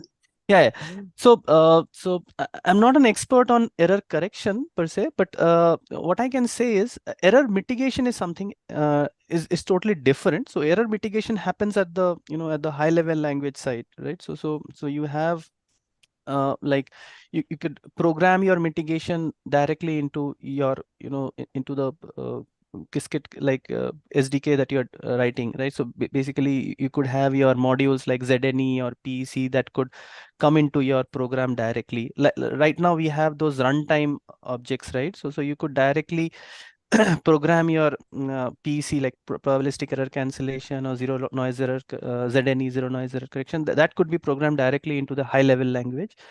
But error correction is something that happens, I think, at the at a deeper level.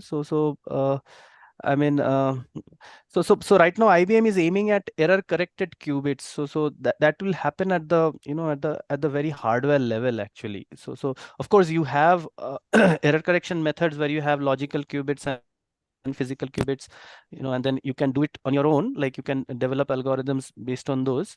You have those syndrome things, right? Like 3-qubit syndrome or 9-qubit syndrome. So you have all those algorithms there. You have the surface level codes.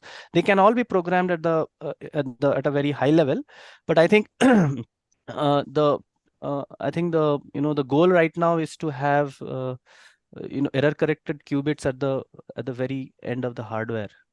That's my understanding, of course. So I'm no expert though, but that is what my understanding is. So some sort of the feedback loop will happen at the hardware level itself, where the ASM code is running, right? Is that what you're trying to say? Yes. I mean, right at that level, right. From Kandala's talk this morning, something that I gathered, even at the pulse level, let's say you're producing a pi pulse, right? So that means you have, from the Rabi oscillation, you're determining the time.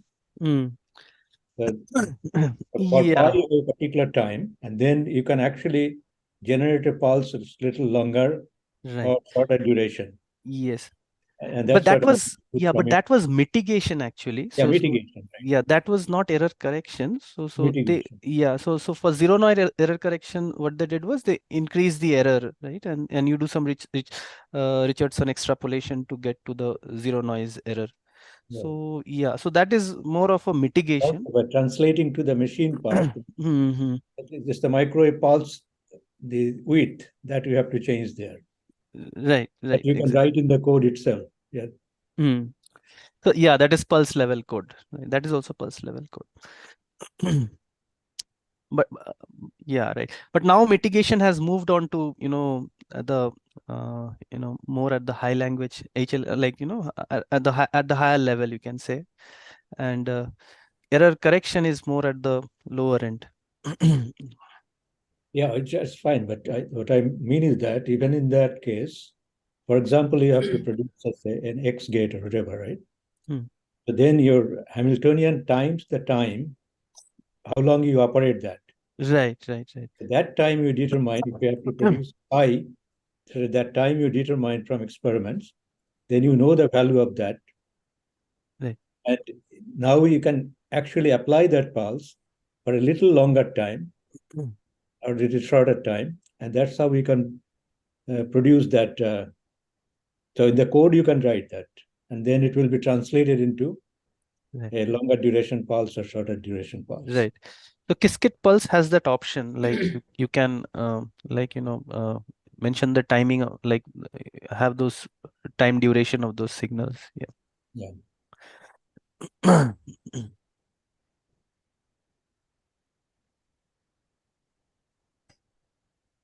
So Dr. Dasgupta was actually going to ask about the VQE computations that we were thinking of.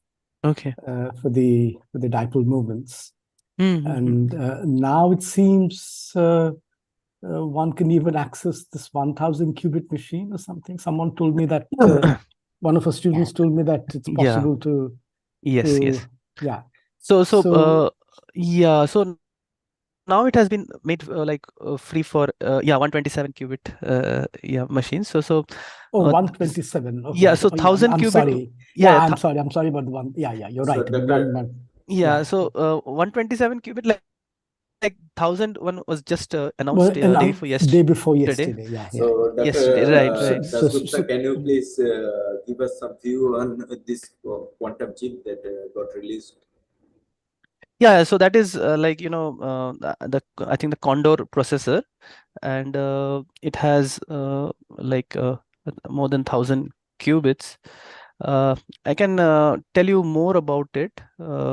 Yeah, so the main things, like, we are doing right now is the tunable couplers, you can say. So that is one thing that we are, I think initially we didn't try that out, tunable couplers, but I think before that, I think Professor Das had some questions. Sorry, we didn't answer that. Yeah, so regarding those 127 qubit machines, Professor Das, like everybody can access it, but it is for a like, duration of 10 minutes, like, for like everybody can access it for 10 minutes every month. So that is the scheme that we have right now. Beyond that, like, yeah, so you can, like, either like, you have to pay as you go thing, or there are several schemes there. Yeah, I see. So yeah, so coming to the questions, right? So yeah, I mean, the several things that were announced, actually, so I'll just tell you about them. Like, yes. Yeah, so one is, like, of course, you have the quantum system 2, right? So that is like, that is like moving towards quantum centric supercomputing, right? So you have several processors working in parallel, and having some connects between them, and so it's kind of, some kind of super quantum computing, you can say. So several modules can be joined together to make a bigger kind of a computing platform.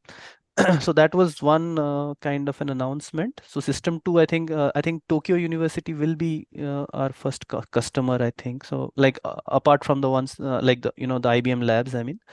And then, of course, the the 1,000 qubit, 1,121 qubit cross resonance. Of course, cross resonance, the CNOT gates are all cross resonance gate technology. So those 1,121 qubit Condor processors was announced yesterday, and so the performance is comparable to the previous generation of processors, Osprey and other such processors. So and so basically, we will also have some some kind of parallel processing with Heron and Flamingo processors as well. So that is another thing that is being talked, or like thought of.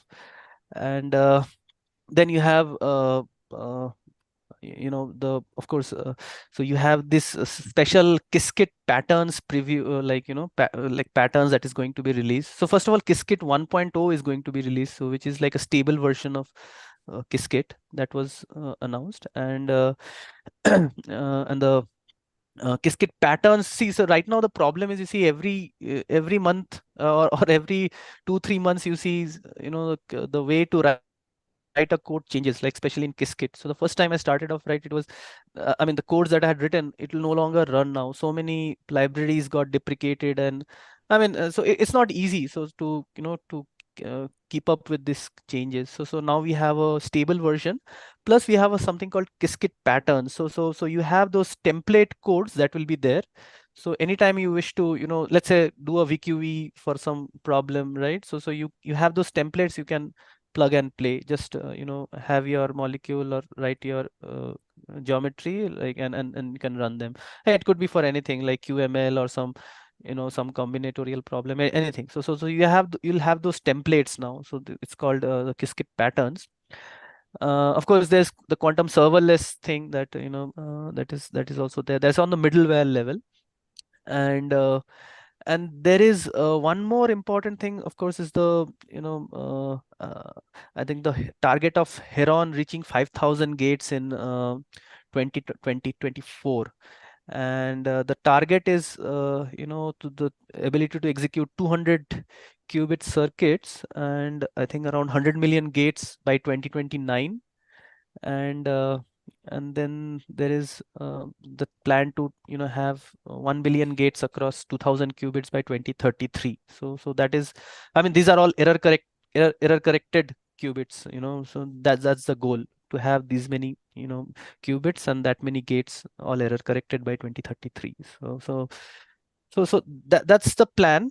And also you have something more like on AI transpilation. So the transpilation that happens, right? There are plans to have some AI engine to do the transpilation, to have more optimized kind of a transpilation. And there are several more actually. Of course, there are some on the security side, quantum safe. Lots of things were announced actually. I think this video will come out actually in some days. I think then you can watch it on YouTube. Yeah.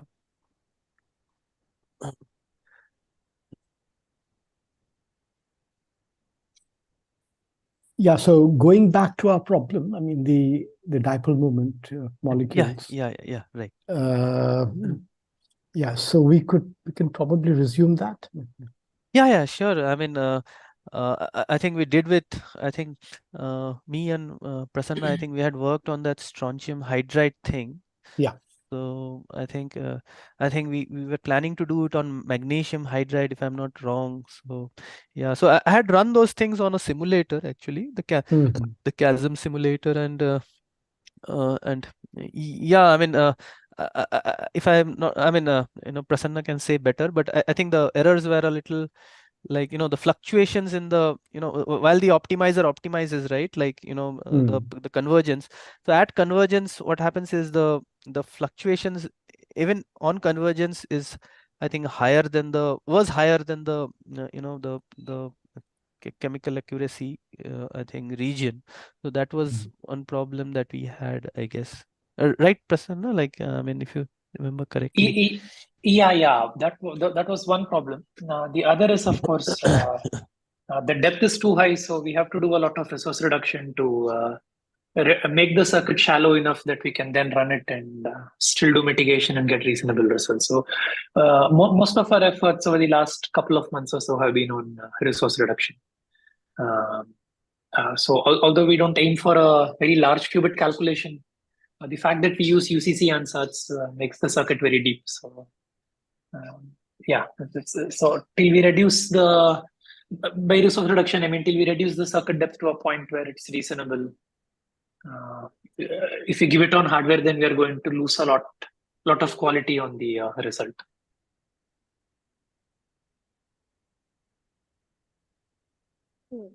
Yeah, I guess that's a concrete problem that we can focus on. Now, I mean, that was almost accepted, the simulations on a classical computer using VQE, that was more or less accepted by Physical Review A, but we thought we can improve the quality by doing, some quantum hardware computations, and that's where things lie. So I don't know how long they'll hold it for us, but anyway, it doesn't matter. We can submit it as a new publication if it becomes too long for PRA. But that would be a nice thing to sort of to look at. I mean, certainly error mitigation would be necessary there. Now, I don't know if it would belong to the same class as what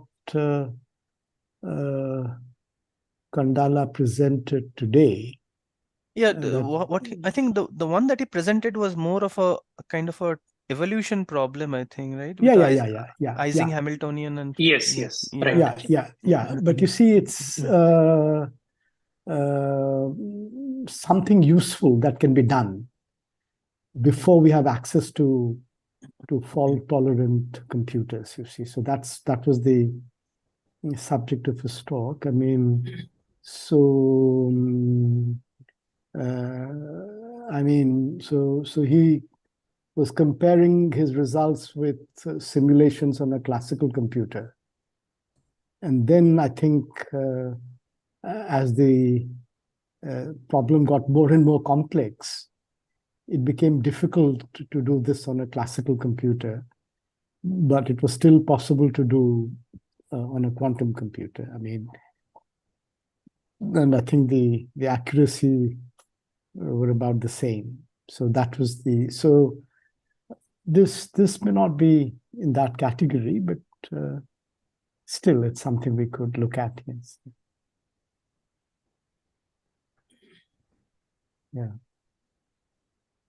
Okay, so now we have some more, some more new people. Let's see. So there's Dr. Sandeep, Dr. Ravi. Would you like to say something? I mean, about the symposium so far and how you think we can proceed with quantum computation?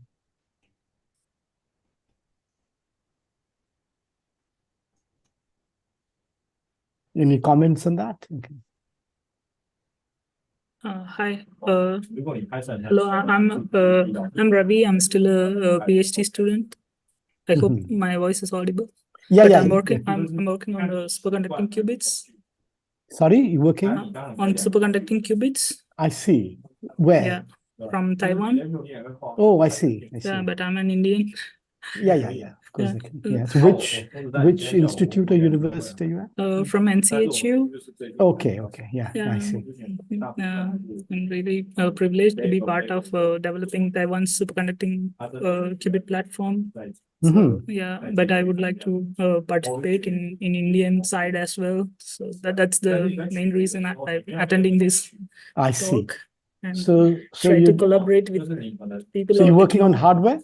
Yeah, hardware. Yeah. So Professor Bhupen Deb, who you can see, I mean, whose video is on, and Dr. Snehal Mandal.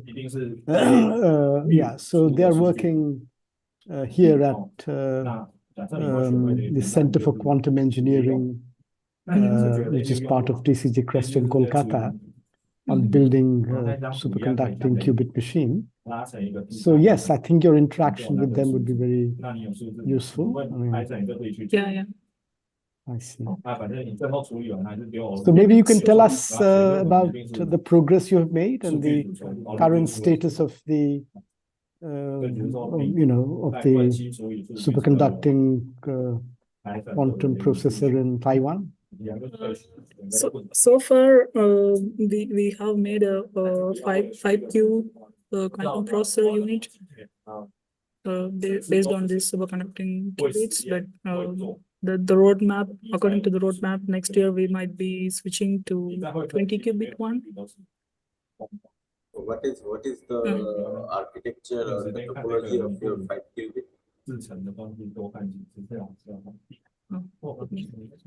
So the architecture, you mean the transmon or something like that? So we are using XMON qubits currently, and we have a tunable couplers between the qubits.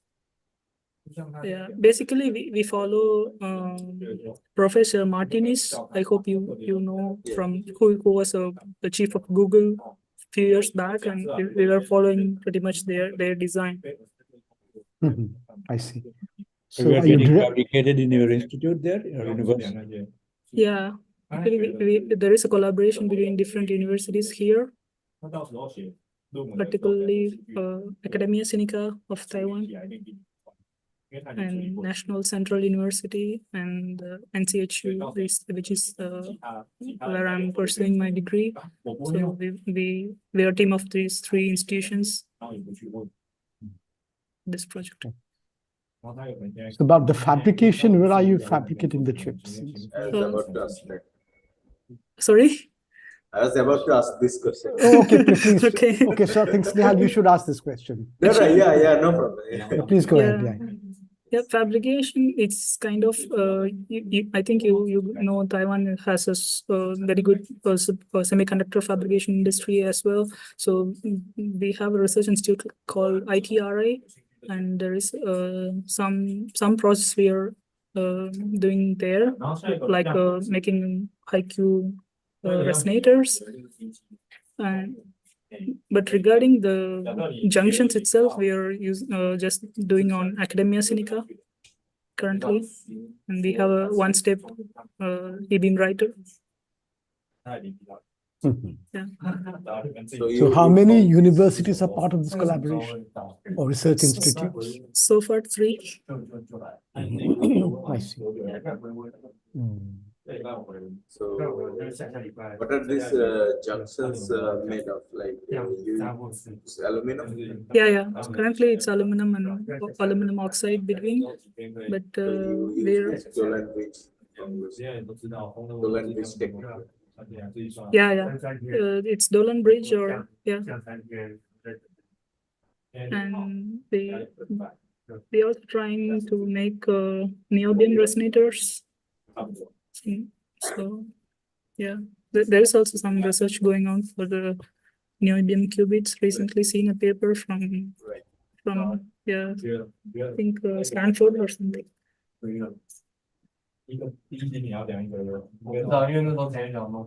Any other questions? Right. So maybe, yeah, you can give us your email ID, and Yeah, you sure. can maybe put it to the chat box so you can, so that we can keep in touch with you. And, yeah, sure. And when you visit India, you can visit the different labs working on superconducting qubits. Of course. You've probably heard of Professor Vijay Raghavan? Yes, from TIFR. From TIFR. I mean, he so his lab is the oldest in this field. In and India. then in India, yeah. So the next speaker is, I think, Professor Vibhor Singh from ISC, and there's a second group in ISC, and then we have been we are a new group. I mean, about 2 years old, basically, but because of COVID, things got delayed.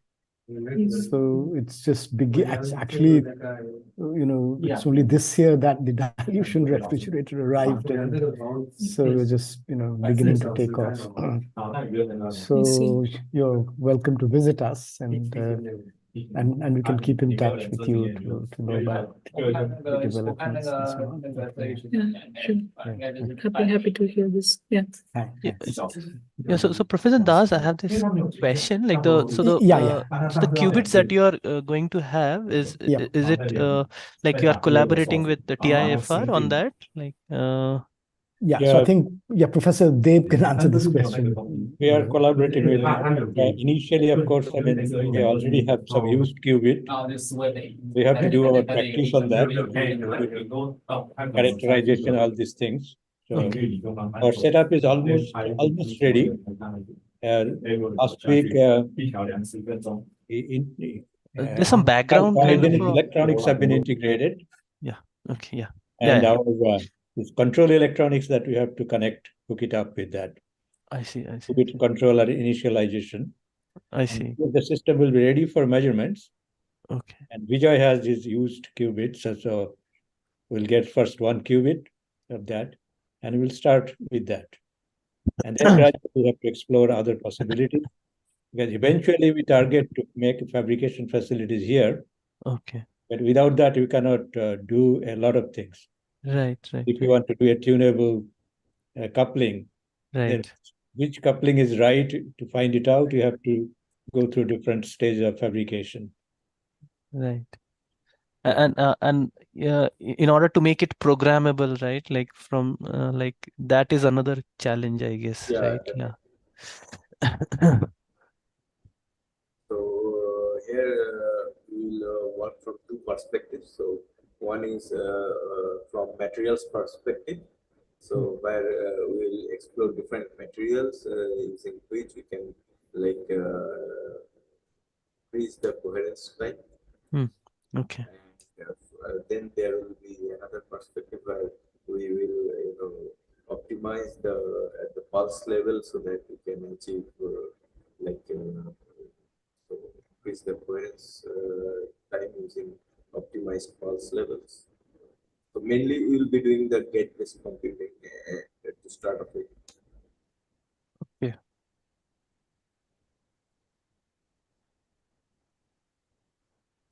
So at the beginning, we have also started working on this cobalt disilicide. That's a superconductor that hasn't been used in fabrication of qubit. But there was a paper that showed that they measured 1/f noise and compared it with that of aluminum. And 1/f noise in cobalt disilicide is about 3 orders of magnitude smaller compared to aluminum. So the hope is that that can provide less noisy qubit. So what we are going to do first, we are going to make the resonators with cobalt disilicide before you try the qubit. And then we'll test those resonators with our measurement system first. Okay.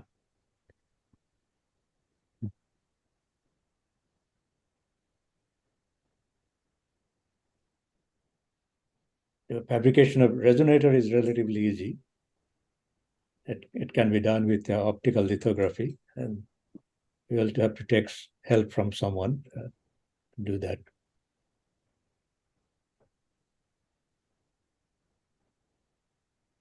So some Indian partner here, is it like? Partner means it's still academics. Okay. Either IIT Bombay or TIFR, one of these places. Yeah, I remember like when I was in Bombay, right? We had this nano fabrication lab. So I mean, Professor Ram Gopal Rao was leading that effort, I guess, and it was a very big building. And I like all my roommate was working there. He used to go in with all this, clean room, have those special dresses, and he used to go in and do all those things. Actually, they organized one meeting just not even 2 weeks back, just on 27, 28, 29. That was targeted for semiconductor field, semiconductor development. Okay. There was also a session on quantum technology. So I was in the panel discussion of that. I see. But they have the fabrication facilities. Mm. The nano fabrication center is quite big. It's a big, yeah. That's the one that I was talking about. Yeah, but the problem is this Shuddhaswatra Mahapatra is trying to build semiconductor quantum dot based devices. Okay. So, but it's enormous. I just asked him for one particular device he made there. Okay. So how many trials it had taken? It's 500. So that means it's also not that easy to get the final product. Right. What was the answer? How many trials? Yeah, but they are also just beginners. Okay. But this tells the scale of this effort that is necessary. Right. So we'll explore. I think yesterday I was talking to this Mikko Motonen from Finland. He said he's also willing to help us with a device that they can fabricate, and we can do the measurements here. Okay, that's great.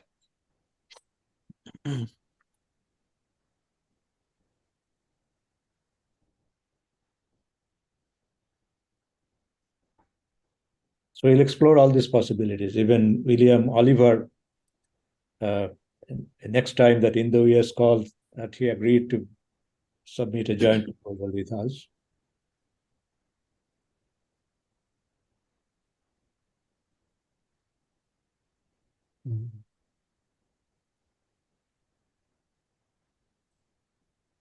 Yeah. So when does the next session start, Professor Bibhor Singh's? That starts at 3 o'clock. Right? I see. Okay. So Bhupendra sir, this is Radhika. Yeah. Actually, I wanted to ask something. So for TIFR, we are trying to develop our quantum instrumentation setup, where we are trying to develop a backend, which can take a Qiskit software stack and parse the Qiskit instructions into assembly level instruction and convert them into timed RF pulses. So for doing this setup, what kind of if we are to use quantum cloudless services, then what are the APIs we should be looking at? Even the quantum services from the cloud you're talking about? Yeah. Well, I don't know how do you connect it with your hardware system here. That I don't see how that can be done. But in his lab, you can develop, you can write a Python program and you can translate it out. It goes into the machine in the form of pulses. So there are electronic units which produces microwave, and you can actually modify that with a pulse with a shorter duration that gives you the time. And that's what goes to your qubit to make things like Rabi oscillation or whatever. Yes, sir. We have developed that, and our hardware is able to parse the cascade instructions into RF pulses. Yeah. So we have developed the backend. I wanted to know from the panel more how we can use the serverless quantum services to make it as a sort of a facility for users to access the quantum computer.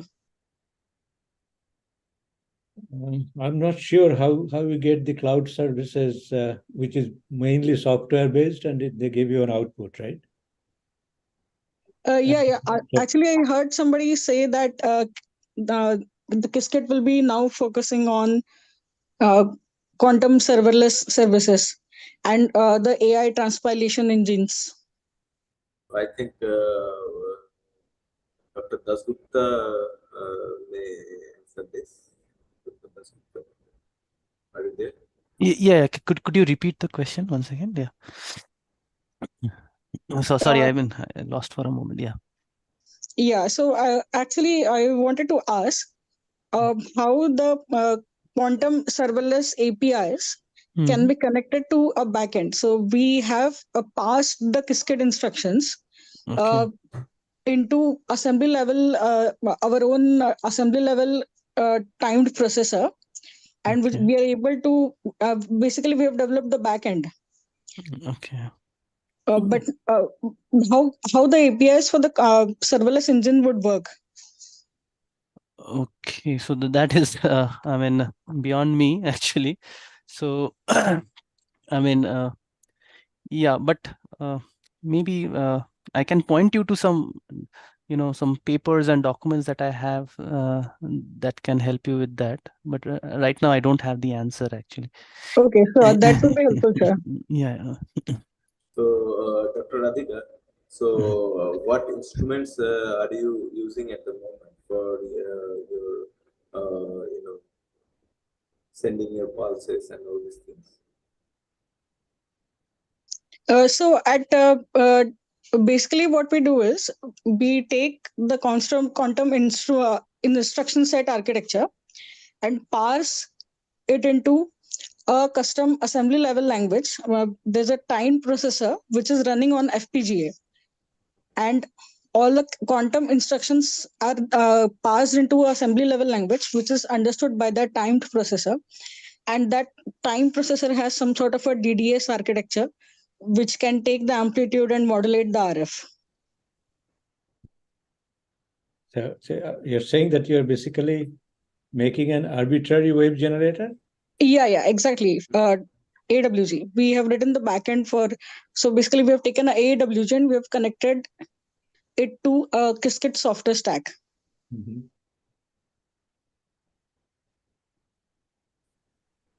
Okay.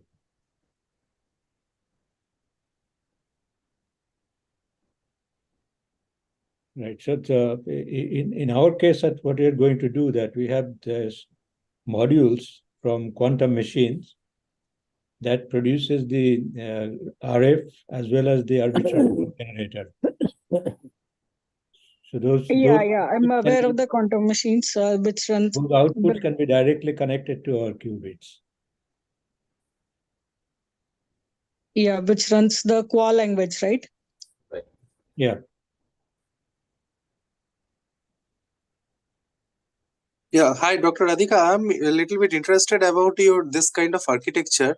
So for switching, how you switch this RF? So you use some kind of digital switches, or you use the DDS itself to be controlled for in order to generate some kind of pulses? Switching at what level? Switching between different frequencies or Right, different. right. Right now we are targeting for a single qubit architecture. So right now we are focusing on different channels having different frequencies, different ADC, DAC channels having different frequencies. So what is the typical resolution of your A to D converters you use? It's, I think, 14-bit ADC, DAC with in gigahertz range. Okay. And when you generate the RF from this FPGA processing units, so have you measured the phase noise of your synthesized signals? So Yeah, how? we're working on that. We're working on calibrating our instruments. Okay, okay. So how much you are getting?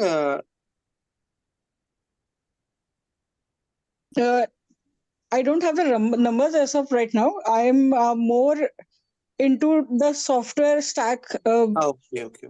which can connect this time processor to the complete Qiskit stack. So if I open Qiskit, I should be able to run my actual hardware.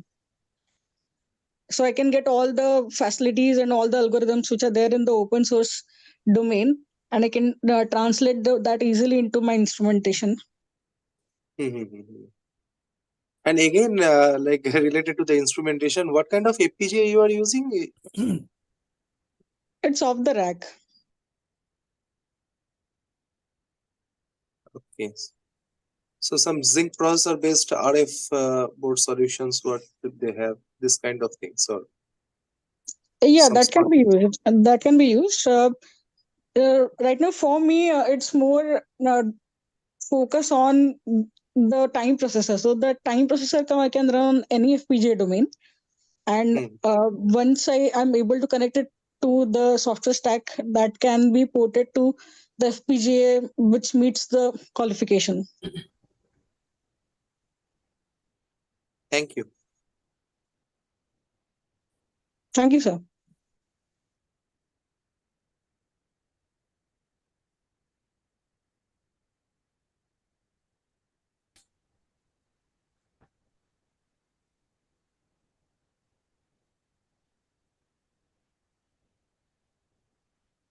Who else? Who else are there on the list? I mean, I see 12 people are there. Who are they? I think Professor Bibhor Singh has joined, I guess, right? Yeah, joined? Yeah. Yes.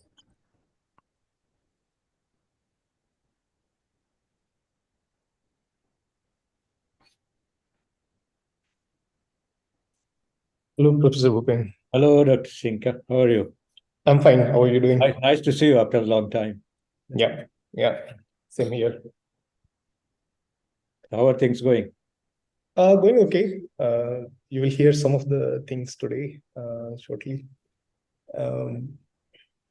Yeah, I mean, I could not join for talks today. There were some other commitments I had for the day. Yeah, most of the people. Yesterday I attended a lot of sessions, like all the sessions, so it was quite interesting. Yeah. Our system is get ready gradually. That last week, the week before, some cryogenic electronics have been integrated in the dilution refrigerator. Our quantum machines control modules are also here. So we'll call them to come and install that. They asked us not to open the boxes. And what about the actual hardware, the superconducting hardware? Yeah. It'll get ready for making at least measurements on 1 qubit. That's what we'll start with. Right. Yeah, it always starts from 1. Yeah.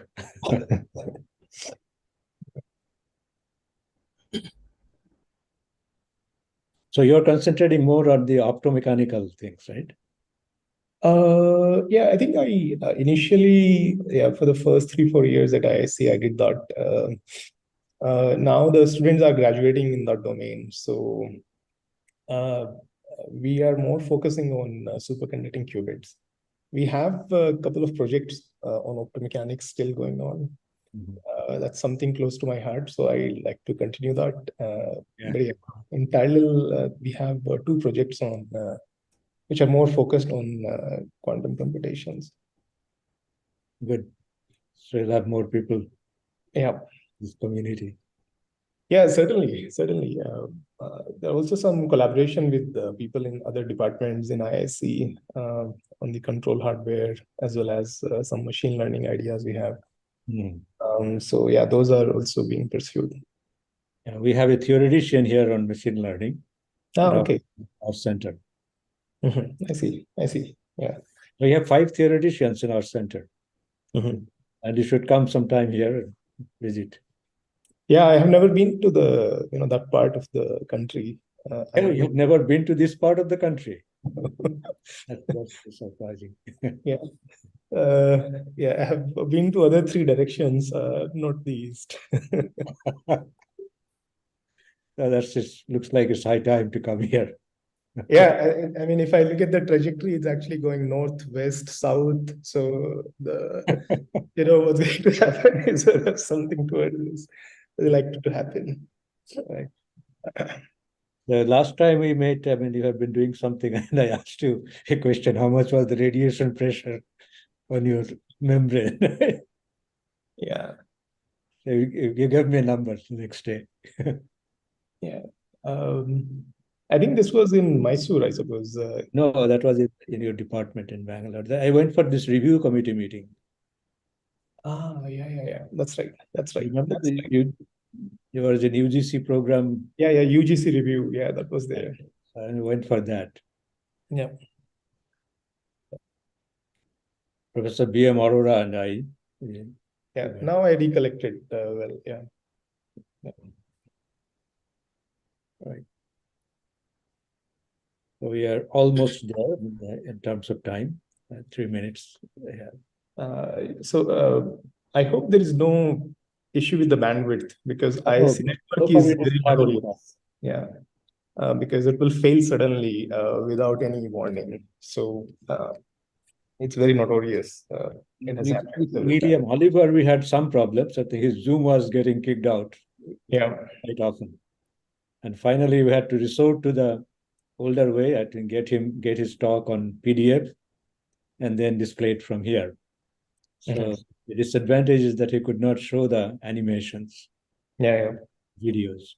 Yeah. No, I attended his talk. Some technical glitch, probably because of travel and different locations. Otherwise, we had no problem. Only with Oliver's talk, we had a problem. Yeah. So, I mean, I can start sharing. Let me introduce the chair of this session. Is Dr. Snehal Mandal, and he is the key person for developing the superconducting qubit lab. So he is going to be the chairman for this session. Snehal, okay, you take over. Thank you, Professor Dev. So let me introduce the speaker, Dr. Vibhor Singh. So Dr. Vibhor Singh is an associate professor at the Indian Institute of Science, Bangalore. The focus of his research is on superconducting device-based emerging quantum technology. Research in his lab spans a variety of activities such as cavity optomechanics in microwave domain, superconducting materials for quantum devices, circuit QED systems, superconducting qubit-based hybrid optomechanical systems. The title of his talk is Scalable Control and Readout System for Superconducting Qubit Devices. So, Dr. Singh, over to you. So, I will just tell you that you have got 45 minutes and 10 minutes of discussion. So, should I remind you at 40 minutes mark? Yeah, please. Although I hope that my talk will be over well before that. Okay, over to you. Yes. So thanks a lot for the kind introduction, for inviting to this meeting as well. I attended, I think, almost all the talks in the first day, and I really liked and enjoyed it. It's also nice to see that superconducting community in the country is growing. So good to see new faces. So I hope my screen is visible and the laser pointer is also visible. Yeah. Yes. So I will be talking about some experiment we did, which was nearly 1 year ago, and then there are some new developments on it. So I thought to put this together, tell you about what we have done and what are the new developments. And it's going to be about the control and readout systems for superconducting qubit devices. Okay, so before I begin, this is the team, superconducting quantum devices team at IISc. This picture is a little bit old, and there are more people who have joined the group, and then some people from this picture have left. The work that I'll be presenting today is led by Ujjwal Singhal, who is here on the extreme left, and Shantaram, who is a postdoc in my group. These are the two people who have done most of the work, and they're also the fixed point of the entire project, so they're invariant through the time. Let me also thank all the funding agencies who give us money to do this kind of a research. So MITI, DST, ISC, and then some funds that we received from US Air Force Office for scientific research. Okay, so the outline of my talk is here. I'll try to make a case, why we should worry about classical electronics for quantum computing. So most of the talks on day one or in this meeting have been on more qubits on the superconducting hardware. So as that number goes up, we also have to make a case that the classical electronics, which is being used for measurements and control of such devices, need to catch up. So in the first few minutes, I'll make a case for that. And then I'll try to give you some details about the actual experiment that we did using some evaluation boards. And then, playing around with some ideas there to get microwave signals out with certain advantages. Towards the end, I will tell you our recent approach on having a neural network on FPGA for multi-qubit state discrimination. And if there is time, I would also mention some recent activities that we have done on superconducting hardware. So this is the outline, and then it will keep on coming during the talk once in a while. Okay, so this is my take on superconducting qubits. I'm sure you guys don't need any introduction if you are attending this meeting, but let me just say this quickly in a minute. So, superconducting qubits are essentially nonlinear oscillators, and they use this nonlinearity from Josephson junctions. So Josephson junctions are essentially the building blocks, which using the properties of Cooper pair tunneling across a barrier shows this nonlinear property between current and superconducting phase difference. No matter what superconducting qubit we take, this element Josephson junction is going to be there. It could be more than one, but yeah, nonetheless, it will be there. Now, if we think about these nonlinear LC oscillators, because of the nonlinearity, upon quantization, the energy levels will not be equally spaced. And by the virtue of low temperature, one can have the systems initialized to ground state and then selectively cause excitation between the ground state and the first excited state. Okay, and this sort of idea that you can use Josephson junction to create a sort of some kind of a potential well and use their quantized levels to make a qubit is universal. So the example that I have here on the slide is of a particular type of a qubit, which is known as transmon qubit. But all sort of qubits with variation in this potential landscape that you could create from Josephson junction nonlinearity would have one or the other form. Okay. Now the standard form of measurement is that you take such a qubit, which is a superconducting circuit, couple it to a linear cavity. Okay, and then by coupling it via capacitor, for example, you get the standard transverse Rabi coupling between the excitations in the superconducting qubit and the linear cavity. And this Hamiltonian here is essentially same as cavity QED. So now you have this whole class of techniques which are there in cavity QED to be applied to the superconducting qubits coupled to a linear cavity, which is dubbed as circuit QED. As I mentioned, typically the frequencies are designed in few gigahertz range, and by the virtue of low temperature, you naturally initialize the system to the ground state. And with careful fabrication, it's possible to get to the coherence times which are exceeding 100 microseconds these days. Okay, so this is how we look at the superconducting qubits. And as I mentioned, so there are different ways to look at the control and measurement of single qubit devices. So for example, a physicist would abstract qubit as just a quantum two-level system. Think about these, you have two states, label them as 0 and 1. And by sending microwave pulses, you can have coherent oscillations between these two energy states, 0 and 1. When we look at a chip level, essentially you have these plus shaped structures, which are superconducting qubits. And what you do is you make these meander lines to make the readout cavities. And then there are other microwave lines in the CPW configuration, which can bring in the control signals. Okay, the upshot here is that the interaction between the microwave pulse that you send and the qubit can be simplified in this particular form. Okay, so what it tells that if we imagine these microwave pulses as a complex signal, by changing the components in phase or in the quadrature part of this complex signal, we can control the rotations of the qubit about x or y axis when we think about a state on a block sphere. Okay, one has to keep in mind, of course, that these qubits are, have finite enharmonicity. So this 2-level is essentially an approximation. You sometimes have to worry about the 3rd level or the higher level above it. Now, this is the sort of implementation for control, typically implemented in the form of an IQ mixer, where you basically use, two regular mixers to, along with a local oscillator, to basically control the in-phase and out-of quadrature signals, and to control the rotation about x-axis and y-axis. There are certain drawbacks in using analog mixers for these type of applications. The drawbacks are essentially that these mixers are nonlinear devices themselves. They're using diodes inside it, and because of any temperature drift that happens in the environment, the calibration of these mixers can change. Furthermore, like if you take some kind of a baseband modulation scheme, the realistic mixer would have only 40 to 50 dB suppression, and you will have a leakage that will continuously come.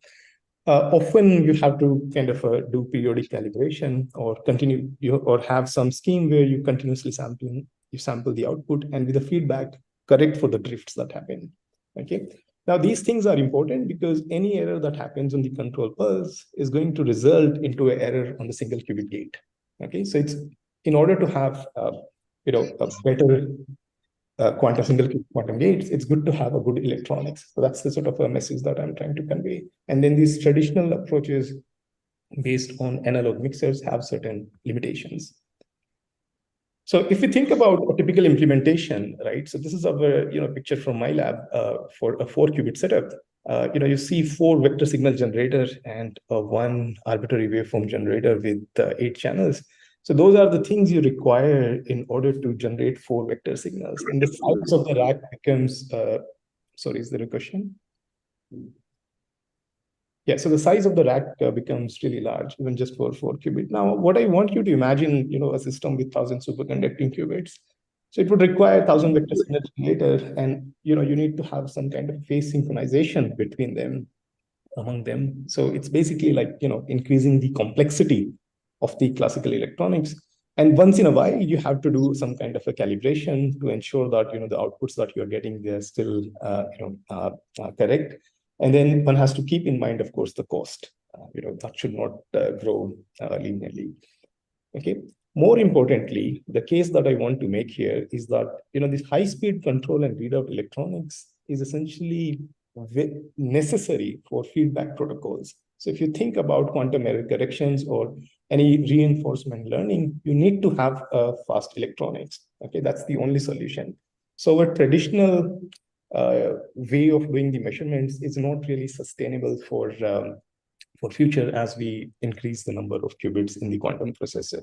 Okay, so with this, we start looking into some different ways by which you could generate control and readout signals for superconducting qubits.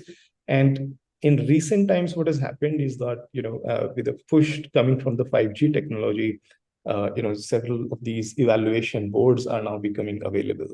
So they come with, FPGA, and then, the ADC, analog to digital converters, and digital to analog converters are part of that fabric. So it gives very high throughput between ADC and FPGAs.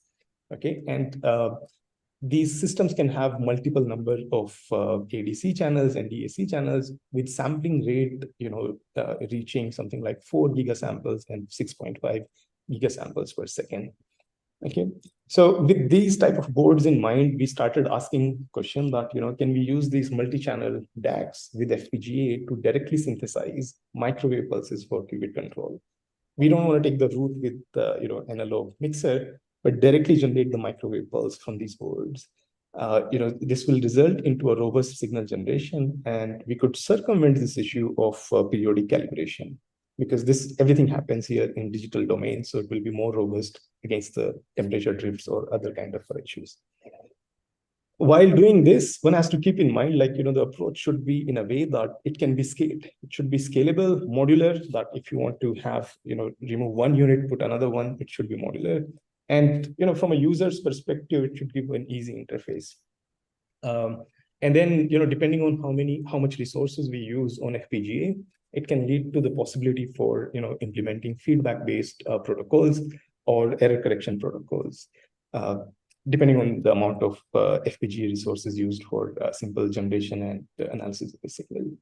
So that was the sort of a motivation for us. You do not need an arbitrary wave generator? No, we don't need a baseband generator. Arbitrary waveforms directly at microwave frequencies can be synthesized. Okay. Yeah, so that's the second part that I'm coming to. So how do you do this? How would you eliminate the baseband and directly generate microwave pulses? So the technique that we use is the second Nyquist zone technique for generation. Okay, so I'll be explaining this in the next few slides.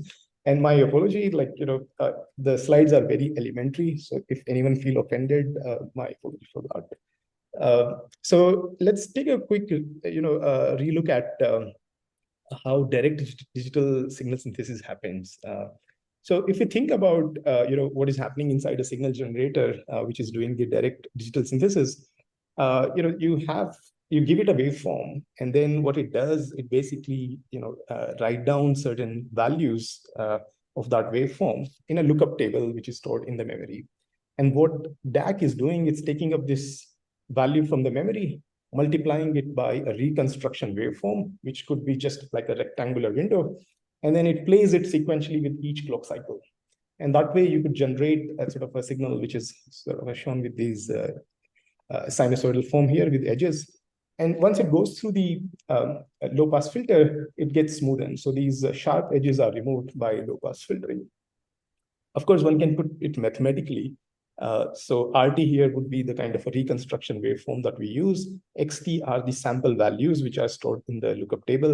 And this delta function is basically telling you that, at each clock cycle, you make it non-zero at those clock cycles. And one can also look at the Fourier transform of such a mathematical object. Okay. Now, so simplest case here is, for example, using a reconstruction waveform, which is just a rectangular window. Okay, so if we imagine a reconstruction waveform, which is also, by the way, known as non-return to zero mode, which is basically constant for a time of 0 to t, which is the clock period. If we ask the question that, there is some waveform that we want to generate at frequency f, how is the power distributed at all the frequencies? So the analysis will tell this simple, sinc function like shape. And if we recollect that, the sampling frequency, if it happens to be 6.55 gigahertz, then essentially at the sampling frequency, there will be no power that will come. And it sort of makes sense, the signal, if you, the Nyquist theorem will tell that if the sampling rate and the frequency that you're trying to generate are matching, you will essentially have just a flat, just a DC. So no power at high frequency. Okay. Now, this could be, a problem because most of the transmon qubit frequencies, for example, would lie in this band. So you can get some power out, but it may not be enough. Okay, so one could think of what are the alternate ways by which we can put more power in this frequency band. And The answer to that is to modify the reconstruction waveform. So there is another sort of a mode in which these DACs can operate, which is known as return to complementary, or a RTC mode, in which basically the value of the reconstruction waveform changes twice in one clock cycle. So it takes a value plus V on one side in half of the cycle, and then a value minus V in the next half of the cycle. So with this RTC mode, return to complement, or a mix mode, if one perform the analysis, then you can see that, in the range in which the transmode frequencies are, typically you can get a power gain of nearly 5 to 10 dB. Okay, so you can get more power by going to mixed mode. And that's what we did for the experiment, that let's start using these DACs in mixed mode so that we can get more power at the output. Okay. Now, the internal architecture for these DACs are, they come along with a numerically controlled oscillator, NCO, where you could set the frequency that you want. And by changing the values of the envelopes in these I and Q channels, one can control the shape of the pulse which is being generated by these DACs. And since we will be mostly operating in the second Nyquist zone, because the sampling frequency is something like 6.5, so the frequency of interest, like for example, let's say 4 to 5.5 gigahertz, will fall in the second Nyquist zone.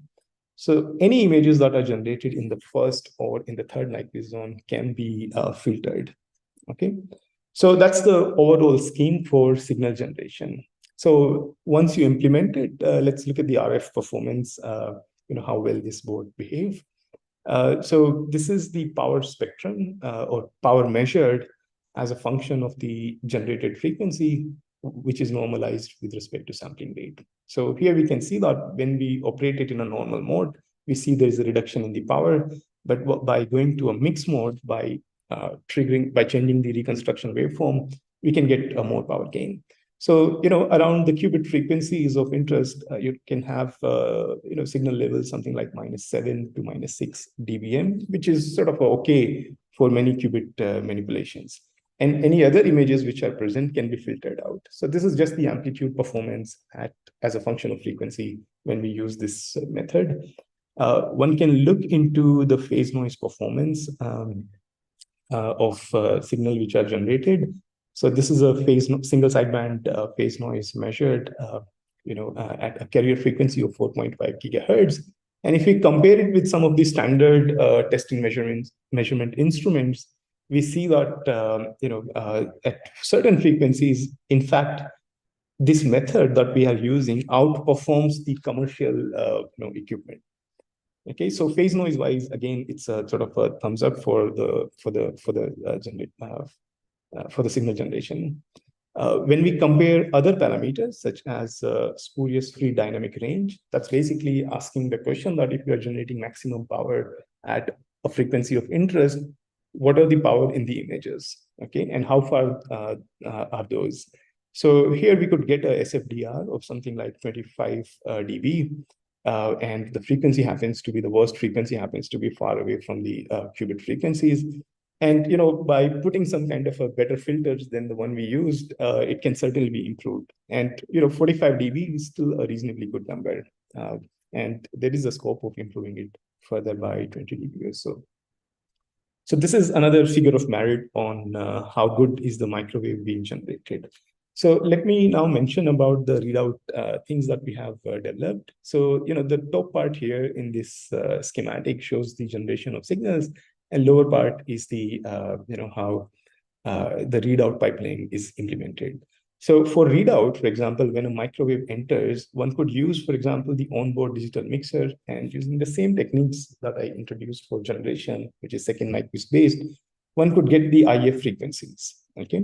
And those can be analyzed or, mix it down to DC, and it can process through different type of low pass filters. Like, one can choose frequencies from 1 to 100 megahertz, depending on the requirement. And we have a feature which basically allows either to enable or disable this NCO. So if you are analyzing baseband, that can also be done. And if you want to directly send in microwaves, that can be done as well. Both the control and readout sides, they communicate to an external PC in Ethernet. And what we have observed that, if there are readout pulses, which are 5 microsecond long, and the there's a spelling mistake here. If this happens at a 5 kilohertz repetition rate, the data can be transferred to a host PC without any data loss. So if you imagine a measurement scenario, like a measurement pulse which is as long as 5 microsecond, and it happens every 5 kilohertz rate, then we don't see any data loss while using the 10G Ethernet on a remote host PC. Additionally, what we looked into that, if we don't do the conversion of readout signals to IF, but directly send the microwave to this board, because the daughter board is not designed to handle the gigahertz, we see a 20 dB loss. That's a lot. Okay, so but nonetheless, what this figure shows that there is a loss of the signal, but we are able to maintain the linearity as we change the input power at the signal. So the linearity is maintained. So in principle, if there is sufficient gain in the measurement chain, then even this daughter board's loss can be overcome. So this has been a problem with the earlier generation boards that have come from Xilinx, and probably I think they are also aware of it. So in the latest generation boards, they have circumvented this issue. So they give user the option to eliminate the balloons and get rid of this 20 dB loss that is coming. So this is something that we will be looking into future when the new boards they arrive to our lab.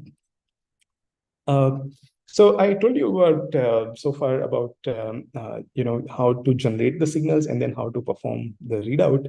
What is very important thing here is that these DACs and ADCs, they are living on different segment on the FPGA fabric, and it's important to have a synchronization between them. Okay, so we sort of use some technique by which we could deterministically find out the latency among channels which are living on different tiles and align them. And this is done through time stamping and certain built-in features that are there on the board called multi-tile synchronization.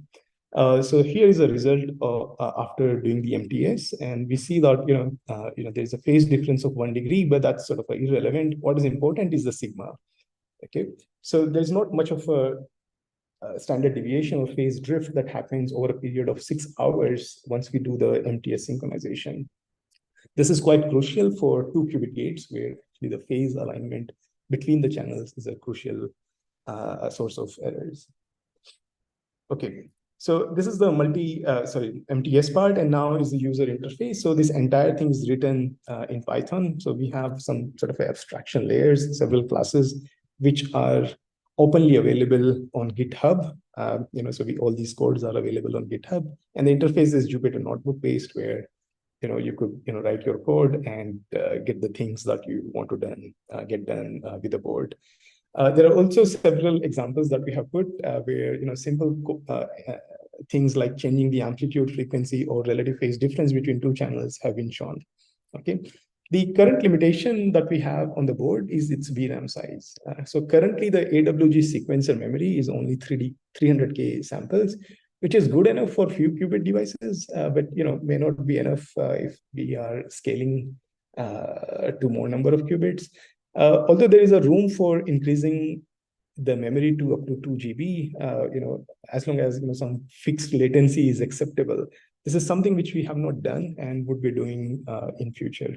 That how to increase the number of samples in the AWG code. Okay. Right. So let me come to the next part, which is once you have the board ready and it can generate and analyze the microwave signals, let's connect it to the superconducting hardware.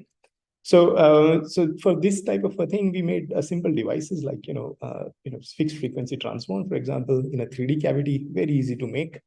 So this is a picture of a device used. And then this is a picture of the Josephson junction. The scale bar here in white is roughly 300 nanometer or so. Okay, and this entire thing, this superconducting qubit on silicon chip and the copper cavity sits inside a dilution refrigerator with shielding and filtering, etc. And then outside we have the control unit, this evaluation board that we have programmed. For our initial experiment, when the readout part was not ready, we used Zurich Instruments UHF For the measurements later on, of course, the entire generation of signals as well as the readout was taking place on the board. So I'll point out those measurements as well.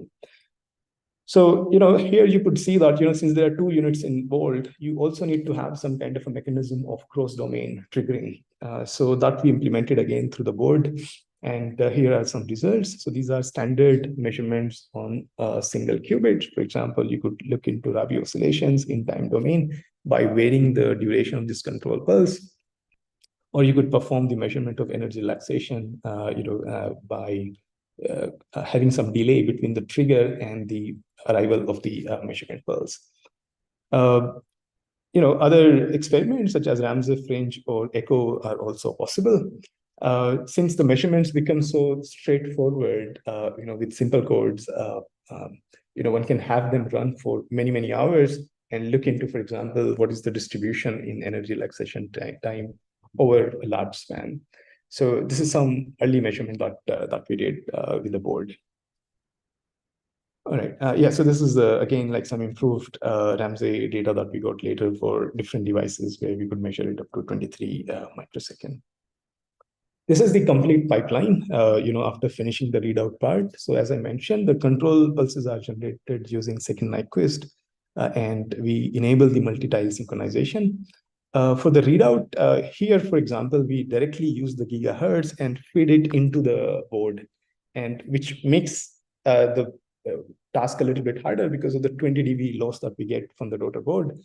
But what was satisfying that we could put many onboard averagers, and it was not a single shot discriminator, but by doing onboard averaging, we could just average more and get still decent signal to noise while analyzing the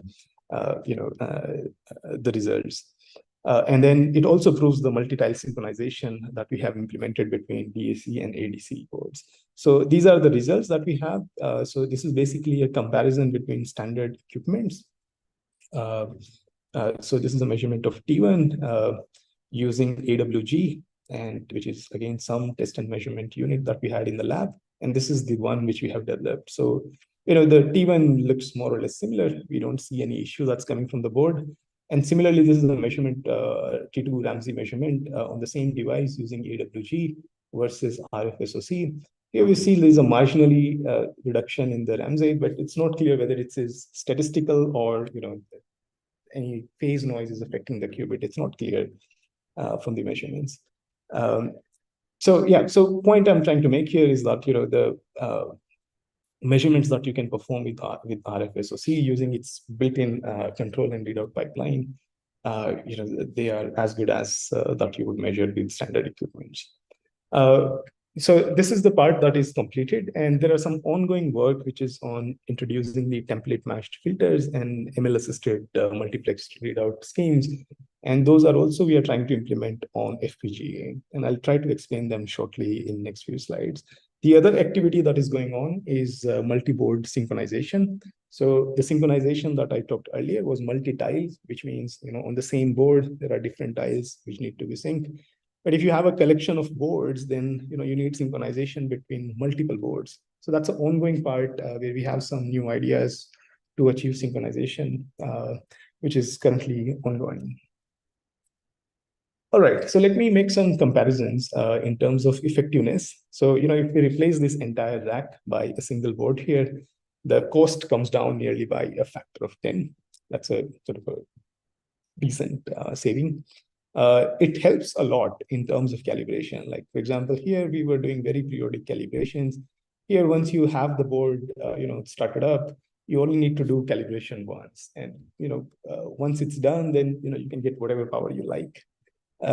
If we compare it again here with these traditional test and measurement equipment, they don't allow so easily the feedback control or, or implementing some machine learning protocols because they restrict the access to FPGA. But here you have full open control over the FPGA. So, it's kind of good for implementing feedback or machine learning protocols. So we are not the only ones who are kind of doing these type of things. So several groups have reported use of these evaluation boards, with different features. So we made just a feature comparison of different, which is reported by different groups. So like the first four examples, first three examples here are, in fact, generating the baseband signal. So this is not microwave signal. So you would still use some external mixer to upconvert the signal to microwave frequencies. This example of Presto and the work that we did, both of us sort of had the application of NCOs, and we could directly generate the microwaves. In terms of processing, we added several features, including like filtering, rotation, and onboard averager, which helps again with the way measurements are taking place. This is extremely technical, so perhaps I will not mention much about it. But what is interesting to know is that the approach that we have taken, despite having so many features on the board, there's still room for resources which can still be utilized. So new features can be added. So worst case, we still have like 50% room available in resources, whether they are lookup tables, flip-flops, or VRAMs, DSP slices. We can further improve, or add new features to this board. And that was sort of one of the reasons we sort of get into the next part, where since these resources are available, can we even put some machine learning algorithms on the FPGA board? So let me tell you a little bit about that part. So let me first maybe make the problem statement clear. Okay, so while dealing with multiple qubits, often there is a situation where you have for each qubit a readout resonator, and then in order to minimize the overhead in the hardware, all these resonators would couple to a common feed line. Okay, so now by sending signals to this common feed line, which are at the resonance frequencies of these different resonators. So these are like a spread in frequency, but then combined in time. So they are like superposed on top of each other. These frequencies will interact with corresponding resonators, and then a readout of the qubit can be done by measuring the dispersive shift that takes place for these frequencies. Okay. So the signal comes in time, superposed on each other. So if we kind of one way is to demodulate at 4 different frequencies and then separate them in 4 channels, and that's how you have answer to your 4-qubit state. Other way could be that you could think of like, you have a signal in time, let's just send it to some neural network, and then first train it, and then you could once its training is sufficient, you could start getting answer directly by sending a time domain signal. You don't have to demodulate it and then have it on 4 separate channels. So this is sort of a multiplex readout approach, and since the main purpose of these machine learning approaches is to do some kind of a feature extraction. Once we train enough, then it could be a very good approach to analyze multiplex qubit readout. Okay, so that's the statement of the problem, that you have a multiplexed frequencies coming together in time, and you want to analyze the state of each qubit. So we began with some simulation work here. We set up a sort of a neural network with which has 1,000 input nodes, and it has an output node, 32 output nodes. And the idea is to kind of have a sort of a neural network which can do state discrimination for 5 qubit. So the 32 that we have here is essentially is 2 to the power 5, which is like different possible combinations for the qubit states. Okay, so we set up this sort of a neural network, and the baseline model that we have is something like using more than 600,000 parameters, and it's somewhat heavy for FPGA. Like, we don't have enough resources to sort of implement this directly on the board. So we started doing some kind of a pruning, which is basically throw out certain nodes, and then see how much error you will introduce when you have the model trained with certain number of training sets, and then you give some test set after that and ask the question like how much error you are encountering. So by using pruning techniques, we reduce the model size from 600,000 to 60,000 while retaining the readout fidelities as high as 91%. And here with these 60,000 parameters, we are sort of confident that we can translate it to the FPGA that we have. We haven't explored yet the quantization part. This is again something like, the weights that go at each node, their size can be changed. And then, again, we can see if that helps in compressing the model further. And interesting thing that for me particularly is that, here you don't have to kind of do some IFD modulation, like to look in the DC traces. So Vijay yesterday showed some very nice time evolution plots of single shots. So point here I'm making is that one doesn't have to do the demodulation because, this is network would extract features directly looking into IF frequency modulated signals. So this is the current status. We are currently working on the very low code of this, and soon we will implement it on the board. And this will again be a feature that will be added under the SQCuERE project that we are running. And all the codes that we have in public domain will be updated. Just to mention some recent work that has happened in this direction is, like MIT did some work a year ago, where again they took the 5-qubit test case. But the approach they had was like, let's generate all the data and process it offline on a PC separately. And they could show, like, if I recall correctly, the fidelity is as good as 97%. Very recently, ETH group at ETH Zurich has done work for implementing a neural network for single qubit readout.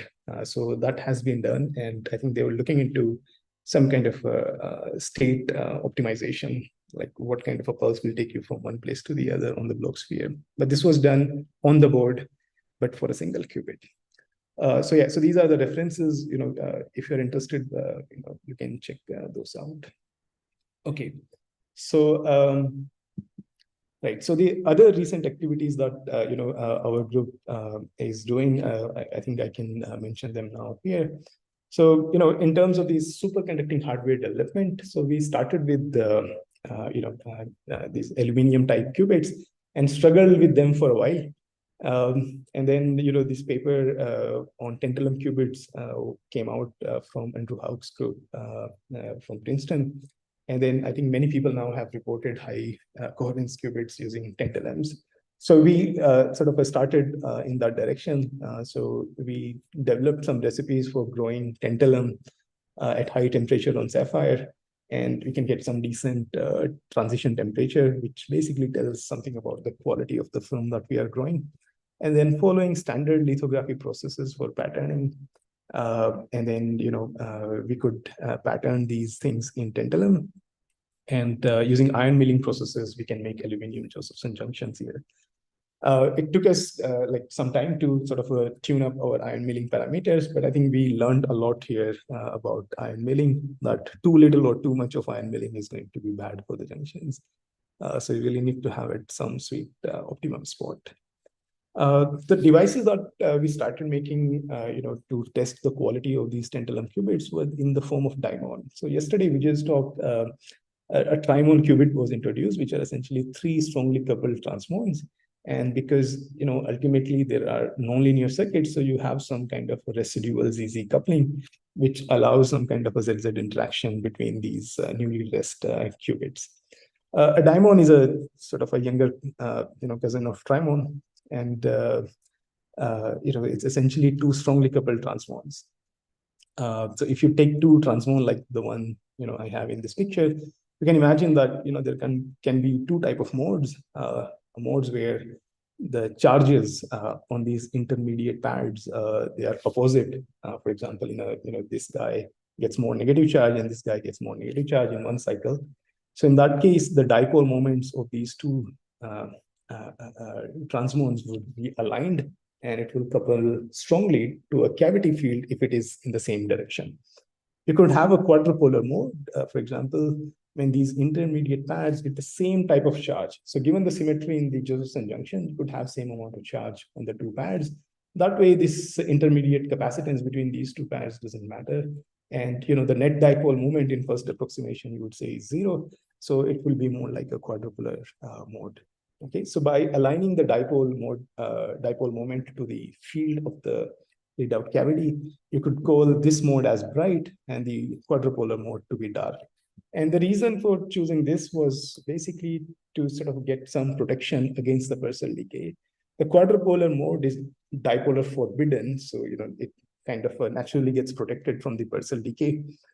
So one expect to have higher coherences for the quadrupolar mode.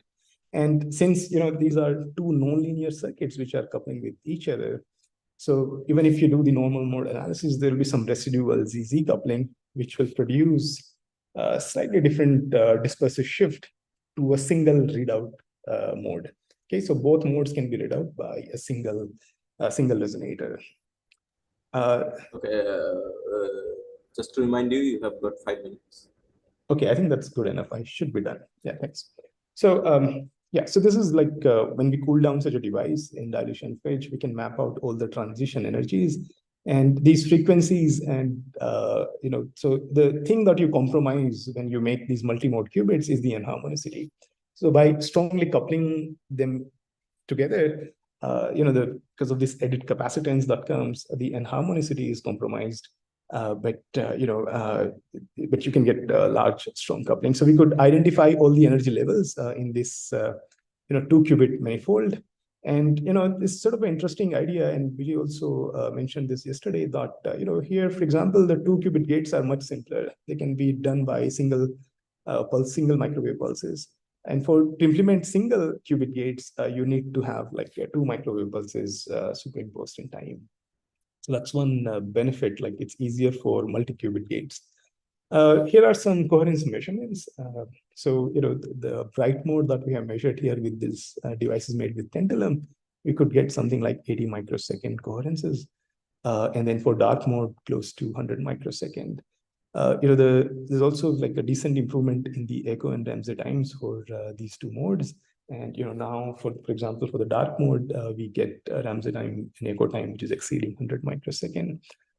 These times that we have here, they're still limited by the Purcell factor. So although dark should, under ideal symmetric condition, dark should be better protected, but we don't have like identical junctions in the diamond device that we have measured. And this 100 microsecond is still Purcell limited. So the intrinsic T1 for the device could be larger, and we need to do some more measurements to get to the intrinsic numbers here. Now, this device has been we have cooled down now several devices from these fabs and measured consistently higher coherences.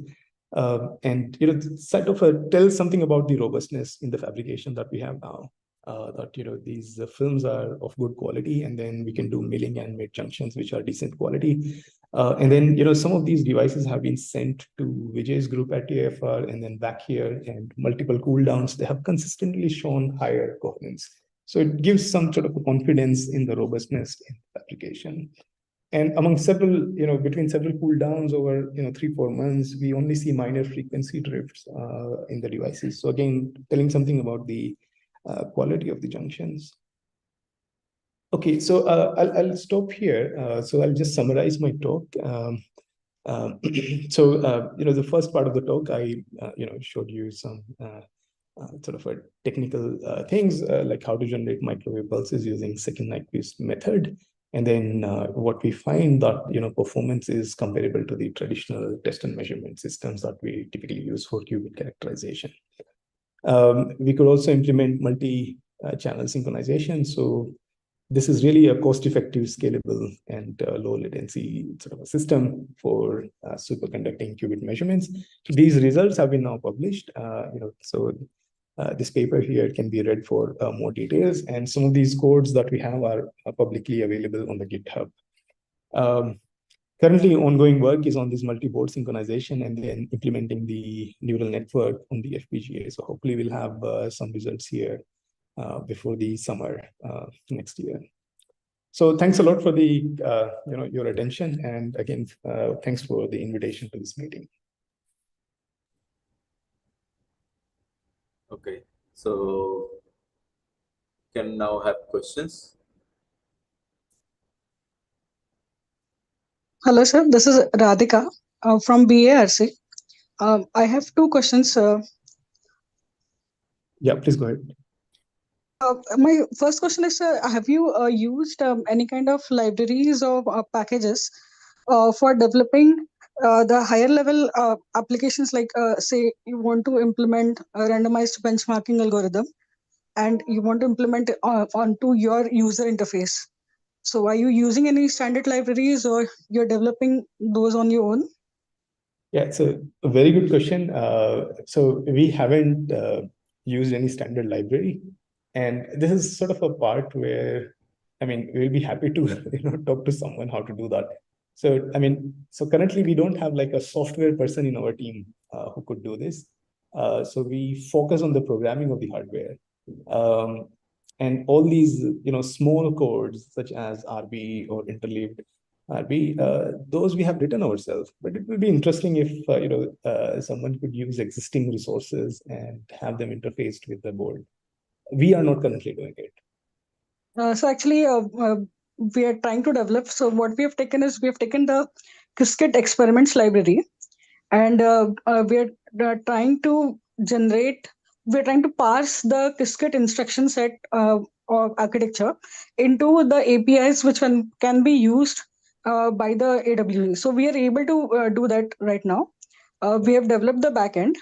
And we have taken a similar approach for it as well.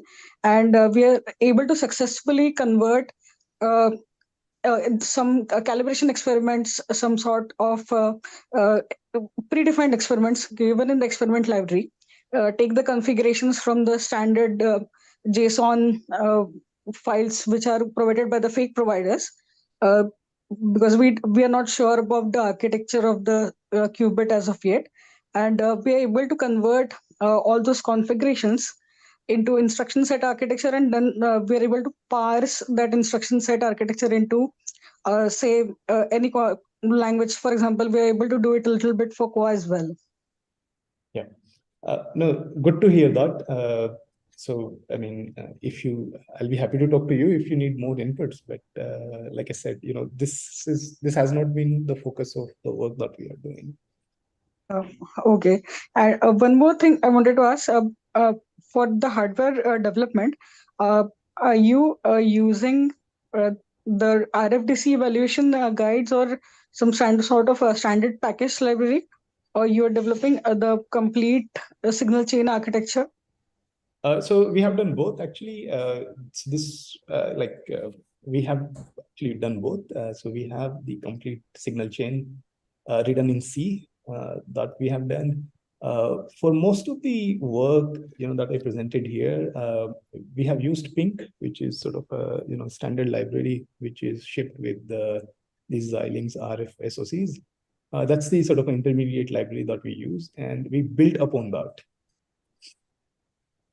Okay, sir. So it will be very good to sometimes collaborate on, maybe if we can develop some sort of a backend for the user interface.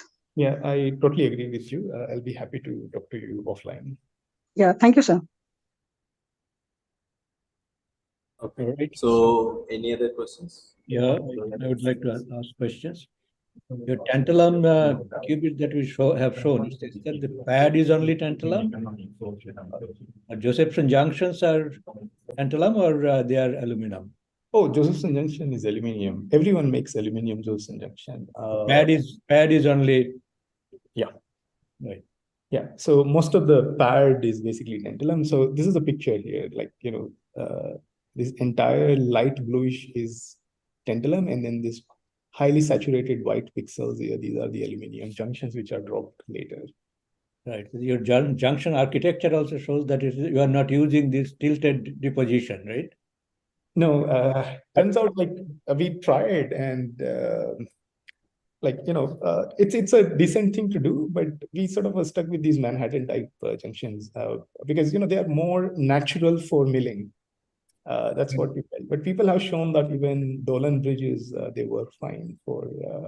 What is better? In my experience, Manhattans are better. Which one is better? The one Manhattan I have style, Manhattan style, like these crosses, they are better. Better in a sense, that the yield will be larger. That's what I feel, as compared to the Dolan bridges that we have made. Of course, other people have done high yield Dolan bridges as well. So I don't think like one can really compare them, but for us, this seemed to work best. Okay, so it's about the multiplexing and demultiplexing. Yeah. What is the minimum frequency difference between qubits you can allow in that case? Okay. So this is a good question, and it boils down to the point of what's the bandwidth of Purcell filter, and then what's the bandwidth of paraamplifier, Josephson parametric amplifier that we are using. So suppose, let's say, if those restrictions are not there, then of course it's not really a problem. You could have arbitrarily chosen frequencies for the qubits. But like typically the bandwidth of, let's say if you use a single Purcell filter for all 4 resonators, I would say, one would operate them close to some 400 megahertz bandwidth. And then, so that's the spread over which you could distribute 4 resonators. So I would say like 100 megahertz. For 4 of them, you need about 1600 megahertz over there. No, I'm sorry, the other way. I would say, total 400, so you could have them spread 100 megahertz. 100 megahertz apart. Consecutive separation, of 100 megahertz. Because I saw in one of the pictures that the 4 levels you have shown, the difference is about 100, 130 or 150. Yeah. Later picture you have shown that was on the diamond here. Yeah, this one. Yeah, the difference between the 01 and 0111 and the 0100. This difference is about 130 megahertz, right? Yeah. So so this is like with a single resonator. So here I would not worry about multiplexing so much because the readout frequency is just one frequency. What happens is that each qubit will have a different dispersive shift so that you could measure them separately. So here the trick that we are using is that dispersive shifts are different, but one resonator is sufficient. For the previous picture that I had here the catch is that dispersive shifts may be different, but then you also have different resonator frequencies. So here multiplexing is is really necessary in order to minimize the other hardware overhead down the line. Okay. And your first T1 measurement that you showed, that's a very large distribution, about 20 to 35 microsecond. Not this one, the very first one you showed. Yes. What was the reason for such a large distribution? So many people have reported this. With time, there are many slow processes that happens in a superconductor. Like I think yesterday, some of these radiation effects were talked about. So many people have reported this large variation. Like even in the diamond device that we have made with tantalum, sometimes we measure T1 which is as bad as 40 microsecond, and then as good as 100 microsecond. Same device in the same cool down. So there are some uncertainties here, I suppose, and need to be better understand. This measurement that you showed, it's a different devices or single? Yeah, these are some early devices with aluminium. And these are like some early measurements that we did. So here the coherencies were not as good as the ones we get. Aluminium pads, right? Aluminium, everything aluminium, without any milling. The one-shot depot. But in your tantalum case, it was also with tantalum resonators, right? Yeah, the resonators were also tantalum. Yeah. Only the junction is aluminum. Only the junction is made of aluminum. That's right. Yeah. So I mean, you can see them they have a slightly different color here. So that's aluminium, and rest of it is tantalum. So we have been doing some work on the superconductivity of cobalt disilicide. Yeah. And that is 1 over F noise in cobalt disilicide is 3 orders of magnitude less compared to aluminum. So there are some projections that you may be able to fabricate the low noise qubit with that. So you have done some preliminary superconductivity work on that. Yeah. We plan to do the resonator first before going to the qubit fabrication. Right. I think the resonator will tell a lot about how good the qubits are going to be. I suppose, these TLSs one has to worry about. So I'm not. One thing is that this is the oxide problem is not there. Right. Cobalt So the is very dielectric stable. loss that will be much You lower. don't have any unwanted oxide there. Yeah. But what's the TC for this material? Sorry, I'm not familiar with So it. that is that around aluminum. Sorry, I didn't catch that. Around that of aluminum. Okay, 1 Kelvin. Okay, I see. Yeah, sounds interesting. I think it will be good to know how well the resonators are performing, and particularly So at low power. in your case, what was the Q factor of the tantalum resonators? Yeah, so well, I mean, if you get like qubit Qs which are like 100 microsecond at some 5 gigs, so I think it's translated to some 500,000 if I'm not mistaken. The resonators that we have measured, they have a strong power dependence, and at low powers we have seen, I think, close to 900,000 Q as well. Yeah, worst case, I mean, worst case is of course worst case, like 30,000 sometimes you'll get when something goes wrong in the fab. But the best is 900,000 low power Q. Very close to 10 power 6. Like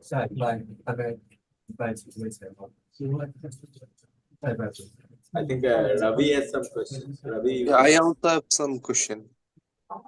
Yeah. Who goes first? Okay, let me go. Hi, Professor. Thanks for the interesting talk. And I'm a PhD student working on superconducting qubits. So regarding your tantalum qubits, actually, my work is also pretty close to strongly coupled qubits, and I'm curious to know how strong is the coupling between your qubits? I think is it confidential or no, it's nothing confidential here. I'm just trying to recollect the number. I think we designed it to be close to 250 megahertz or so. That's the coupling we designed it to be. But it depends on what LJs you get ultimately. So capacitance wise, we set it close to 250. But because there's slight asymmetry in the junctions, for example, from here one would be able to calculate the coupling from the level repulsions, and the number would be close to 250. So the asymmetry, you make it intentionally, or?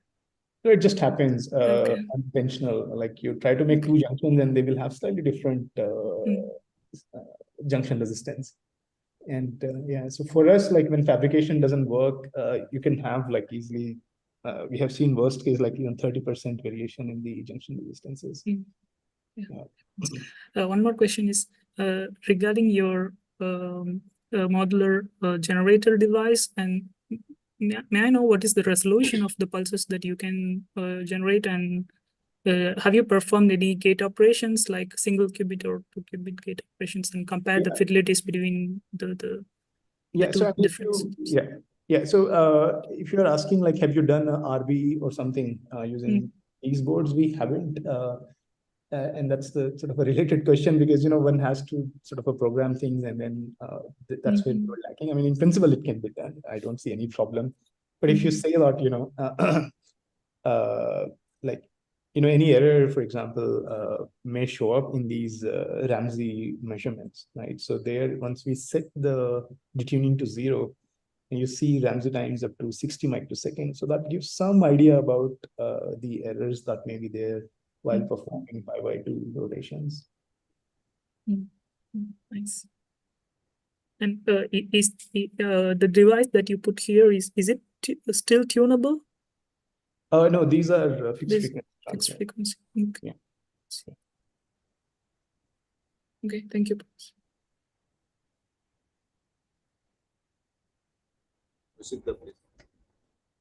Yeah.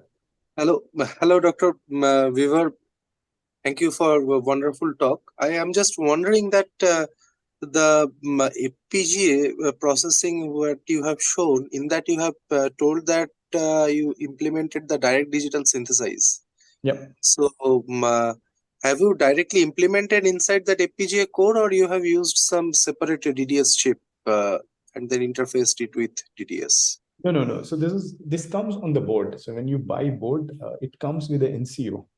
So you could have any values which are saved in the DRAM to be played at I or Q channels. And then on top, it gets to a digital mixer, which has its own NCO. So that's the sort of a way the digital synthesis has happened. And what kind of chip? Sorry. So I'm saying, like, we don't put any extra chip, it is built in the board. Okay. And what kind of a resolution do you have for D2A converters after DTS chip? I think very good question. I think it's a 14-bit, if I'm not mistaken, but this is something which I think easily available from Xilinx. I think it's a 14-bit, if I'm not mistaken. In terms, if you are asking the question, because I think previous person also asked something I forgot to answer. The resolution in time is basically set by the PLL clock. I think for this particular device, we were running the PLL something like 250 megahertz. So I'm sorry, maybe larger. And then there were 4 cycles. So yeah, so the time resolution will be like 1 nanosecond here. So yeah. Right. So it's a 14-bit on vertical side, the analog on the amplitude, and then 1 nanosecond in time. Thank you. Okay, thank you, Professor Beaver Singh. So thank you very much for your talk. So we now have the next speaker online, Professor Stefan Phillips. Can you hear me? Yes, I can hear you. Can you hear me? Okay. Yes. Hi, Stefan. So, welcome. Hi. Hi, Stefan. This is Bhupen here. Welcome. Hey. It's good that you made it. So let me introduce the next speaker. So the next speaker is Professor Stefan Phillips, who is a professor in physics at the Technical University Munich, Germany.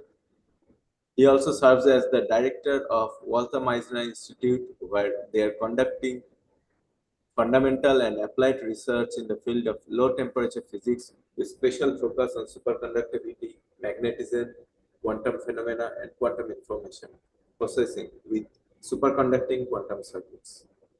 The title of his talk is Parametric Interactions Between Superconducting Qubits for Versatile Quantum Operations. So, okay, thanks. Over to you. Okay, thanks. Thanks for the introduction. Thanks also for the invitation. I probably would even have liked to come personally. It's probably much warmer in your place than in my place. We have winter here now, so. But still, it's a pleasure for me to tell you a little bit about what we are doing in the realm of superconducting quantum circuits, quantum qubits for quantum computing. So let me share screen.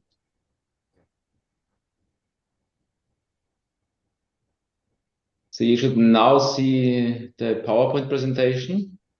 Yes. So you have got 45 minutes. So should I remind you at 40-minute mark? Yeah, would be great. Yes. So I think it will. Okay. Please go. Okay, super. So I've chosen this title because this parametric interaction is something that intrigues me for quite a bit, and what can be done actually in letting qubits interact with each other, but we'll also see with other circuit elements, and discussing a little bit what is possible in terms of quantum operation with using this technique of parametric driving of qubits. So, as mentioned, I'm working at the Walter Meissner Institute and also at the Technical University of Munich, where I'm professor. And so let me start with that. So we know, but just as another teaser that you will have heard of already, I guess, why is it actually important? Just to set the stage and giving the context. We know quantum computing is to solve intractable problems. And that's what I think is the main appeal of this, is that we want to do something that is really of practical, really of relevant use, and that we have systems that we cannot simulate otherwise with a classic computing system. So going in this direction then of having a system that is well under control for the simulation of quantum mechanical systems, like chemistry or material science, or solving some algebraic algorithms for cryptography, that, or even optimization problems, which has a huge commercial impact if we were to be able to solve that, for solving logistics, for example, in such extreme weather conditions, whether the flight crew is in the right place and how to optimize the path for the flights, for the planes and the flight crews to meet again. So that's a huge optimization problem, a challenging task, which we might be able to tackle. So that's more from the practical point of view. What I want to point at here is now that for tackling this challenge, we need to realize a quantum computer. And that's where my experimental heart is in really getting there and finding now schemes to get good qubits. We need millions thereof. And look at high fidelity gate operations, looking at tools and methods to operate these quantum systems to the level, to this high fidelity level that we need to get such a device going. Where are we? And I think also there, I'm not telling you anything new. We have now quantum computer prototypes that are already on the market. That also shows how relevant this field is regarded at the moment. We have commercial players like Google, IBM on the superconducting side, and many others also on the superconducting side, but also other systems like ion traps. I highlighted them here, but also neutral atoms are now entering the stage and becoming a viable platform for doing these quantum computations. There's also many initiatives in different countries. I highlighted the European one that we are having, the Open SuperQ one, the German one, we're having this Munich and the GECKOS projects that aim for building quantum computing demonstrators, but also the Swedish ones, and there's several others, and many more. And it really has been an explosion of interest and of systems that are now developed and become hopefully relevant and available for use soon.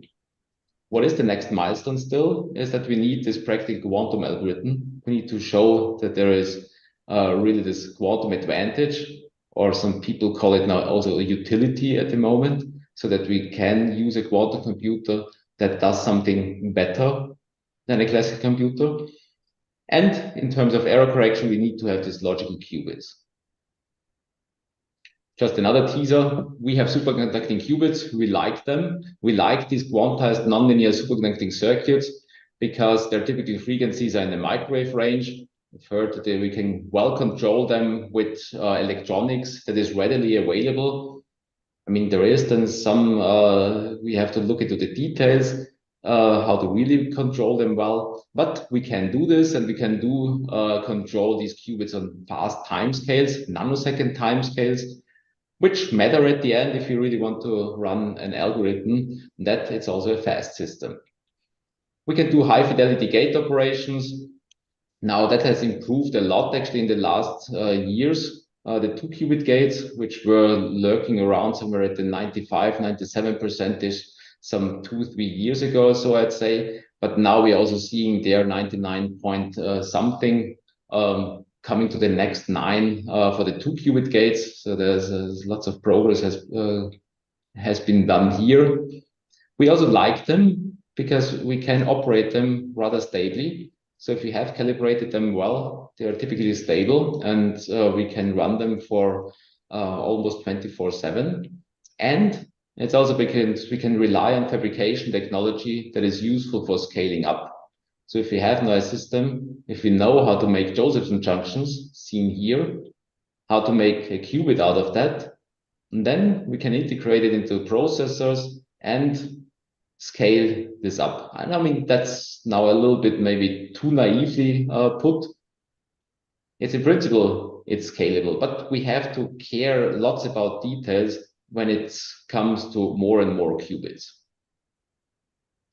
And so that's where I'm now at what is the challenges? What is the categories of challenges that we have to face, that we have to tackle? Now a bit from the hardware point of view.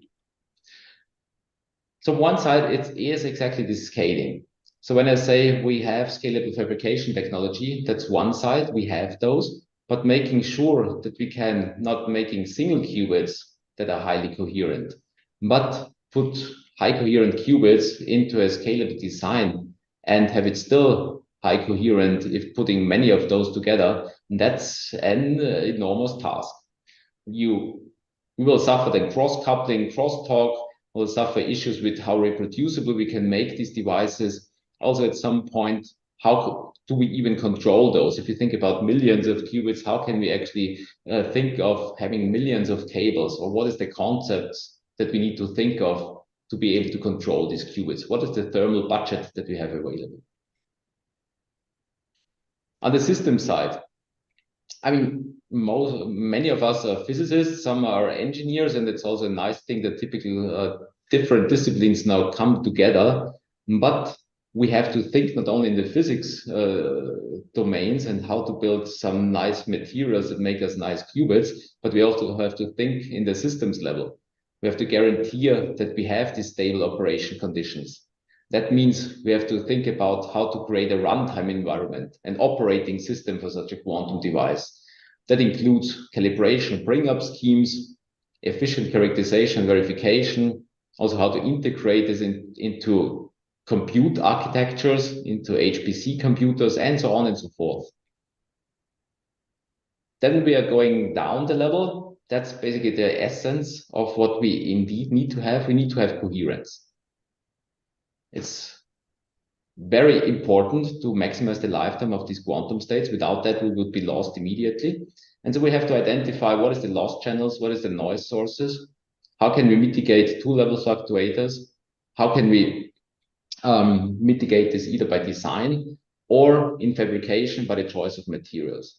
And also there, lots of progress has been done in the recent years, and so that we will also discuss this a little bit later, that we are seeing now hundreds of microsecond lifetimes of qubits, which has been probably not conceivable a few years ago.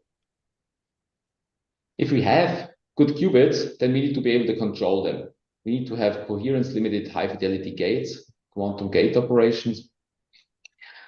We can do this by pulse optimization. We have to design benchmarking sequences. But also what I would like to point out, we can also think about not having 2-qubit gates, but multi-qubit gate operations, such extending a bit the connectivity, extending the capabilities that we have. So let me first focus a bit, not much, on the coherence, because I think that's really an important thing that we have to keep in mind. What actually determines the decay rate from some excited state to the ground state of a qubit? We know there is Fermi's golden rule. This tells us that there's some matrix, precision matrix element that basically is dependent on this Hamiltonian, the coupling Hamiltonian of the qubit to the environment, which we can see like we can design this. We can, to some degree, design the wave functions. We can design the couplings. So we have a bit control over this by how we design this transition matrix element. And the other thing is, we have this density of states of the environment. And what is this density of states? Where does this come from? What is this environment of the qubit? And now it's kind of standard to think about the different interfaces and where do now, for example, residues or two-level fluctuators, where do they sit? There's the metal, for example, the niobium metal, there is the substrate, and there is the metal substrate, the metal air, or the surface air interface. And now we have to make sure that all of these residues, all of the unwanted decay channels are actually well under control already in fabrication. So we have to eliminate those. That's a sketch of what can happen there, or what can sit there. There's adsobets, there's dangling bonds, there is atomic tunneling systems, there is damaged defects in the material itself. And so we have to, at best, avoid these completely, or at least understand what they are so that we can work around. What is important actually that we work with clean interfaces. So what we have done then for quite a bit now in optimizing the work, optimizing these fabrication steps, which are typically that you're starting with a surface clean, you're starting with some silicon substrate here, and then you want to surface clean to dissolve organic contaminations. and remove native silicon oxide layers so that you really have a pristine surface that you can work with. And then the next step is now that we are sputter depositing niobium, and we're working on optimizing the sputter temperatures to get to this niobium film sitting on this clean interface. Then we can do the reactive ion etching to get steep sidewalls with low line edge roughness, low damage and roughness of surface substrate, and to get the structures to pattern now, for example, a waveguide. And importantly, in all of these processes, we'll still have some residues on there, which we have to clean after finishing the processing steps here. So we remove the silicon dioxide layers in trenches and also the niobium oxide layers, so to get to well-defined interfaces. I also want to acknowledge here and give you some impressions of how this cleanroom work typically looks like. It typically goes in an orange light scenario where you have the lithography tools in there, like optical lithography, e-beam lithography, the RIE machine, until you do all the fabrication steps for having your wafers with the qubits that you then put into the wafer saw and characterize before or in between all of the structures with, for example, an SEM. Just wanting to acknowledge now the fact that really lots of work has to go into this fabrication to get to good qubits as the basis for quantum computing. What we get then is that we're having for coplanar waveguide resonators. So you see here there's a transmission line, and we hook up now several resonators, CPW resonators, to that. If we are doing this properly, we get to very high internal quality factors, reaching now almost 10 to the 7, so 10 million at the single photon limit, so at this low power limit. What we also see, and now just putting up also what is the perspective then, what we also see is that even with the surface cleaning, we get good quality factors here, but if we wait, then these surfaces will re-oxidize. And then the Q factors then drop again, and we have still good, so that's still good enough for any good qubit, 3 million of quality factors after this re-oxidation. So what does this tell us? That we need to think more carefully about how to avoid this re-oxidation, how to do some surface passivation techniques. Based on these resonators, we can make qubits out of that. So if we put then the junctions on top of that, we are getting to this sample. So that's how our qubit looks like. You see they are coupled with resonators to these transmission lines. And if you're using these fabrication machines, we are getting fabrication recipes that we develop for this niobium, put the junctions there. Then we see nice T1 times of 200, 250. That's the screen. That's one of the histograms of one of the samples. Here we are averaging around 200 microseconds. We made now also some improvements that we can even go higher to averages above 300 microseconds. And also with the T2 times, we are reaching this limit by proper microwave hygiene and avoiding coupling to a noisy environment. We reach nice T2, which are almost T1 limited. What do we get from here? And now is the question actually, where is the limit? And that's kind of not known. Speculation is that now at some point we're hitting now the limit where the junction then at the end matters. If we did all proper job in surface cleaning of the surroundings, we see that the junction might matter. And there is some indications now, more and more experiments go in the direction that we're looking at the T1 itself and what can it tell us. The T1 tells us then, if you look at it as a function of time, that it's fluctuating.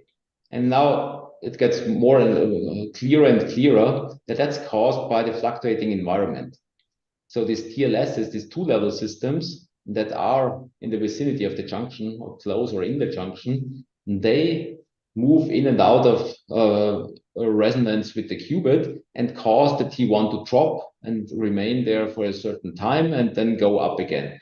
And that's these fluctuations that we have to now understand better and better to improve devices and avoid these uncertainties that we have.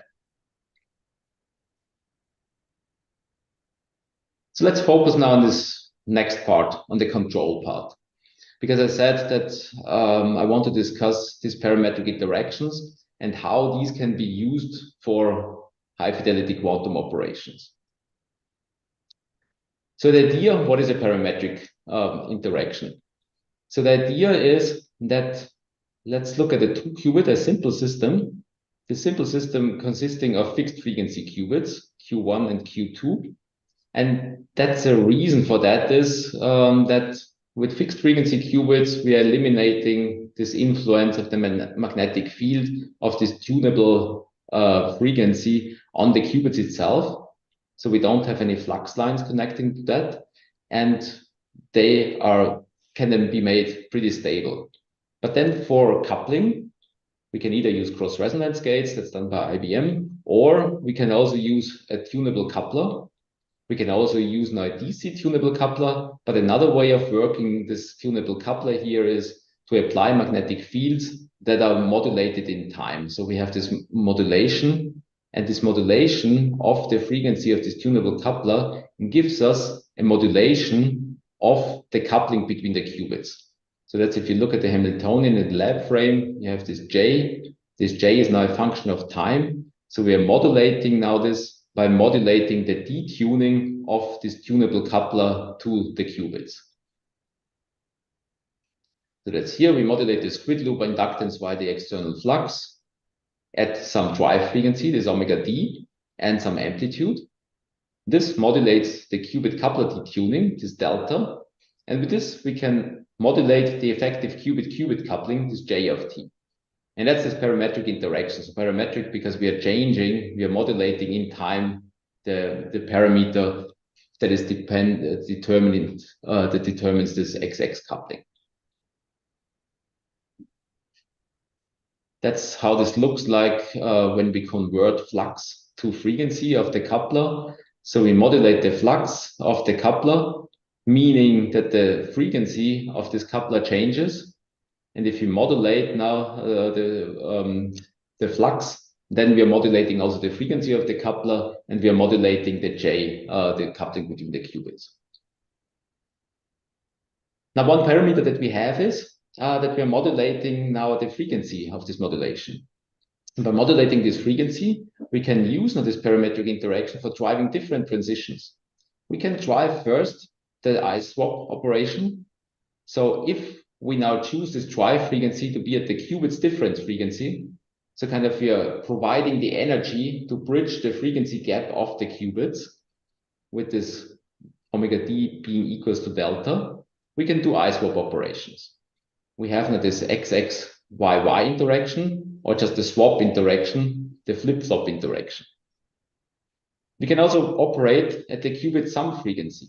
So now that corresponds to a 2-photon transition.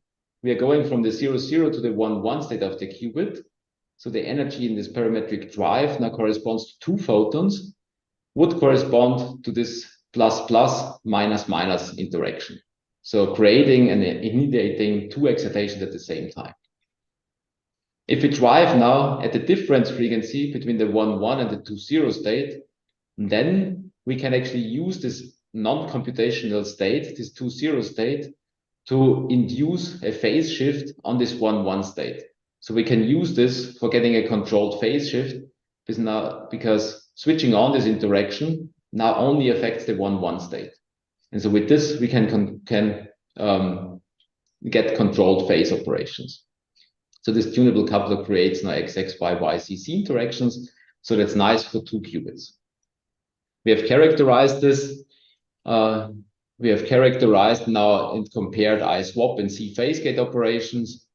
We have also we came to the conclusion that the I-swap gate is a little bit harder to do because there is we have to look into the jitter of the phases, whereas the C-set gate is much more well behaved and it's easier also to tune up. That's also seen, and if you look at now what is the error per gate that we could achieve with the C-set gate, that's this experiment that we did at still at the IBM at that time. So if you look at these CZ gates, that's nicer behaved, and we can get to lower fidelity, so lower errors in the gate, whereas the iSwap is a little bit more subtle and harder to tune up, but still we're getting good fidelities in the about 1% error regime. Now we set out and say, can we use this parametric interaction not only for 2 qubits, but can we use it also for coupling the qubit to another element? For example, the resonator. So same system as before, we have a qubit, which is non-tunable. We have a tunable coupler, where we can modulate the frequency. And the coupling is now between a qubit and another resonator. So why is that? Because, for example, we could use now this interaction for resetting. The reset would give us, if the qubit is in the excited state, this one here, if we are driving now the interaction, this exchange type interaction, and swapping the excitation from the qubit to the resonator, it's also a readout resonator, so there has to be a certain coupling to the outside world, acts as a 50 ohm environment, acts as a dump for the excitations. So it will decay, and the qubit resonator system will be in the ground state. So we can use this for qubit reset, which is nice for initialization and for cooling. We can also, if we have this resonator available, which now dumps excitation to the environment, we can also drive another transition. We can drive the transition if the qubit is in the F state, in the second excited state, and bring it back to the E state. If we're driving this, the excitation from the F state, it would go to the E state, and we can use this now for leakage reduction. So we can reduce the coherent errors in the system. So basically this one will also decay the photon, and we are going back into the E state of the qubit. We can reduce now leakage. Leakage in this transmission system typically happens because the second excited state is close in frequency. So the 1-2 transition is close in frequency to the 0-1 transition. And so whenever we are doing some gates, there's a high chance of that we are populating this 2 state, which we have to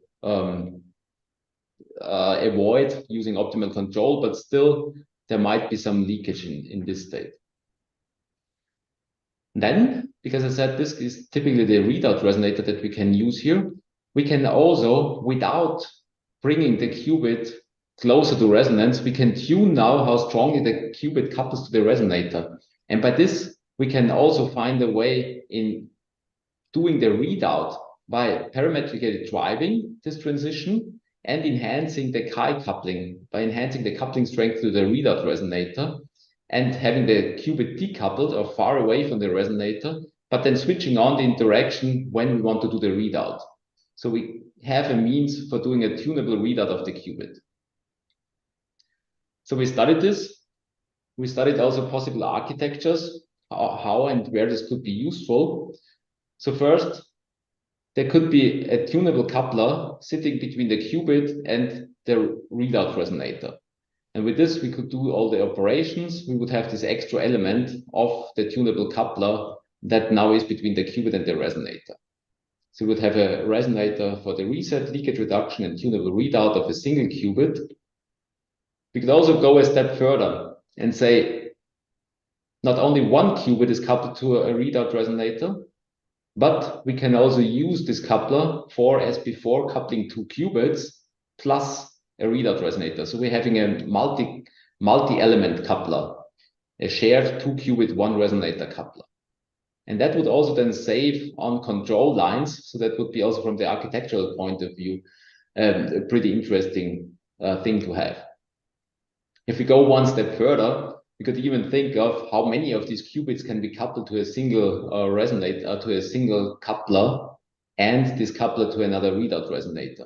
Can we make this even, can we scale this even further up to multiple qubits? So that's still future, investigating this. We are focusing currently on this 2 qubit, on a simpler setup, and try to find out what can be done. So that's the setup we are having. So that's a 3 qubit device. let's zoom in. So we have 3 qubits. We have 1 tunable coupler in between. This green one is the tunable coupler. And we're using now first 1 qubit, this one here, coupling it via this tunable coupler to the readout resonator that goes to, that only is attached to the tunable coupler, but not directly to the qubit. That's the parameters. Qubit has 40 micros, so already here you see it's not so easy then to have the high coherence qubits also in the designs. Here we have 40 microseconds, but which is high enough to do the experiments that we intend. Here you see the coupling strength between the qubit and the coupler, and between the coupler and the resonator. So first, let's do the qubit reset. So we are driving the transition where we say once the qubit is in the excited state, for example, because it's thermally activated, or because after the algorithm it is in the ends up in the excited state and we want to reset it, or we want to do mid-circuit measurements, we then parametrically drive this transition. So here you change the amplitude of this modulation of the flux. And we can also change the length. And then we record as expected. If we have a 0 amplitude, so we don't do anything, then that's the decay of the qubit excited state corresponding to the T1 decay without doing anything. By switching on this parametric coupling, we can then choose now. We can go to a regime where it slowly decays. And after 2 microseconds in this case, we have the qubit in the ground state. Or we can also go in this coherent regime where we see coherent oscillations between the qubit and the resonator. And if we stop here, then we can just reset the qubit into its ground state after, in this case, 150 nanoseconds. That's what I don't. We can also look at let's see whether this works. If you look at this blue curve, so just the T1 decay, and look in the IQ plane plot, you just see that it's kind of slowly that it stays in this excited state blob. If you have the yellow curve, then we see that the excited state then slowly goes to the ground state. And if you look in this oscillating regime, we see the excited state oscillating the ground state, and eventually the qubit is in the ground state. We characterize this using different measurements. So that's the measurement histograms, then put along the signal axis. If we just do a pi pulse, that corresponds to the excited state population here. If we don't do anything, so that's the thermal excitation, that's the orange curve. And we can now do reset if we prepare the qubit first in the excited state. So here we put it in the excited state. If we don't do anything, then we would expect it in the red curve. We just measure afterwards. But now we are doing a reset in between. And then we can suppress the qubit population, as you see here, to this blue curve, which is below its thermal excitation. So we get a residual qubit population of 0.33%. We can also look at what is actually, if we don't do anything, we don't put the qubit in the excited state, but just cool the qubit. So that's cooling the qubit means we're going from this orange curve where we don't do anything and do still a reset pulse, going to the green curve. And then we also nicely see that we can eliminate thermal residual excitations going from 36 millikelvin of the qubit to 25 millikelvin of the qubit. The limits then being how much population there is in the resonator and how efficient this scheme works.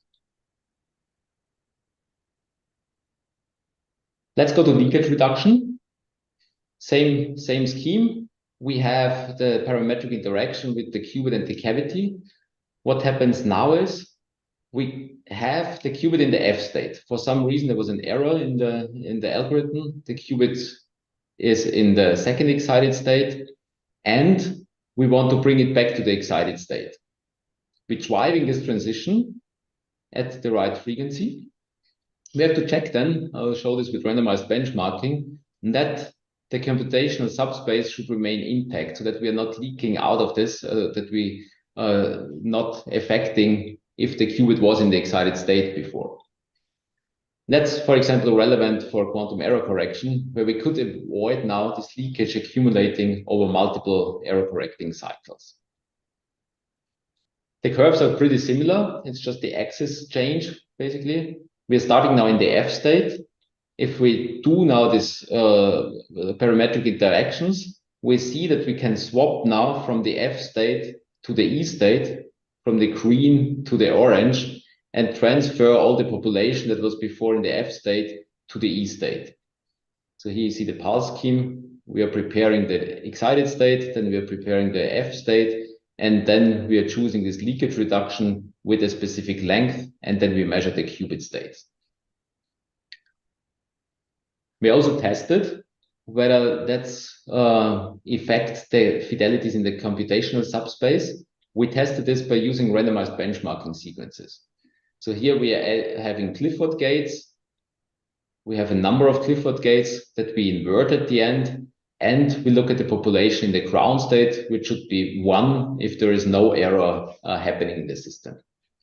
Now, there is errors because of the gates are not perfect, and we introduce another error. We on purpose inject leakage, this EF transition, with a 2% error. And then we are performing this leakage reduction. We also compared it to a reference curve, this green one, where we have a delay instead of inserting this leakage. And then we look at what is the randomized benchmarking curves here as a function of the number of Cliffords. So black one is the reference curve. That's without doing anything. That's the perfect gates. And then we say our gates are imperfect, or we are accumulating errors on a 2% level. That's this leakage, that's this red line. And if we now switch on this leakage reduction, then we go up again, we reduce the gate errors and go back. We should come back to this reference curve, but we are not going there full way. Why?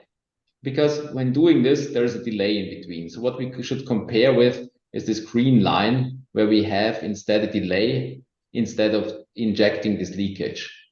And we see that we are doing a good job, not quite reaching the delay, and this not quite reaching this green reference curve is because of the efficiency of this leakage reduction.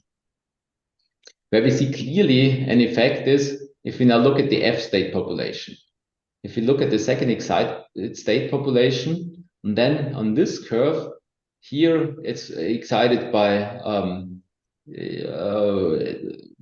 some tens of percent population after this number of Cliffords, and we can suppress this to less than the percent level when switching on this leakage reduction unit. And so that nicely shows that this leakage reduction behaves actually really nicely for eliminating this F state population, this accumulation of leakage.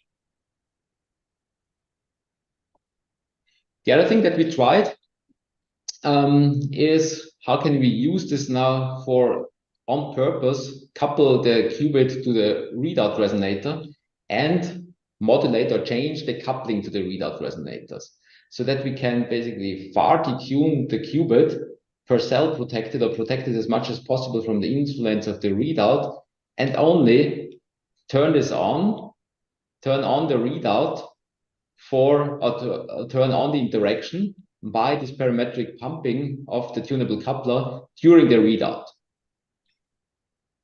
What happens? So in the reference frame, so in the rotating frame, this would correspond to having a splitting of this E state. So we should see somehow that we have an avoided crossing whenever the qubit is in the excited state when probing the resonator frequency, whereas we should see a straight line if the qubit was in the ground state. And that's actually what we are seeing. So if we are probing now transmission through the resonator, we see that we have a straight line when probing across resonance frequency with different drive detunings from this transition. And if the qubit is in the excited state, then we see that we have an avoided crossing here. So we see a clear state dependence of the frequency of the resonator on the qubit state. And that's what we can use for readout. And now the difference to normal readout is that we can tune now this interaction. We can tune now by switching on this parametric pump. That's what's shown here. We can tune now this shift. So the chi shift basically being the difference between being the size of the avoided crossing. We can control now the size of the avoided crossing by changing the parametric flux amplitude, and see that this avoided crossing then changes in sign. Here is a function of detuning from the resonance frequency. We see that for small drives, here this orange one, there's almost no avoided crossing here. But for large drives, here in units of milliphi naught, we see that there is a avoided crossing of a few megahertz. With this, we can do single shot readout. We again record them points in the IQ plane. We can discriminate the excited state and the ground state pretty well. That's the histograms corresponding to it. And we reach single shot readout fidelities of 88%. That's we are working on how to improve that. That's also without any amplifiers on any JPAs or tupas. So there's still also room for improvement, but we have demonstrated that we can now turn on the coupling also to this readout resonate. Last but not least, we can also use another qubit of this setup. We can use the second qubit and see whether we can, as before, introduce parametric gates. We are testing now the C-phase gate between the qubits, testing the randomized benchmarking gate fidelities, and see that also here it's kind of we get decent 1 to 2% errors in the C-phase gate between these qubits. And that's actually a promising outlook, so that we can now have a coupler that not only couples two qubits, but that allows us also to use this resonator as a resource for this reset, for leakage reduction, and also for tunably coupling now the qubits to this readout resonator. How much time do I still have? Yeah, so you have got 5 minutes. 5 minutes. Because in the last part, I also want to show now how we can use this parametric gates for going to multi-qubit operation. So let me briefly discuss this. I'm trying to be short. So what is the motivation? The motivation is that when we see quantum processors increasing in size, we see also that the connectivity is rather low, and that if we are restricting to 2 qubit gates and local operation, if we want to couple now, if we want to distribute entanglement over the entire chip, many operations are needed. Or if you say, like, you're having this very low connectivity or this rather low connectivity layout here, then coupling qubit 16 with qubit 23 takes some time, because we have to do some exchange type interactions in between. Can we control these multiple local interactions simultaneously? And that leads us to this multi-qubit and non-local operations. Can we increase now? Can we operate on many qubits at once? And there are several papers around that. Also, we are looking into multi-qubit couplers here. Or can we even control the local interactions, these 2 qubit interactions, simultaneously to get more efficient state transfer along these chains? What is the most efficient way to couple now qubit 16 to 23, for example? And that's what we have studied already theoretically in this paper. And I'll show you some experiments in this direction. The setting is we have a linear, we have chosen to use chains of qubits. So here is qubits, there is couplers in between. And the question is, how can we couple this qubit with the one at the end of the chain? We are using this interaction that I just described. We are using this I-swap interaction, the parametric interaction between the qubits. So here's the qubit frequency. Here's the interaction between neighboring qubits. And so if you plot this like that, each qubit has a different frequency. Each qubit pair has a different J, a different coupling that we can adjust with this parametric interaction. what we want to study. We have this 6-qubit ring. Can we now swap excitations from here to here? And how efficient can we be? So if you look at this, what happens, it's actually pretty interesting, but I don't have so much time to discuss that. Effectively, what happens in this switching on this Hamiltonian with this 2-qubit interactions, that we are getting now coupling between pairs of qubits. We're getting coupling between the first one and the last one. Interestingly, there's also a parity dependence. So it depends on which parity the states there is in between. And that's a nice application that I will mention at the end. But we get pairwise interactions between the outermost, the next pair, and the next pair. And this we can now adjust. We can now adjust now by adjusting the couplings here. By adjusting the frequencies of the qubits. They are all at equal frequency. And by adjusting the couplings between them in such a way, then we can efficiently transfer from qubit site n. Here in simulation, we choose 15 qubits to site 15. So that would be a perfect state transfer, where we transfer the excitation completely from the first qubit to the last qubit. If we choose now the qubit frequencies or the detunings of the drive in a different way, like this, and also choose the coupling strength slightly different, what we can also do is a fractional state transfer.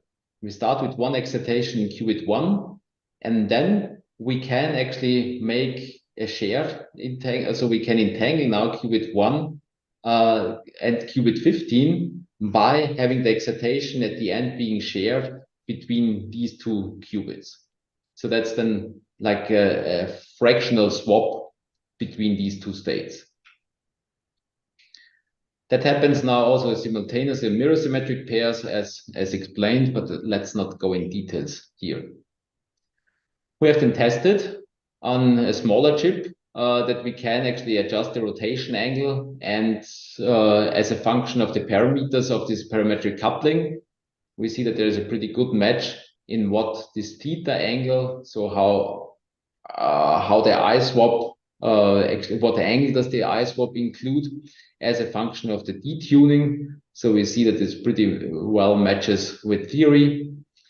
We also then tested what can we now, for different rotation angles, can we now do this state transfer on this chain, and how would this correspond to when we want to decompose this into I swaps? And we made this comparison here and saw that, for example, for small thetas, we are improving in the time by a factor of roughly 2 or so, getting better for small angles. Then we applied this for a 6-qubit chip, and that's what we are working on currently. Here we see we have qubits, 1, 2, 3, 4, 5, 6 qubits, each of them connected via tunable couplers. And so that's the parameters with qubits around the 4 gigahertz or so, and T1s around a few tens of microseconds. And then we see that this perfect state transfer works pretty nicely. We put now one excitation in this first qubit here, in this qubit, now named qubit 5. And then we switch on the interaction, choosing the different length or the different amplitudes of the modulation, and see that the excitation is then transferred to 6 and returns to 1. So that actually works nicely. We had to tune this up to get all the parameters simultaneously right, but we see that this state transfer works nicely. We can also use this because I said we want to actually do multi-qubit gates. One can actually figure out that this perfect state transfer corresponds to an entangling operation like that. So we can use this now for creating GHZ states where we have 0, 0, 0 or plus 1, 1, 1. We did this in the 3-qubit case. We started with all 3 qubits in the 0 state, applied this gate sequence, and then what we figured out and what we measured is that we have the 3-qubit GHZ state with the 0, 0, 0 and 1, 1, 1 populated, and the off-diagonal elements tell us that there is a coherent superposition thereof. And we're getting this with a fidelity of 88% at the moment. And so we show now that by simultaneously switching on interactions, we can create entanglement in a single operations, whereas otherwise we would have to decompose this into swap gates and C-phase gates. With that, I'm finishing. There is this parity dependence that can be pretty nice and useful. I don't want to discuss this here. We could use this parity dependence also for measuring the parity of the in-between qubits. That clearly could be appealing for error correction, where we want to measure the parity of in-between qubits. We thought about the protocol in how to do this. It could also be interesting because this interaction that we are using here maps directly to a Jordan-Wigner transformation. So we can now realize A's and A daggers, creation and excitation annihilation operators of fermions directly with this operation, which could give rise to fermionic simulations in, for example, these ladder type structures.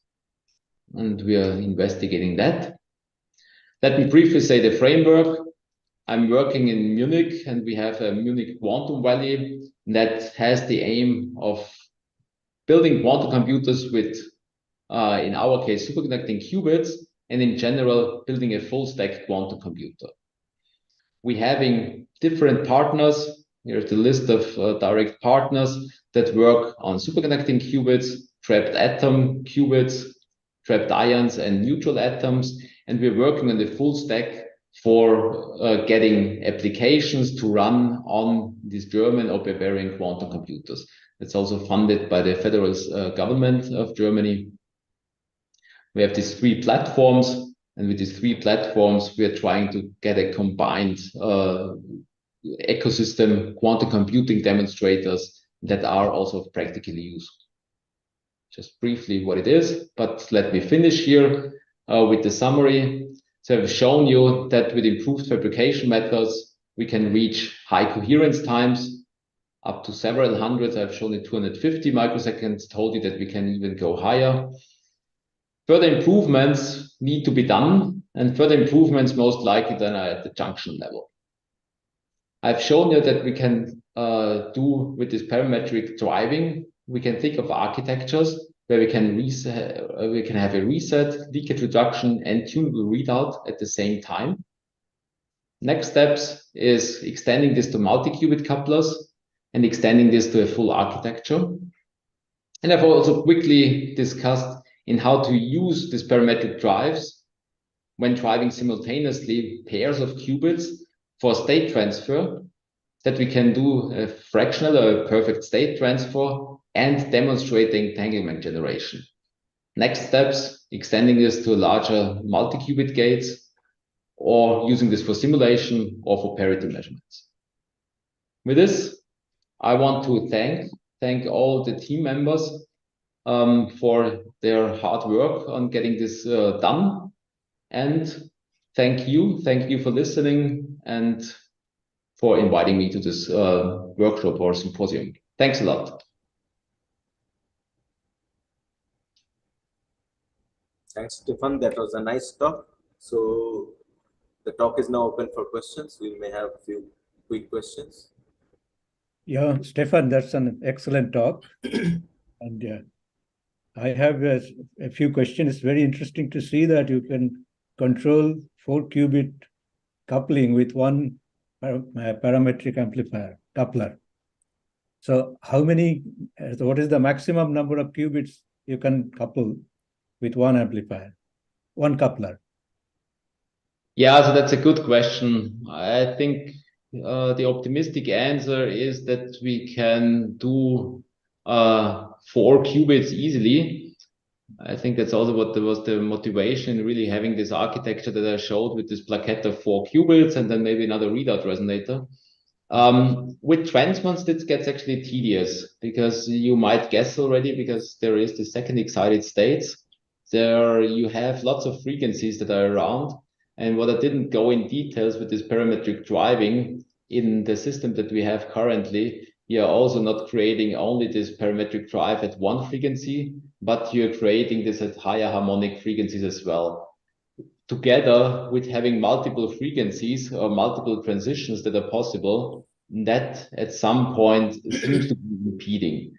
I can't give a definite answer, so we're working towards getting a 3-qubit or maybe even 4-qubit version to work. But it might be that that's already the limit, or maybe the limit is even earlier. So we have to check this. I don't have a definite answer, but just can raise kind of the awareness. What is the problem? And the problem is kind of frequency crowding that we are seeing.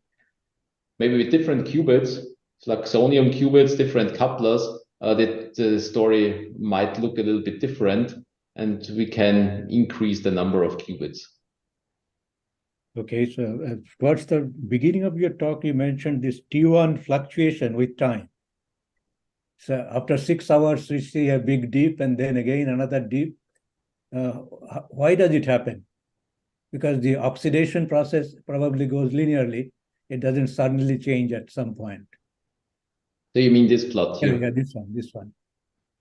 Um, hours, then one deep, there's another later on. Yeah, another... unfortunately, I don't have. So we have also other plots. So what happens is that, wait. Oh, no. What happens is that your qubit and you have a two-level system, which is close by in frequency. Mm-hmm. And for some reason, the reason is not well understood. Might be some fluctuation in charges, or might be some fluctuations if it's a, okay. I don't have a qualified answer for why this happens, but these two-level systems, they are shifting in frequency. And once you come close to the qubit, then the qubit just couples again via an exchange type interaction to this two-level fluctuator, and that lowers the T1. And when this happens is now a random process, and that's why you see at some point that the qubit, the T1 just drops, stays there for a bit, and then comes up again. You mean and what also people realize is that there is different types of two-level systems. Some are very dynamic, some are rather static, some don't go away, some only go away if you warm up the fridge and cool it down again, so that you have a different configuration of your oxides or your adsorbents. So you mean that the two-level system, the energy levels fluctuate? Yes, exactly. So they are fluctuating or they are moving in frequency, and when they're at the right or basically the wrong frequency, then they will affect the qubit lifetime. Okay. Your qubit resonator coupling, that M phi naught is, M is what? 10 to the power minus 3 phi naught, or what does M mean? You mean in this reset schemes? Yeah. That was measured in terms of milliphi naught. Milliphi naught, that's what I thought. Okay. And your resonator has a squid type loop. Sorry? Your resonator there, that looks like it has a squid loop in it. Is that the other one? That's the tunable coupler design. So this one, you mean? No, so this yeah. loop. Even the right side, yes. Right side corner. So Yes, you, that blue, green one is the resonator, right? That was the resonator. Yes, so the resonator is Green normal. the coupler, and this coupler here has a squid loop. Yeah, but my question is, the normal resonators have only this LC.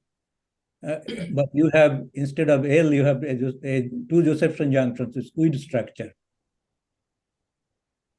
So the system was, so the qubits, this qubit is a fixed frequency. There's no squid loop here. The coupler is tunable, and the resonator is, again, that's an LC, or that's a coplanar waveguide resonator. So that's fixed in frequency. The only thing that is tunable is this coupler. And by tuning the coupler, we can then switch this coupling between qubits or between the qubit and the resonator on. But ideally, all the other elements are kind of fixed in frequency, so that we don't have to worry about extra noise, effect noise on the qubits. I'm a little bit confused. Your green patch, that is your resonator also, right? No, that's a coupler. That's the coupler. All right, Which okay. is the resonator? It's if you want to see it like that, all objects are resonators. Some nonlinear and some linear. That's right. In this case, which one is resonator? That The yellow one. Yellow one. Okay. Okay. So the resonator you see here, that just if you look at this plot here, here goes the resonator, and this attaches then to a feed line that's used then for measuring transmission and measuring the resonance frequency. Okay, so resonator is that you have just written R on that, but you haven't shown the inner structure. That's right, right? Yes, because it's just it's a CPW, it's a coplanar waveguide resonator. Okay, fine. Yeah. So I was a bit confused that I thought the green one is also acting as resonator. So in that case, it would be again an harmonic potential there. No, the green one is you can look at this as another qubit actually. Yeah, that looks like another qubit. So you are Yes, coupling to that, right? Yes. So a tunable coupler is kind of a tunable qubit that works. Yeah. All right. And so qubit coupler resonators. So you have discussed a lot of 3 levels like G, E, and F, right? So usually if you work with qubit just 2-level system, the third one is accidental or intentional? Also depends how you see it. So that's the potential that you're getting for the transmon qubit. So in a transmon, you have only, or basically you're in a parameter regime where you can approximate it by a almost harmonic oscillator, and you add a slight nonlinearity because of the junction here, and then you have a cosine potential, and this cosine potential looks like that, where you have the second excited state close by to this first excited state. So the transition frequencies, this F01 and F12, they are close, and this delta, this anharmonicity is only a few hundred megahertz. Yeah, so and that's kind of you want, because you want to have it in a regime where you are protecting it against charge noise. That's this transmon regime. In this case, this F0 state that you have shown, that you need it for this. You are utilizing that, and normally for qubit you don't use it, right? You don't. You make sure that you don't excite that. But here you are making use of that. Looks like. Yes and no. So in this leakage reduction, I make use of it in the sense that if it is populated, I want to actually de-excite it again. I want to empty this level again. Okay, so that means if it is for readout, yes, I make use of it because I couple it.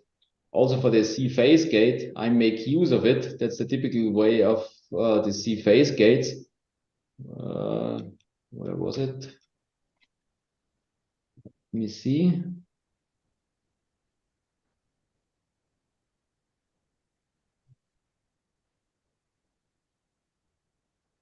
That was here. You can switch on this interaction between the 1-1 state, which is 2 qubit in the excited states. So that's still computational subspace. And then you need some extra level to which you couple to, because if you do a swap operation, if you do a 2 pi rotation between the 1-1 and the 2-0, then you're getting a minus sign. And so then you're also using that the 2-0 level, that 1 qubit in the second excited state and the other one in the 0 state is close by in frequency, and that you can utilize this. So kind of with this transmon architectures, it's on the one side, you don't want to have this second excited state close by. And on the other side, you use it because you can do gates with it, or you can, in our case, then do readout with that. Okay, thank you, Stefan. It's a very interesting talk. So any other questions? Yeah, I have one short question. So it's about the architecture. Well, first, very interesting. I really enjoyed. The architecture part, you said, they're calling it a coupler, but if compared with traditional setups, right, you'll have a qubit readout resonator and then a Purcell filter, which is high bandwidth. So in that sense, the tunable coupler looks like a readout resonator.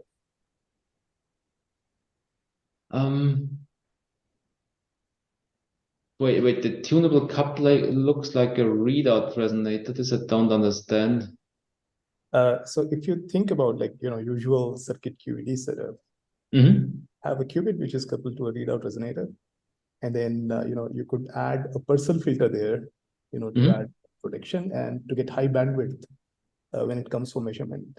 So if I sort of simplify the design you have, the role of readout resonator in traditional sense is now being played by the tunable coupler, except that it has extra advantage that, in a traditional setup, you'll have a fixed coupling between qubit and the readout resonator. Here you have a variability between qubit and what you are calling tunable coupler. So you would, okay, so you would say you could even go further and replace this coupler and couple it directly or probe directly the coupler state. I mean, in principle, that can be done, but the R part that you had on your slide, which is low Q readout resonator, because you want to use that for active, I suppose. That's equivalent of performing a fast readout. Is that a right way to think about it? Because I was seeing a parallel between having a circuit QED and a Purcell filter, and then what you have presented. Yes, so with the Purcell filter, you're avoiding so you try to solve that you have a fast readout, so a large bandwidth, and still want to have the qubit not affected by photons in the resonator. Exactly, and then you use a Purcell filter. Yeah. And this now you could also think about adding Purcell filters to that, but that's another decoupling mechanism. So now you can also make the resonator fast, so with large bandwidth, and place the qubit, for example, much further away from the resonator so that you're not limited by Purcell decay. But then you need some mechanism to enhance the chi couple, so to enhance the coupling. And this we can do in this parametric way. So that's kind of, yes, you can now, otherwise you would have to have a narrow readout resonators, which is then slow, which limits your qubit fidelities. Yeah. One more related question about the last part, which was really fast, actually. Yeah, sorry. So you said you drive the coupling simultaneously, right? So, I mean, there are these holonomic quantum computing schemes where, something similar. So is there a connection between the two? Yes, good question.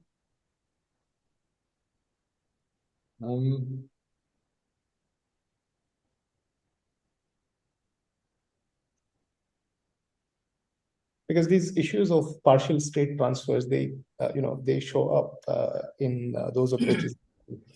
Yeah. So that's a bit embarrassing because I have dealt with it. I haven't thought about it in this way. So at the end, yes, I guess you're completely right. So because what you're doing is you're generating dark states, kind of, and then you swap your excitation from one side to the other without populating. So that's, I think, what happens. I didn't think more carefully how this goes then with basically this. I know it for a tripod or for a lambda system or so that works nicely. And how to translate this now to an n qubit setting. I didn't think about this, but I guess that is the way how to think about the state transfer. Yes, I would agree. I asked the question thinking that you might have already thought about it. I mean, it just... Yeah. Yeah, never mind. Yeah. That's why I'm saying I should have thought about it more carefully, yes. But thanks for the hint. That's certainly interesting. Yeah. And because that then also explains certainly how you do this fractional state transfer by changing your thetas, because then you're just changing the ratios of the drives basically. And so that corresponds to a different evolution in your effective two-dimensional subspace. Yeah. Okay, any more questions? Yes. Hi, Professor. Thanks for your nice talk. I have a question regarding your coupler and how you operate it. So the first one is, how about the crosstalk? What I mean crosstalk is, for example, if you want to decouple or one qubit, and then but you still have some signal or interaction from the qubit or from the resonator. How did you deal with Yes, this? indeed, I think we can do a better job in designing that to decouple better. You also see that the readout resonator couples to the qubits, so you could also use this directly for readout. The coupling is too low in this case to really be efficient, but yes, that happens. And that also goes into this whole discussion about how to avoid crosstalk, how to design the couplings, how to decouple completely also from the microwave perspective, the different elements. Yeah. Yeah, the second question is there. So I think here you detune the qubits far away, for example, 1 giga or even higher. But in increasing the number of qubits, or in that case, if you want to place more qubits between the bandwidth, let's say 4 to 8. So how about this, the detunings? And is it still that you rely on this LR, so you can still completely decouple the higher excitations? Yes, you will also get, I mean, it's kind of related to this also first question by Bupen, that you get into issues of frequency crowding there. I mean, ideally you want to have them as far separated in frequency, the qubits, so that they don't talk to each other. But it's only with a 1 over delta, so you really have to go far away in frequency to have this decoupling.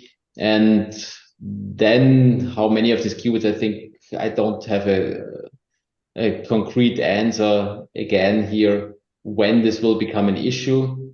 It will become an issue. It's, for example, with the parametric drives, we don't have the issue that we have to cross qubits when flux tuning them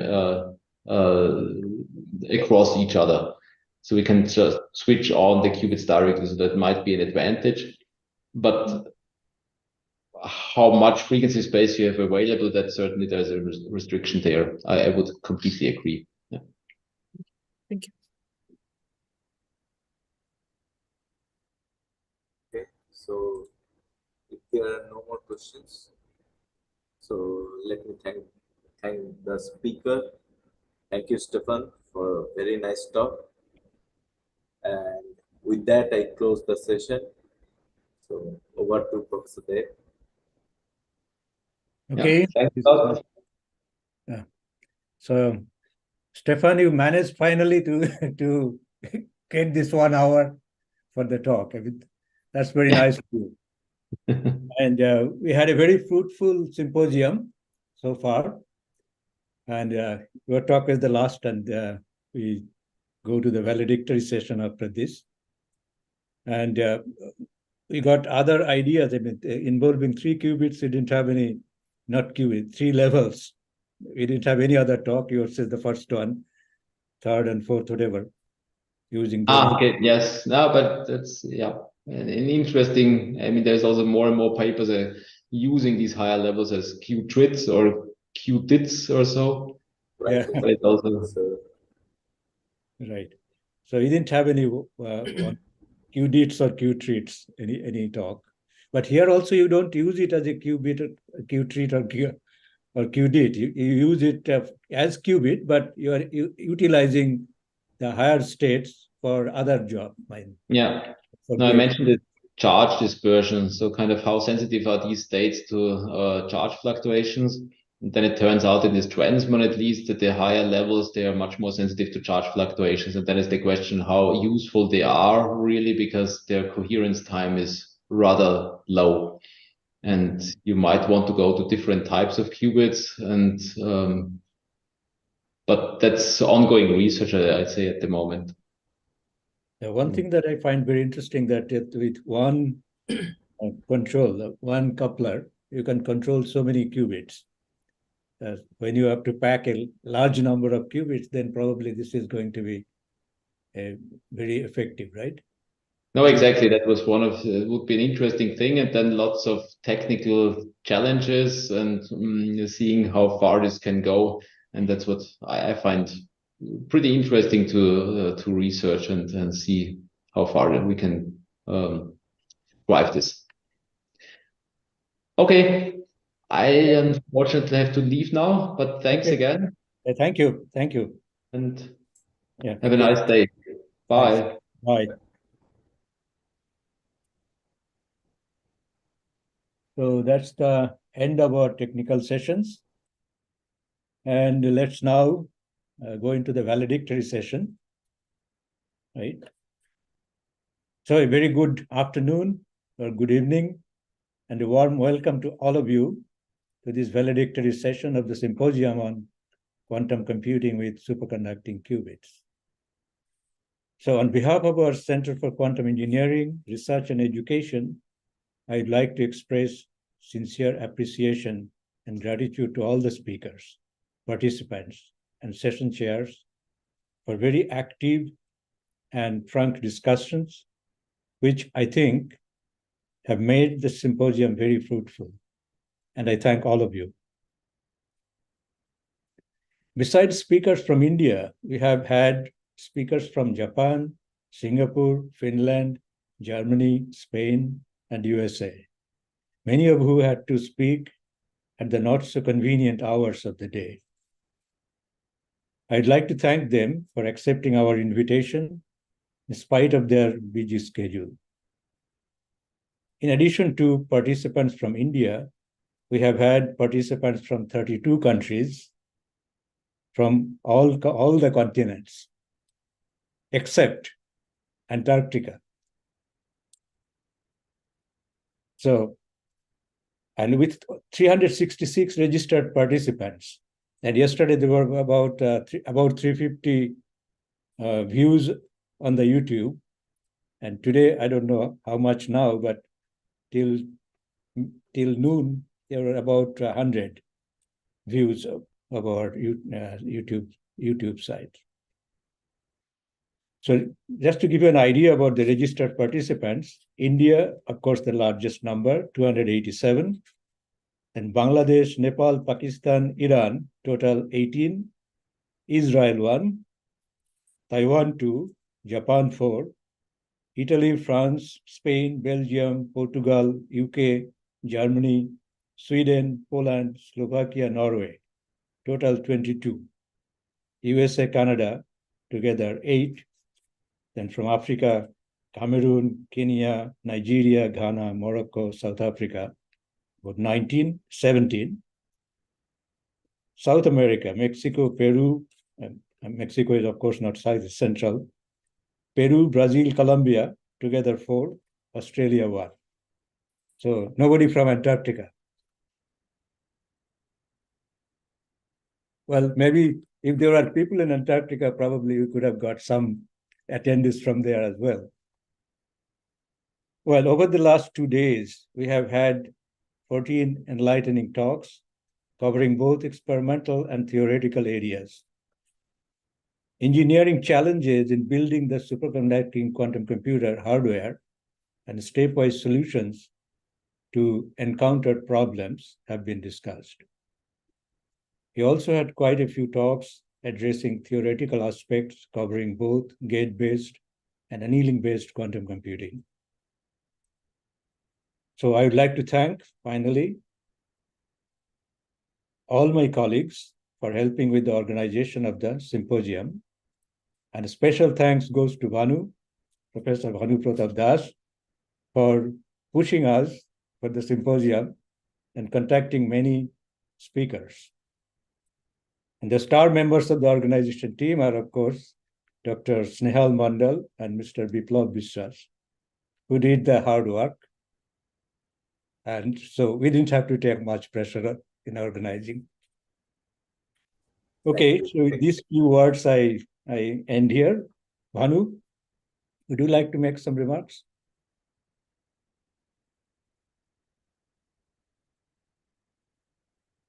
Bhanu, are you there? Yeah. So you've actually summed it up very well.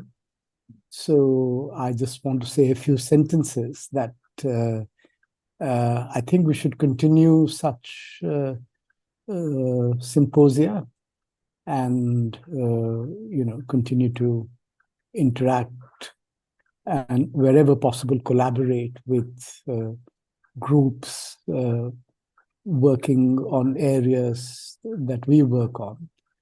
And I think this way we can benefit and establish our center. So that's all. And certainly I would like to thank everyone. I mean, everyone who participated, the speakers, and especially, the two organizers, that is Snehal and Biplab. And so now we just have to move forward. I think we found that this is a important way of interacting with the community, that is with our professional community. And, now we have to see whether we can have a in-person symposium. That's much more challenging, but I think, so this is a step towards that. Okay, that's all. Thank you. Right. So someday we'll have in-person symposia. Anybody else would like to make some comments? We can continue this symposium at least every year, as long as we don't find a way to make in-person symposium or conference. We can at least go online like this, so that we can continue with the community.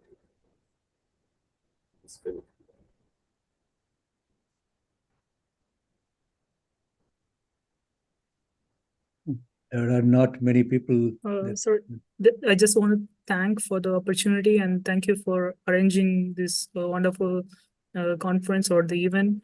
It's nice to see that the people in India are at least some care about superconducting qubits, because earlier I visited India this year and no one is interested in superconducting qubits. It was sad at that moment, but yeah, it's nice to see there are a few people who are interested in this area, and I sincerely want to thank you again for this opportunity.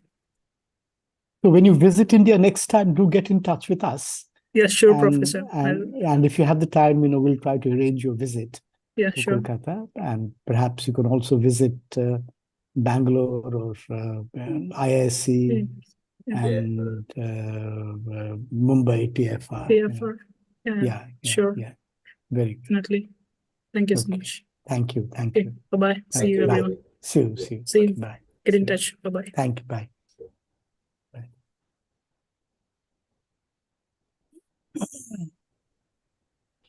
Anybody else?